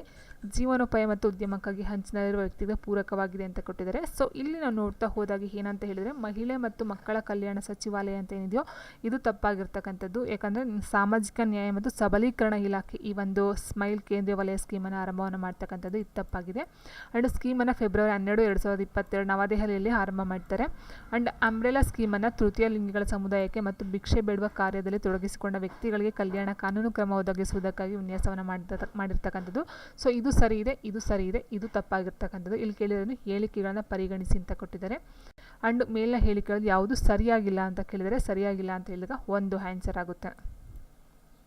ಆ್ಯಂಡ್ ನೆಕ್ಸ್ಟ್ ಕ್ವೆಶನ್ ಹೀಗಿದೆ, ಸಾಚಾರ ಕಮಿಟಿಯನ್ನು ಭಾರತ ಸರ್ಕಾರ ರಚಿಸಿದ್ದರ ಉದ್ದೇಶ ಏನು ಅಂತ ಕೇಳಿದರೆ ಸಾಚಾರ ಕಮಿಟಿಯ ಉದ್ದೇಶ ಏನಕ್ಕೋಸ್ಕರ ಅದನ್ನು ಸ್ಥಾಪನೆ ಮಾಡೋದು ಅಂತ ಕೇಳಿದರೆ ಭಾರತದ ಮುಸಲ್ಮಾನರ ಜೀವನ ಸ್ಥಿತಿಗತಿಯನ್ನು ಅರಿತಕ್ಕಂಥದ್ದು. ಸೊ ಬುಡಕಟ್ಟು ಜನರಲ್ಲ, ಪರ್ಷಿಯನರಲ್ಲ, ಕ್ರಿಶ್ಚಿಯನರಿಗೆ ಬರೋದಿಲ್ಲ, ಭಾರತದ ಮುಸಲ್ಮಾನರ ಜೀವನ ಸ್ಥಿತಿಗತಿಯ ಅರಿಯೋದಕ್ಕೋಸ್ಕರ ಈ ಒಂದು ಸಾಚಾರ ಕಮಿಟಿಯನ್ನು ಭಾರತ ಸರ್ಕಾರ ಅಥವಾ ಸೆಂಟ್ರಲ್ ಗೌರ್ನಮೆಂಟು ಮಾಡ್ತಕ್ಕಂಥದ್ದು. ಸೊ ಭಾರತದ ಮೊದಲ ನಗರ ವಾಸಸ್ಥಳ ಇರುವ ಸಾಕ್ಷ್ಯವನ್ನು ನೀಡಿದ ಪುರಾತತ್ವ ಸ್ಥಳ ಯಾವುದು ಅಂತ ಕೇಳಿದರೆ ಭಾರತದ ಮೊದಲ ನಗರ ವಾಸಸ್ಥಳ ಇರುವ ಸಾಕ್ಷ್ಯವನ್ನು ನೀಡಿದ ಪುರಾತತ್ವ ಸ್ಥಳ ಯಾವುದು? ಕಾಲಿಮಂಗನು, ದೋಲ್ವೀರು, ಹರಪ್ಪ, ವನವಾಲಿ ಅಂತ ಕೊಟ್ಟಿದ್ದಾರೆ. ಸೊ ಆನ್ಸರ್ ಬಂದು ಹರಪ್ಪ. ನೆಕ್ಸ್ಟ್, ಬಾಲಕಾರ್ಮಿಕ ಪದ್ಧತಿಯನ್ನು ನಿಷೇಧಿಸಲು ಯಾವ ಸಮಿತಿ ಶಿಫಾರಸನ್ನು ಮಾಡಿದೆ? ಬಾಲಕಾರ್ಮಿಕ ಪದ್ಧತಿಯನ್ನು ನಿಷೇಧಿಸಲು ಯಾವ ಸಮಿತಿ ಶಿಫಾರಸನ್ನು ಮಾಡಿದೆ ಅಂತ ಕೇಳಿದ್ದಾರೆ. ಸೊ ಆನ್ಸರ್ ಬಂದು ಗುರುಪಾದಸ್ವಾಮಿ ಸಮಿತಿ. ನೆಕ್ಸ್ಟ್, ಮೊಘಲ್ ವರ್ಣಚಿತ್ರಗಳಿಗೆ ಸಂಬಂಧಿಸಿದಂತೆ ಈ ಕೆಳಗಿನ ಯಾವ ಲಕ್ಷಣ ತಪ್ಪಾಗಿದೆ ಅಥವಾ ತಪ್ಪಾಗಿವೆ ಅಂತ ಕೇಳಿದರೆ ಸೊ ನೋಡಿ, ಇಲ್ಲಿ ವರ್ಣಚಿತ್ರಗಳು ಮಿನಿಯೇಚರ್ ಶೈಲಿಯಲ್ಲಿವೆ. ಆ್ಯಂಡ್ ಇಂಡೋ ಇರೋನಿಯನ್ನ ಸಮರಸವಾದ ಸಂಯೋಜನೆ. ವರ್ಣಚಿತ್ರ ಬ್ರಷ್ಗಳನ್ನು ಕುದುರೆಗಳ ಕೂದಲಿನಿಂದ ಮಾಡಲಾಗುತ್ತು, ಇದು ತಪ್ಪಿದೆ. ವರ್ಣಚಿತ್ರಗಳು ಕೈಯಿಂದ ತಯಾರಿಸಿದ ಕಾಗದದ ಮೇಲೆ ತಯಾರಾಗುತ್ತಿದ್ದವು, ಇದು ಸರಿದೆ. ಸೊ ಇದು ಬಂದು ಮೊಘಲ್ ಸಾಮ್ರಾಜ್ಯಕ್ಕೆ ಸಂಬಂಧಪಟ್ಟಂಥದ್ದು. ಸೊ ವರ್ಣಚಿತ್ರ ಬ್ರಷ್ಗಳನ್ನು ಕುದುರೆಗಳ ಕೂದಲಿನಿಂದ ಮಾಡಲಾಗುತ್ತಿತ್ತು, ಇದು ತಪ್ಪಾಗಿರ್ತಕ್ಕಂಥದ್ದು. ಸೊ ಈ 3 ಸರಿಯಾಗಿರ್ತಕ್ಕಂಥದ್ದು. ಸರಿಯಾದ ಉತ್ತರವನ್ನು ಆಯ್ಕೆ ಮಾಡಿ ಅಂತ ಕೊಟ್ಟಿದ್ದಾರೆ ಇಲ್ಲಿ. ಸೊ ಓಕೆ, ಯಾವ ಲಕ್ಷಣ ತಪ್ಪಾಗಿದೆ ಅಂತ ಕೇಳಿದರೆ ಸೊ 3 ತಪ್ಪಾಗಿರ್ತಕ್ಕಂಥದ್ದು. ಆ್ಯಂಡ್ ನೆಕ್ಸ್ಟ್, ಭಾರತದ ರಾಜ್ಯಗಳ ರಚನೆಗೆ ಸಂಬಂಧಿಸಿದಂತೆ ಈ ಕೆಳಕಂಡಲ್ಲಿ ಯಾವುದು ತಪ್ಪು ಅಂತ ಕೇಳಿದರೆ ಯಾವುದೇ ರಾಜ್ಯದಿಂದ ರಾಜ್ಯ ಕ್ಷೇತ್ರವನ್ನು ಪ್ರತ್ಯೇಕಿಸುವುದರ ಮೂಲಕ ಸಂಸತ್ತು ಕಾನೂನಿನ ಮೂಲಕ ನೂತನ ರಾಜ್ಯವನ್ನು ರಚಿಸಬಹುದು. ಕಾನೂನನ್ನು ಅಧಿನಿಯಮಿತಗೊಳಿಸುವುದರ ಮೂಲಕ ಸಂಸತ್ತು 2 ಅಥವಾ ಹೆಚ್ಚು ರಾಜ್ಯಗಳನ್ನು ಒಟ್ಟುಗೂಡಿಸುವ ಮೂಲಕ ನೂತನ ರಾಜ್ಯವನ್ನು ರಚಿಸಬಹುದು. ರಾಷ್ಟ್ರಪತಿಗಳ ಶಿಫಾರಸಿನ ಮೇರೆಗೆ ಹೊಸ ರಾಜ್ಯ ರಚಿಸಲು ಲೋಕಸಭೆಯಲ್ಲಿ ಮಸೂದೆಯನ್ನು ಮಂಡಿಸಬಹುದು. ಆ್ಯಂಡ್ ನೆಕ್ಸ್ಟ್ ಬಂದು ಅಂತಹ ಮಸೂದೆಯನ್ನು ರಾಷ್ಟ್ರಪತಿಯವರು ಸಂಬಂಧಿಸಿದ ರಾಜ್ಯ ವಿಧಾನಸಭೆಗೆ ಅದರ ಅಭಿಪ್ರಾಯವನ್ನು ಪಡೆಯಲು ಕಳಿಸಬಹುದು ಅಂತ ಕೊಟ್ಟಿದ್ದಾರೆ. ಸೊ ರಾಷ್ಟ್ರಪತಿಗಳ ಶಿಫಾರಸಿನ ಮೇರೆಗೆ ಹೊಸ ರಾಜ್ಯ ರಚಿಸಲು ಲೋಕಸಭೆಯಲ್ಲಿ ಮಸೂದೆಯನ್ನು ಮಂಡಿಸಬಹುದು ಅಂತಕ್ಕಂಥದ್ದು. ಸೊ ರಾಜ್ಯಗಳ ರಚನೆಗೆ ಸಂಬಂಧಪಟ್ಟಂತೆ ಇರ್ತಕ್ಕಂಥ ಒಂದು ಹೇಳಿಕೆ ತಪ್ಪಾಗಿರ್ತಕ್ಕಂಥದ್ದು.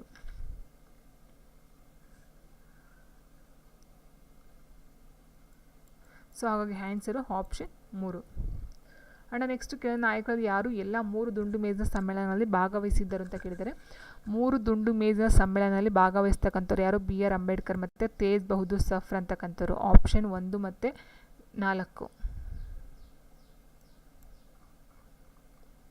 ಆ್ಯಂಡ್ ನೆಕ್ಸ್ಟ್ ಡೆಲ್ಫಿ ತಂತ್ರವು ಈ ಕೆಳ ಕಾಣಿಸಿದ ಯಾವ ವಿಷಯಕ್ಕೆ ಸಂಬಂಧಿಸಿದ ತಂತ್ರವಾಗಿದೆ ಅಂತ ಕೊಟ್ಟಿದ್ದಾರೆ.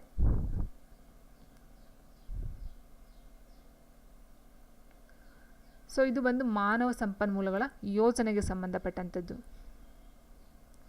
ಸೊ ನೆಕ್ಸ್ಟ್ 89ನೇ ಕ್ವಶನ್ ಪ್ರತಿಪಾದನೆ 1 ಕೊಟ್ಟಿದ್ದಾರೆ. ಭಾರತೀಯ ಪರ್ಯಾಯ ದ್ವೀಪದ ಭೌಗೋಳಿಕ ಪ್ರತ್ಯೇಕತೆಯಿಂದ ಗ್ರಾಮೀಣ ರಚನೆಯು ಪ್ರಭಾವಿತವಾಗಿದೆ. ಆದರೆ ದೇಶದಲ್ಲಿ ಅನೇಕ ಜನಾಂಗಗಳ ಅಸ್ತಿತ್ವವು ತಾರತಮ್ಯದ ಬಗ್ಗೆ ಅನೇಕ ಕಟ್ಟುನಿಟ್ಟಾದ ಕಾನೂನುಗಳ ರಚನೆಗೆ ಕಾರಣವಾಯಿತು, ಏಕೆಂದರೆ ಪ್ರತಿ ಜನಾಂಗವು ತನ್ನ ಶುದ್ಧತೆಯನ್ನು ಕಾಪಾಡಿಕೊಳ್ಳಲು ಪ್ರಯತ್ನಿಸುತ್ತದೆ ಅಂತಕ್ಕಂಥದ್ದು ಸರಿ ಇರ್ತಕ್ಕಂಥ ಪಾಯಿಂಟು.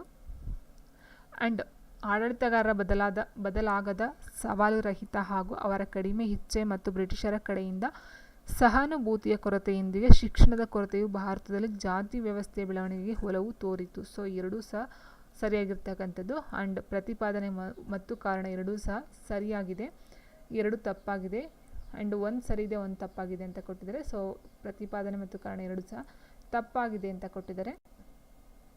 ಸೊ ಇಲ್ಲಿ ಏನು ಕೊಟ್ಟಿದ್ದಾರೋ ಆಪ್ಷನ್ 1 ಪ್ರತಿಪಾದನೆ ಮತ್ತು ಕಾರಣ ಎರಡೂ ಸಹ ಸರಿಯಾಗಿರ್ತಕ್ಕಂಥದ್ದು.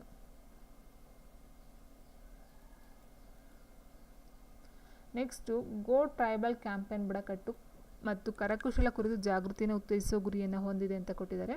ಸೊ ಇದರಲ್ಲಿ ಯಾವೊಂದು ಹೇಳಿಕೆ ಸರಿ ಇದೆ ಅಂತಕ್ಕಂಥದ್ದು, ಇದನ್ನು ಟ್ರೈಫೆಡ್ನಿಂದ ಪ್ರಾರಂಭಿಸಲಾಯಿತು. ಹೌದು, ಇದು 2019ರಲ್ಲಿ ನಡೆದಿರ್ತಕ್ಕಂಥ ಒಂದು ಯೋಜನೆ, ಆದರೆ ಈಗ 2024ರಲ್ಲಿ ಕೇಳಿದ್ದಾರೆ. ಸೊ ಇದು ಟ್ರೈಫೆಡ್ನಿಂದ ಜಾರಿಗೊಳಿಸ್ತಕ್ಕಂಥದ್ದು ಈ ಒಂದು ಗೋ ಟ್ರೈಬಲ್ ಕ್ಯಾಂಪೇನ್ ಅಂತಕ್ಕಂಥದ್ದು. ಆ್ಯಂಡ್ ಇದು ಈಶಾನ್ಯ ಪ್ರದೇಶ ಅಥವಾ ಉಪ ಹಿಮಾಲಯ ಅಂತ ಕೊಟ್ಟಿದ್ದಾರಲ್ಲ ಇದಾಗಲಿ, ಅಥವಾ ಇದು ಮಧ್ಯ ಮತ್ತು ಪೂರ್ವ ಭಾರತ ಪ್ರದೇಶಗಳಿಗೆ ಸಂಬಂಧಪಟ್ಟಂತ ಏನು ಕೊಟ್ಟಿದ್ದಾರೋ ಇದು ತಪ್ಪಾಗಿರ್ತಕ್ಕಂಥ. ಟೋಟಲ್ ಆಗಿ ಭಾರತದಲ್ಲಿ ಇರ್ತಕ್ಕಂಥ ಬುಡಕಟ್ಟು ಜನಾಂಗಗಳ ಒಂದು ಕರಕುಶಲತೆಗಳನ್ನು ಉತ್ತೇಜನ ಮಾಡೋದಕ್ಕೋಸ್ಕರ ಭಾರತದಲ್ಲಿ ಇರ್ತಕ್ಕಂಥ ಎಲ್ರಿಗೂ ಸಹ ಅಪ್ಲೈ ಆಗ್ತಕ್ಕಂಥದ್ದು. ಇಟ್ ಮೀನ್ಸ್ ಬುಡಕಟ್ಟು ಜನಾಂಗಗಳ ಒಂದು ಕರಕುಶಲ ಕಲೆ ಅಥವಾ ಕರಕುಶಲಗಳ ಒಂದು ಜಾಗೃತಿಯನ್ನು ಮೂಡಿಸೋದಕ್ಕೋಸ್ಕರ ಭಾರತದಲ್ಲಿ ಮಾಡಿರ್ತಕ್ಕಂಥದ್ದು 2019ರಲ್ಲಿ. ಸೊ ಹಾಗಾಗಿ ಇದನ್ನು ಆಪ್ಷನ್ 1 ಮಾತ್ರ ತೊಗೊಳ್ಬೇಕಾಗುತ್ತೆ. ಬಟ್ ಇಲ್ಲಿ ಸಪ್ರೇಟಾಗಿ ಈಶಾನ್ಯ ಪ್ರದೇಶಗಳ ಬುಡಕಟ್ಟು ಅಥವಾ ಉಪ ಹಿಮಾಲಯ ಅಥವಾ ಮಧ್ಯ ಮತ್ತು ಪೂರ್ವ ಭಾರತ ಅಂತ ಏನಿಲ್ಲ, ಬುಡಕಟ್ಟು ಜನಾಂಗಕ್ಕೆ ಸಂಬಂಧಪಟ್ಟಂತೆ ಎಲ್ರಿಗೂ ಸಹ ಇರ್ತಕ್ಕಂಥದ್ದು. ಸೊ ಹಾಗೆ ಆನ್ಸರ್ 1 ಮಾತ್ರ ಸರಿ ಇರ್ತಕ್ಕಂಥದ್ದು. ನೆಕ್ಸ್ಟ್ ಪ್ರತಿಯೊಬ್ಬ ವ್ಯಕ್ತಿಯು ಗುಂಪಿನಲ್ಲಿ ವಾಸಿಸಲು ಬಯಸುತ್ತಾನೆ ಮತ್ತು ಆದ್ದರಿಂದ ತನ್ನ ಗುಂಪಿನ ನಾಯಕರನ್ನು ಅಸಮಾಧಾನಗೊಳಿಸಲು ಬಯಸುವುದಿಲ್ಲ ಎಂಬ ಕಲ್ಪನೆಯೊಂದಿಗೆ ಯಾವ ಸಿದ್ಧಾಂತವು ಪ್ರಾರಂಭವಾಗುತ್ತದೆ ಅಂತ ಕೊಟ್ಟಿದ್ದಾರೆ. ಸೊ ಇದು ಆನ್ಸರ್ ಬಂದು ಟ್ರಾಟರ್ ಸಿದ್ಧಾಂತ, ಆಪ್ಷನ್ 2 ಟ್ರಾಟರ್ ಸಿದ್ಧಾಂತ. ಆ್ಯಂಡ್ ನೆಕ್ಸ್ಟು ಇತ್ತೀಚೆಗೆ ನೆರಳು ಸಾಂಕ್ರಾಮಿಕ ಎಂಬ ಪದವು ಸುದ್ದಿಯಲ್ಲಿದೆ. ಈ ಪದವು ಯಾವುದನ್ನು ಸೂಚಿಸುತ್ತದೆ ಅಥವಾ ಅದರ ಅರ್ಥ ಏನು ಅಂತ ಕೇಳಿದರೆ, ಇತ್ತೀಚೆಗೆ ನೆರಳು ಸಾಂಕ್ರಾಮಿಕ ಎಂಬ ಪದವು ಸುದ್ದಿಯಲ್ಲಿದೆ, ಆ ಪದವು ಯಾವುದನ್ನು ಸೂಚಿಸುತ್ತದೆ ಅಥವಾ ಅದರ ಅರ್ಥ ಏನು ಅಂತ ಕೊಟ್ಟಿದ್ದಾರೆ. ನೆರಳು ಸಾಂಕ್ರಾಮಿಕ ಅಂತ ಹೇಳಿದಾಗ ಇಲ್ಲಿ ಬರ್ತಕ್ಕಂಥದ್ದು ಯಾವುದರ ಬಗ್ಗೆ ಅಂತ ಹೇಳಿದಾಗ ಕೋವಿಡ್-19 ಬಿಕ್ಕಟ್ಟಿನ ಸಂದರ್ಭದಲ್ಲಿ ಲಿಂಗ ಆಧಾರಿತ ಹಿಂಸಾಚಾರದ ಹೆಚ್ಚಳ ಅಂತಕ್ಕಂಥದ್ದು. ನೆಕ್ಸ್ಟು ಇಂಡಿಯನ್ ಸೋಷಿಯಾಲಜಿ ಸೊಸೈಟಿ ಪ್ರಕಟಿಸಿದ ಶೈಕ್ಷಣಿಕ ಜರ್ನಲ್ ಯಾವುದು ಅಂತ ಕೇಳಿದರೆ, ಸೊ ಆನ್ಸರ್ ಬಂದು ಸೋಷಿಯಾಲಜಿಕಲ್ ಬುಲೆಟಿನ್.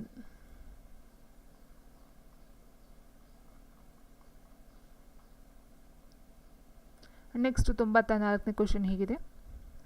ಕೆಳಗಿನ ಜೋಡಿಗಳನ್ನು ಪರಿಗಣಿಸಿ ಮತ್ತು ಕೆಳಗೆ ನೀಡಲಾದ ಎಷ್ಟು ಜೋಡಿಗಳು ಸರಿಯಾಗಿ ಹೊಂದಾಣಿಕೆಯಾಗುತ್ತದೆ ಎಂಬುದನ್ನು ಕಂಡುಹಿಡಿಯಿರಿ ಅಂತ ಕೊಡ್ತಾರೆ. 164ನೇ ವಿಧಿ ಬಂದು ಆದಿವಾಸಿಗಳ ಕಲ್ಯಾಣಕ್ಕಾಗಿ ಪ್ರತ್ಯೇಕ ಸಚಿವರನ್ನು ನೇಮಿಸಲು ರಾಜ್ಯ ಸರ್ಕಾರಕ್ಕೆ ಅಧಿಕಾರವನ್ನು ನೀಡುತ್ತದೆ ಅಂತಕ್ಕಂಥದ್ದು ಸರಿಯಾಗಿರ್ತಕ್ಕಂಥದ್ದು. ಆ್ಯಂಡ್ ನೆಕ್ಸ್ಟ್ 64ನೇ ವಿಧಿ ಮತ್ತು ಲೇಖನ 19 ಏನಿದೆ ಇವೆರಡು ತಪ್ಪಾಗಿರ್ತಕ್ಕಂಥದ್ದು. ಆ್ಯಂಡ್ ನೆಕ್ಸ್ಟ್ 244ನೇ ವಿಧಿ ಬಂದು ಆದಿವಾಸಿಗಳ ಬಗ್ಗೆ ವಿಶೇಷ ಕಾಳಜಿ ವಹಿಸಲು ಆಡಳಿತಕ್ಕೆ ಸೂಚನೆಗಳನ್ನು ನೀಡುತ್ತದೆ, ಇದು ಸರಿಯಾಗಿರ್ತಕ್ಕಂಥದ್ದು.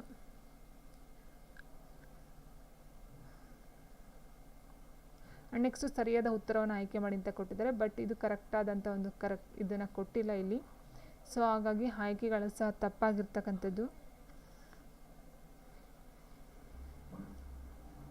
ಸೊ ಇಲ್ಲಿ ಏನು ಕೊಟ್ಟಿದ್ದಾರೆ ಅಂತ ಹೇಳಿದಾಗ ಬ್ರಹ್ಮ ವಿವಾಹ, ದೈವ ವಿವಾಹ ಮತ್ತು ಹರ್ಷ ವಿವಾಹ ಪ್ರಜಾಪತ್ಯ ವಿವಾಹ ಅಂತ ಕೊಟ್ಟಿದ್ದಾರೆ. ಸೊ ಇಲ್ಲಿ ಎಲ್ಲ ಆನ್ಸರ್ಸ್ಗಳು ತಪ್ಪನ್ನು ಸಹ ಕೊಟ್ಟಿದ್ದಾರೆ, ಬಟ್ ಕೆಲವೊಂದು ಸರಿ ಇದೆ, ಬಟ್ ಇದಕ್ಕೆ ಸಂಬಂಧಪಟ್ಟಂತೆ ಮಾಹಿತಿಗಳು ಅಷ್ಟು ಲಭ್ಯ ಇಲ್ಲ.